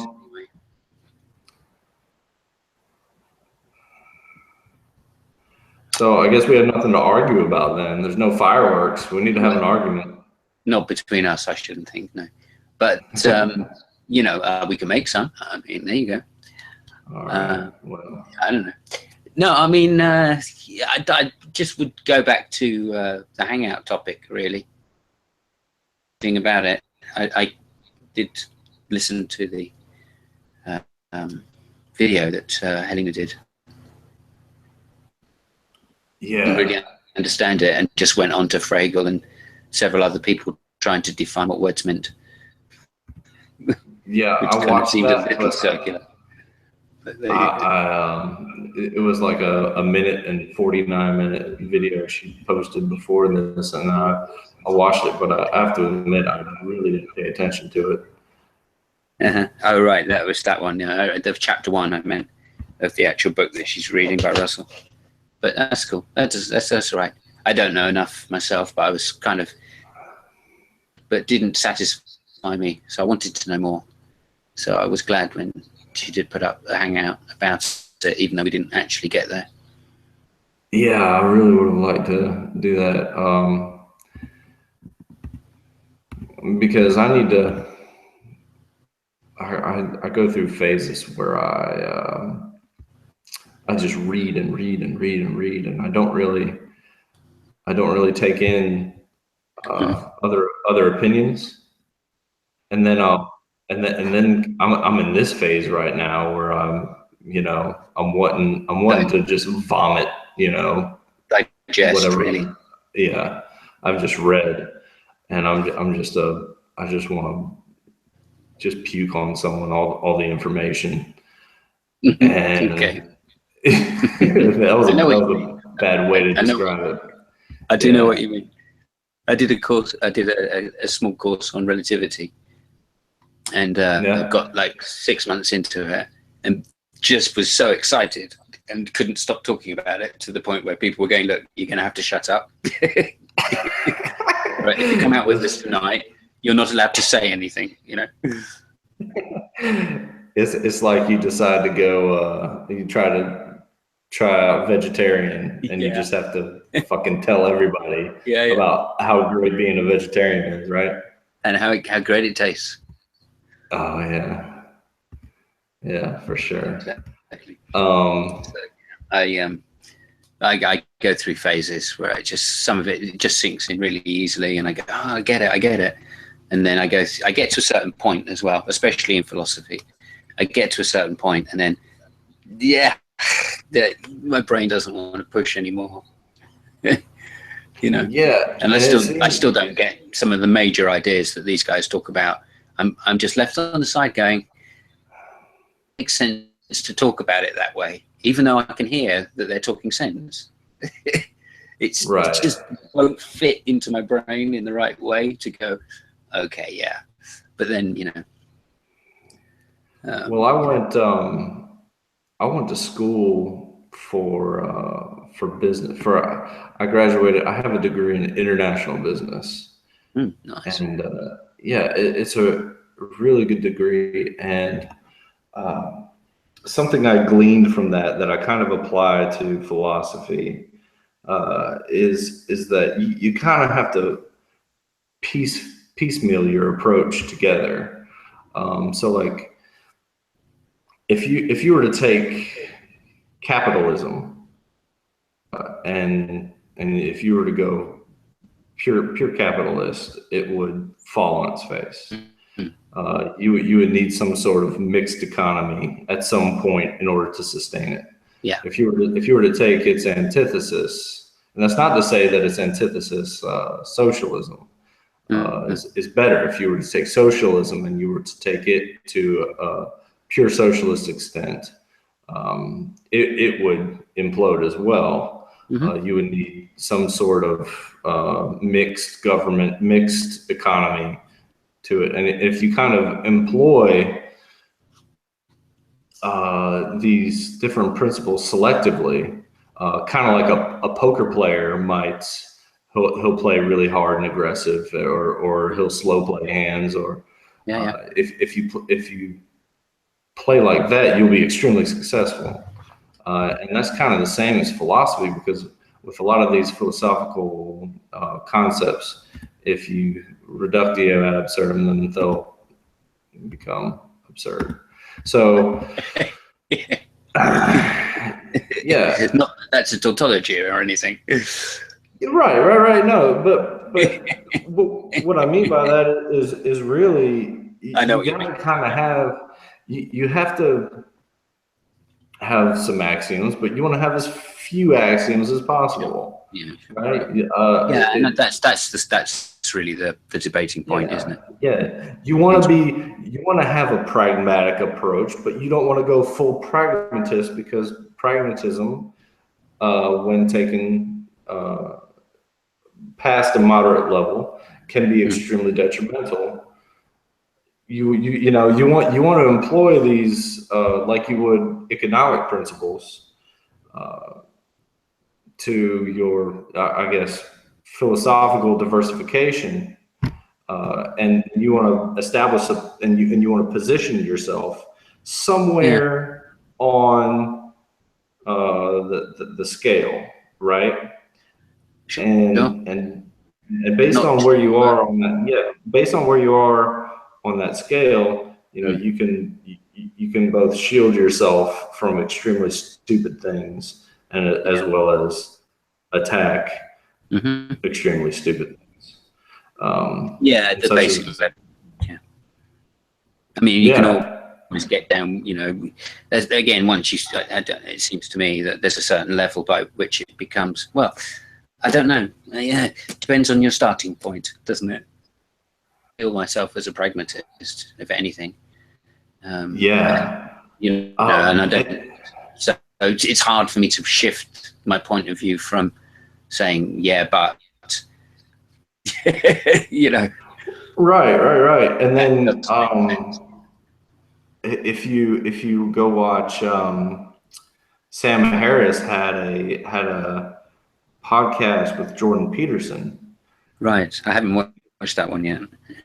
They had two back to back, and the first one hinged on Jordan Peterson's pragmatism, and he went like full pragmatist with it to a degree that Sam Harris had never even heard before and was completely incoherent. And Jordan Peterson is an extremely smart and articulate and well-read and well-educated individual. Yeah. I don't agree with him on everything, but I agree with him on a lot of things. I mean, he's a theist, and I agree with him on things, which is strange. Yeah, I disagree with him on some things as well. I've basically been more in disagreement with him than agreement, but not on the not on the philosophical stuff. Right, but on pragmatism, he had a conversation with Sam Harris, and it was almost, if he wasn't so old and well established, it would have been detrimental to his career, I think. Because he took pragmatism to levels that it was an abuse. It was an abuse of the term, and I guess that's not really pragmatism's fault, right? Well, one might argue it's a pragmatic approach, but I don't know. I don't know what his arguments are, etc. But all I know is, you know, it's for me, it's my first go-to fit, right? Is to take a pragmatic approach, and then second is to try and deal with, you know, any higher forms of logic which need to be applied. So again, that in itself sounds pragmatic, which is the way I use it. I have no idea whether that's philosophically okay or not. Right? It's just what I do. No, I if you can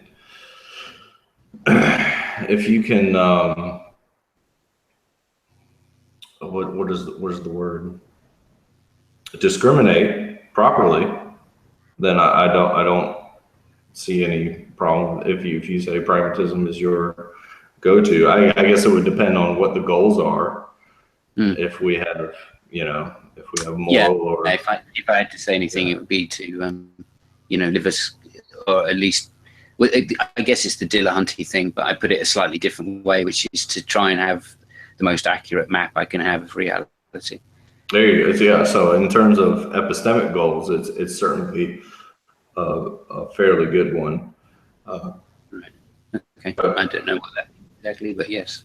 Yeah. No. Not entirely. There, you can hit walls. You can hit walls with it, and it can become problematic. But generally speaking,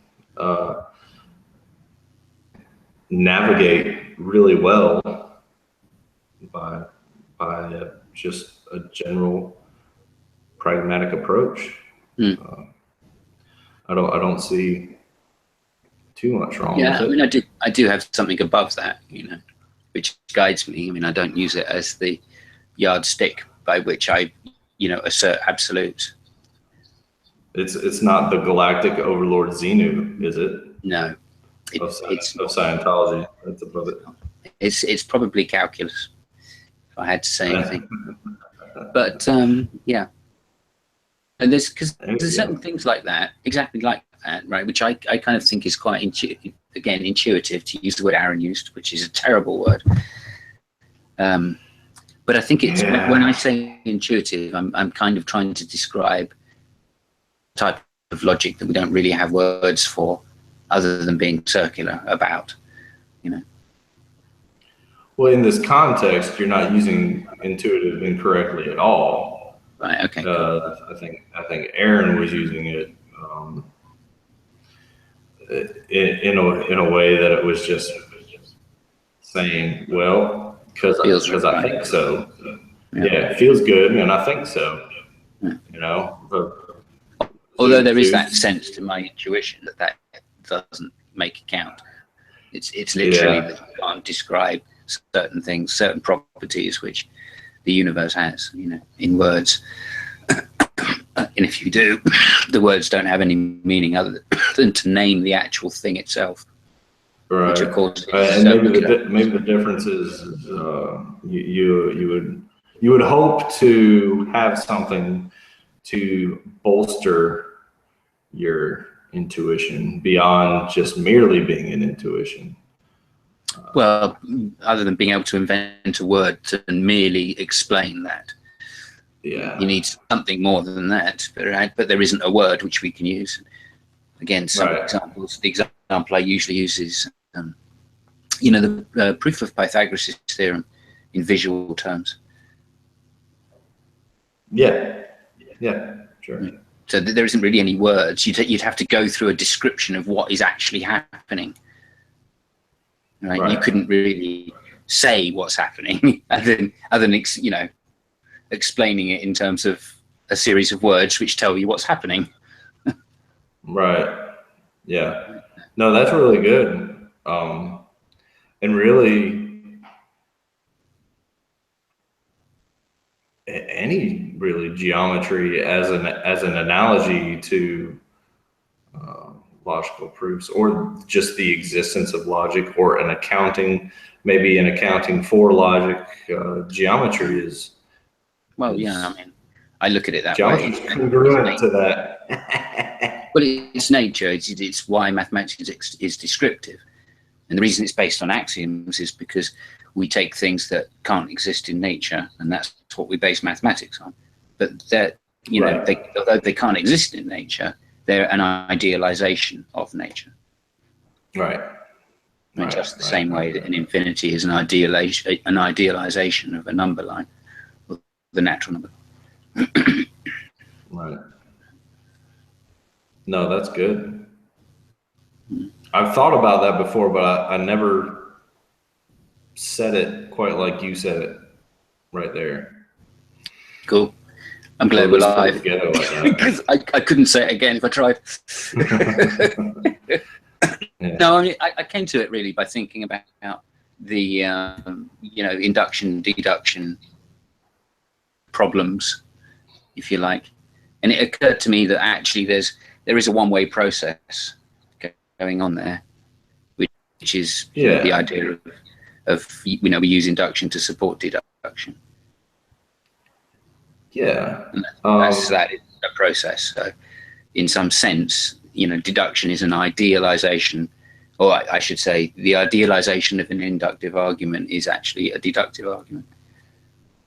The same way we do it in mathematics.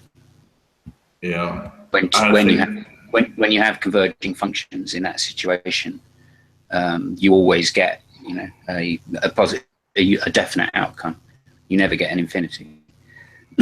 So any deductive argument with converging premises, always going to get. It's just with logical arguments, the math of words per se is the problem, because you would have to define everything so extremely well, and logicians do. If you read a paper by a logician, it's the variables are extremely well defined. But if you're having a hangout with a guy who got his logic degree from Matt Slick University, you're fucked. You're fucked talking to him, because he's gonna he's gonna just shit all over himself. And so that, I mean, so Yeah. I think the analogy with the geometry is pretty sublime.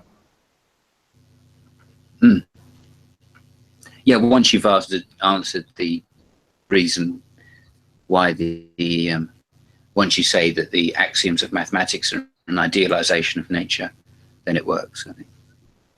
Yeah. You have to make that connection. Otherwise they'll just turn around and say, well, it's a transcendental. How can this transcendental thing be? Whereas, no, the actual the demonstration, the visual demonstration of it is an approximation, of course, because we make the idealization in mathematics, which comes out to be the calculus. Yeah. No. Right, because it's integrated between limits of 0 and infinity, so we take all numbers into account, and that's an idealization, something that never happens in nature. And the reason is because the axioms of geometry are in fact idealizations of nature, which can never happen in nature. So again, it's going round, but of course they're axioms, so you'd expect that. Yeah. Sorry. It's something I thought about No. recently. I just wanted to, I kind of thought, I wonder if is that right? Could it be? No, this is not far lost on me at all, and I think about it a lot. I just struggle to find the words, and even if words with a theist or with someone who is promoting something like intelligent design, it's really difficult. I wouldn't even go there. Hard to get them to grasp it. I wouldn't even go. Yeah, the problem isn't in formulating the approach. The problem is getting your interlocutor to see where the conversation is going. That's really the disconnect I feel with these hangouts. Yeah. Well, again, I noticed Jack and Aaron, I guess, I was going along, and as Aaron was pointing, going through his arguments, of course I was writing in the side chat going, well, this one, I can't remember the first one I wrote down was memory, therefore God. Then he did a God of the Gaps, and then he did the Toya Wilcox, It's a Mystery. Yeah. Jack's brilliant because, every time he headed the guy off into either the option that you're going to take, in which case we'll call it out, or give me another reason. But you can't go in between and half claim that it's going to be God of the Gaps without telling me which gap it is, why that is predicted to be a gap, for instance, or why God would explain that particular gap that science doesn't. So it was really clever the way Jack just kept pushing him around, just around and around. Yeah, it's like a mouse in a maze, and you only have these few options based on the maze you put yourself in. Well, I think Aaron was good in that. I think he genuinely, was questioning. I think I could hear over the 2.5 hours or whatever it was. I could hear him questioning in his own mind. Beginning of the conversation, his logic was rock solid, and by the end of it, I'm pretty sure he didn't think it was rock solid.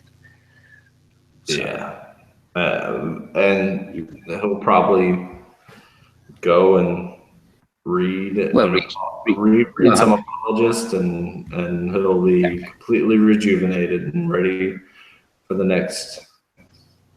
I mean, we'll see. Well, I was getting his argument. I really was. The bit about probabilities and stuff, But it's a straw man. You know, that is a Max Lick argument, and it's a straw man argument, right?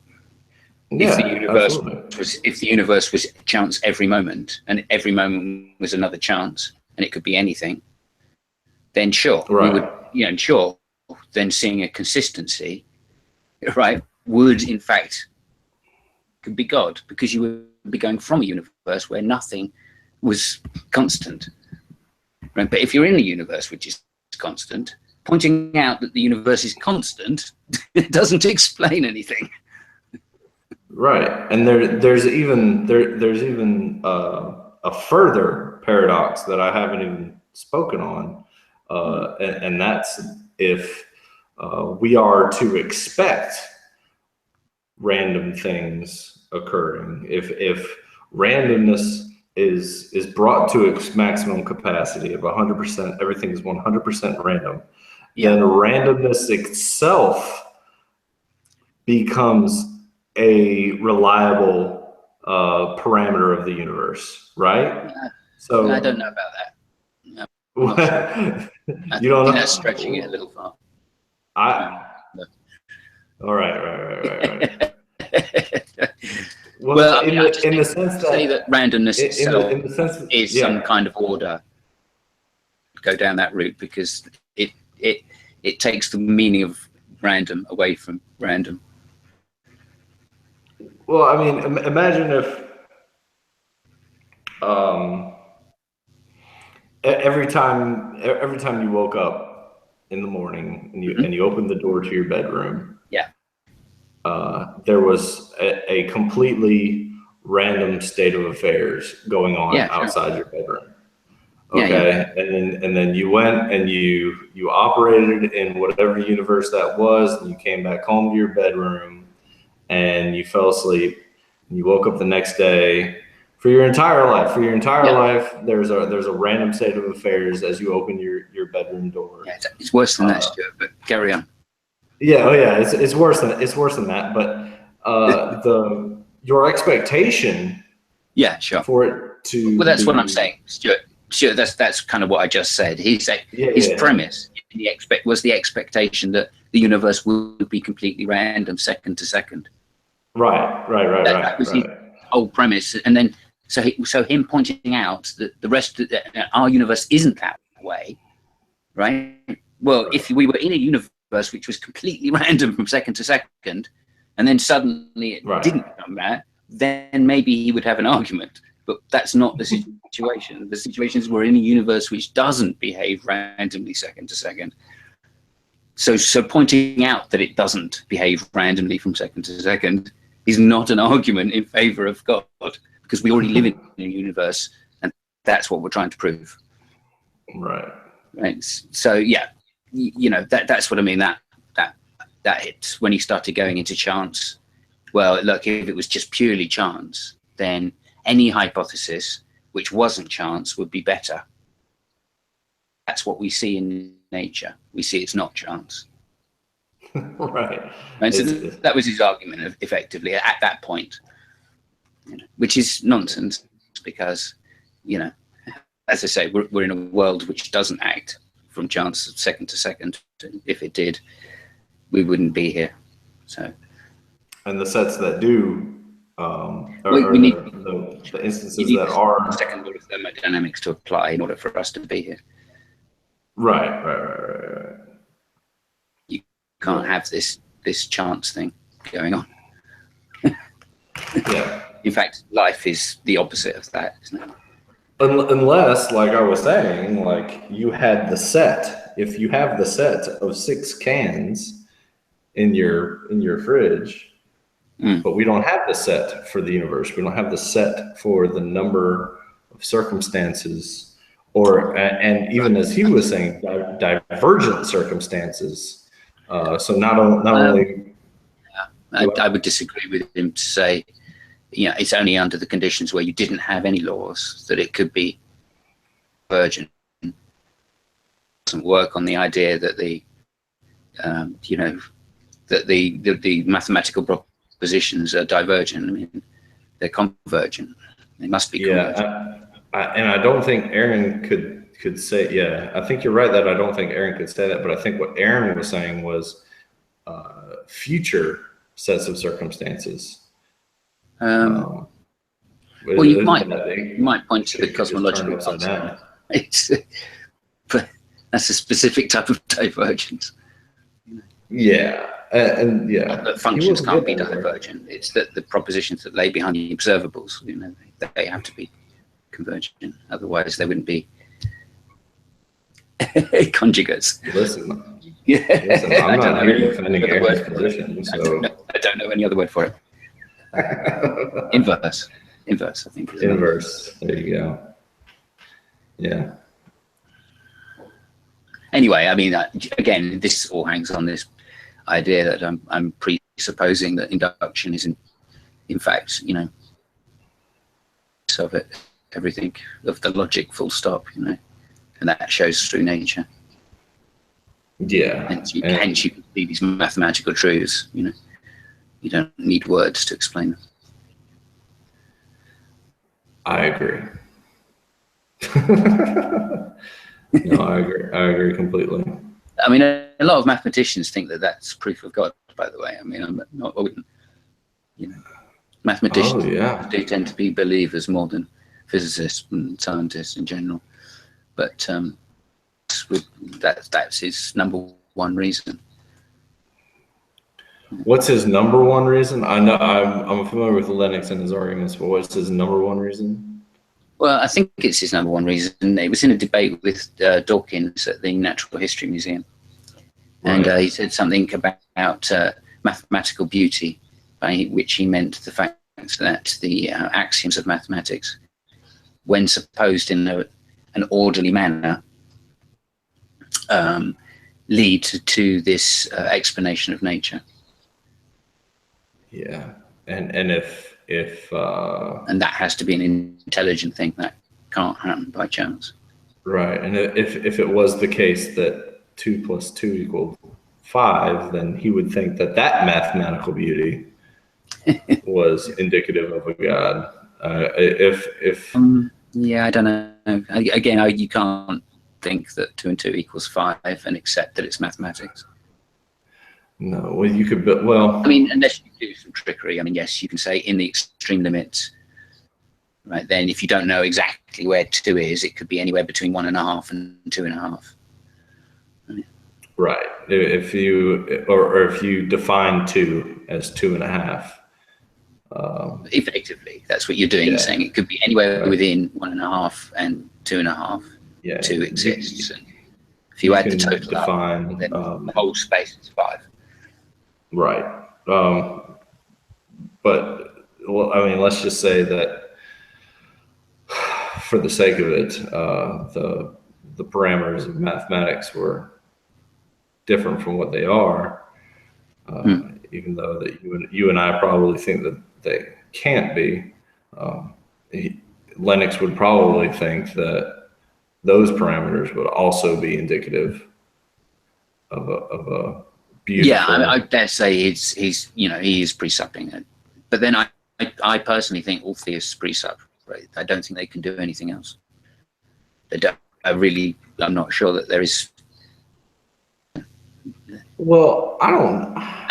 And when I say presupp, when I say presupp, I'm including faith. When they say, "Hey, it's my faith," I think that's a presupp argument.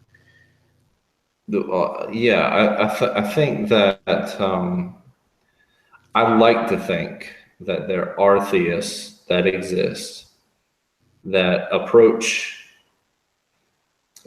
reality as we know it without any cognitive biases, and have poorly concluded that a deity exists. It concluded for bad reasons and for some reason. Yeah, for some reason, or through fallacious reasoning, or through their own mistake. It might not be. Yeah, and that are sincere thinkers that they've concluded that a deity exists. I like to think that. I don't know that. What's more than likely the case is it doesn't just matter about whether all we of know them. it or not. It doesn't matter whether we know it or not. We still need to be charitable to it. Yeah. I mean, it is probably the case that most theists arrive at their theism through their own cognitive biases. Well, I think if you start thinking about it yourself, then you come back to one of two reasons, right? You either come back to, I've been doing this a long time and I don't have a reason, right? But that's a reason in itself. I've been doing it a long time. Or the other one, which is, I need to do this because I feel inadequate without it. Right. So, yeah, I mean, they get funneled. It's pretty easy to funnel the reasons why one would want to believe in a God, and it's either that's just talking to Christians and stuff. Yeah, or Christians, or just about anyone who believes in the supernatural. They have a gap to fill. They have some sort of epistemic limit that. Yeah. See, the supernatural thing is another kind of red herring as far as I can see, which is, I know it's a central part of the belief in God, but I don't think, I don't think most, in inverted commas, some religious people take it that seriously. They take it as seriously as I do, in fact, and they still hold belief in it. Right? So that's one of the kind of discontinuities I see, is people struggling with their faith that try and hang on to supernatural as being something powerful, which is going to really make a difference in terms of, healing little Joey or whatever, Yeah. Just don't think like that. As soon as their child becomes ill, they go straight down the hospital because science. Right. So, which means they don't actually think that the supernatural is real. Yeah. Yep. That's what I always tell. If they're going on a ski trip, if we're going on a mission ski trip, so why don't you just pray to the mountain and Jesus will move it for you? Yeah. That's in the book. It's in the good book. Do it. It'll happen. He guarantees it. Guaranteed. Yeah, well, that's the other thing. The modern world, right? Yep. And whether or not that's an abuse of the text, I don't care because it's hilarious.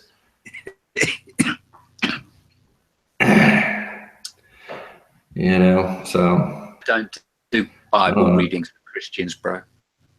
Yeah, I'm not apologetic. I just it was like in this conversation, every time I just wanted to kick the door down and just shut the whole thing down, because it's like, look. Yeah. And Jack was kind of circling like a shark. He seemed into it. I mean, Jack seemed into it, and he was up for, showing that you really want to stop these ideas at the door. Because he did spend a couple of times. He explained it a couple of times. Jack sounded like his life was in danger on multiple occasions. I thought there was a gunshot. Yeah. He had to go explain this. There were people yelling at him at one point. He was obviously walking or running somewhere. He was constantly out of breath. But yeah, I wanted to, and so every time, and Jack was doing fine. I didn't say anything. And Josh had some really good chime ins. It's been quite good in the past. I've had a couple of his hangouts, not in his personally, but where he's been in hangouts. And he's usually pretty good to talk to, but I don't think his arguments are, obviously, they're not. I mean, they're not at Jack's level. So. No, Yeah. You know, it's a little frustrating for some of us that actually could go, yeah, we could have said that, Jack. Yeah. No, But, Jack was putting it in a way. Yeah, he was putting it in a way that was very like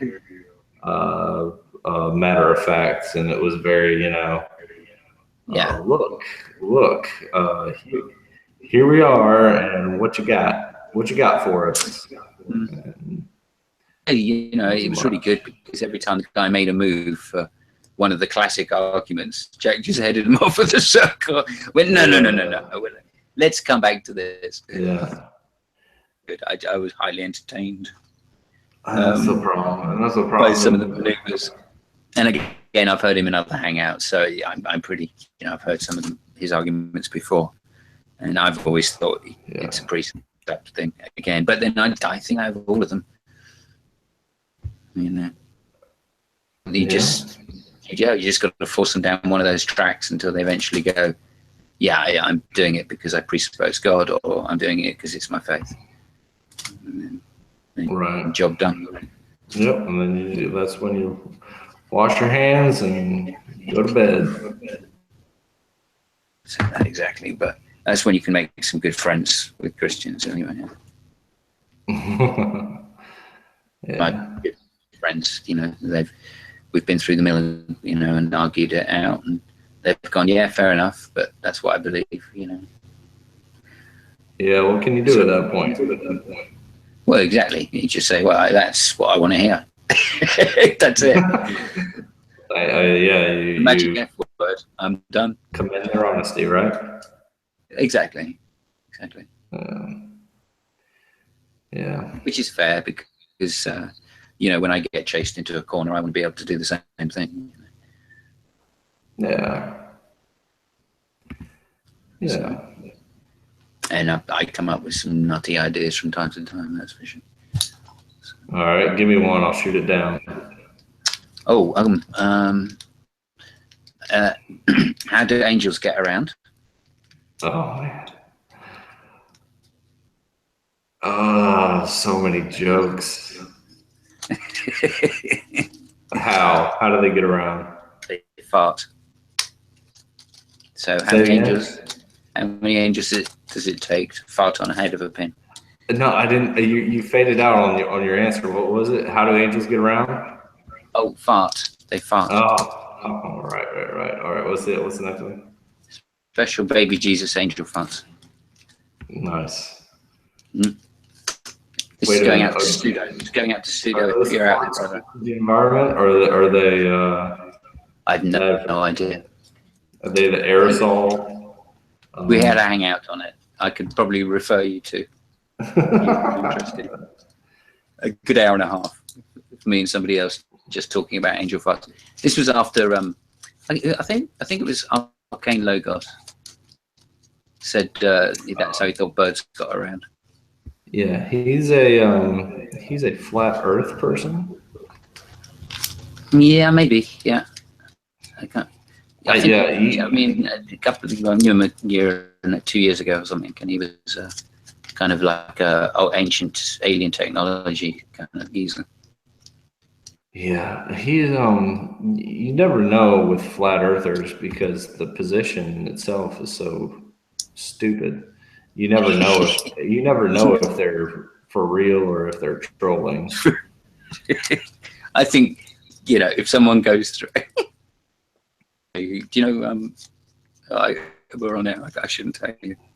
Anyway, I'll tell you when we go off air. But yeah, no, when somebody's been through like quite a few of them, I'll be a little bit suspicious, you know what I mean? But fair play to fair play to Arcane. He does, you know, he's had them going for quite some time, all of them. I mean, if you talk to him now, I'm pretty sure he still believes in, you know, ancient aliens in Egypt. Oh man, that's good rough. stuff. Good stuff. That's rough. Well, I mean, it's entertaining. Yeah. I mean, yeah. I was talking to someone about flat Earths, solid, right? And just massive argument, whatever, for a couple of days. And you know, it was getting funny and stuff. And so it came in on the third day, and I went, "So come on, mate, let's get it going." And he went, "No, I'm not flat Earth anymore." I went, "What? Really? Oh, fantastic, fantastic." He went, "Yeah, hollow Earth." I went, "God, you've had 2 days trolling. Fantastic." Nice. Yeah, That's it was a funny. That's good. Yeah. Well, man, it's about 2:37 here. Okay, buddy. Yeah, I'm gonna hang up my boots, and maybe I might have one more beer and go to bed. I might not have one more beer, but I'm gonna be done. I'm gonna be done here. I don't know. It's all to you. You close it out, all right? Hey, mate, I'm off as well. I think it's even later here, so Right. that's how it is. But thank you very much for summarizing the hangout. Yeah. Really great. Great to talk to you, and I'll see you in another hangout. Yeah, for sure. Good talking to you, buddy. Take care. Thanks, Jack. Thanks, anyway. All right. Yeah, bye.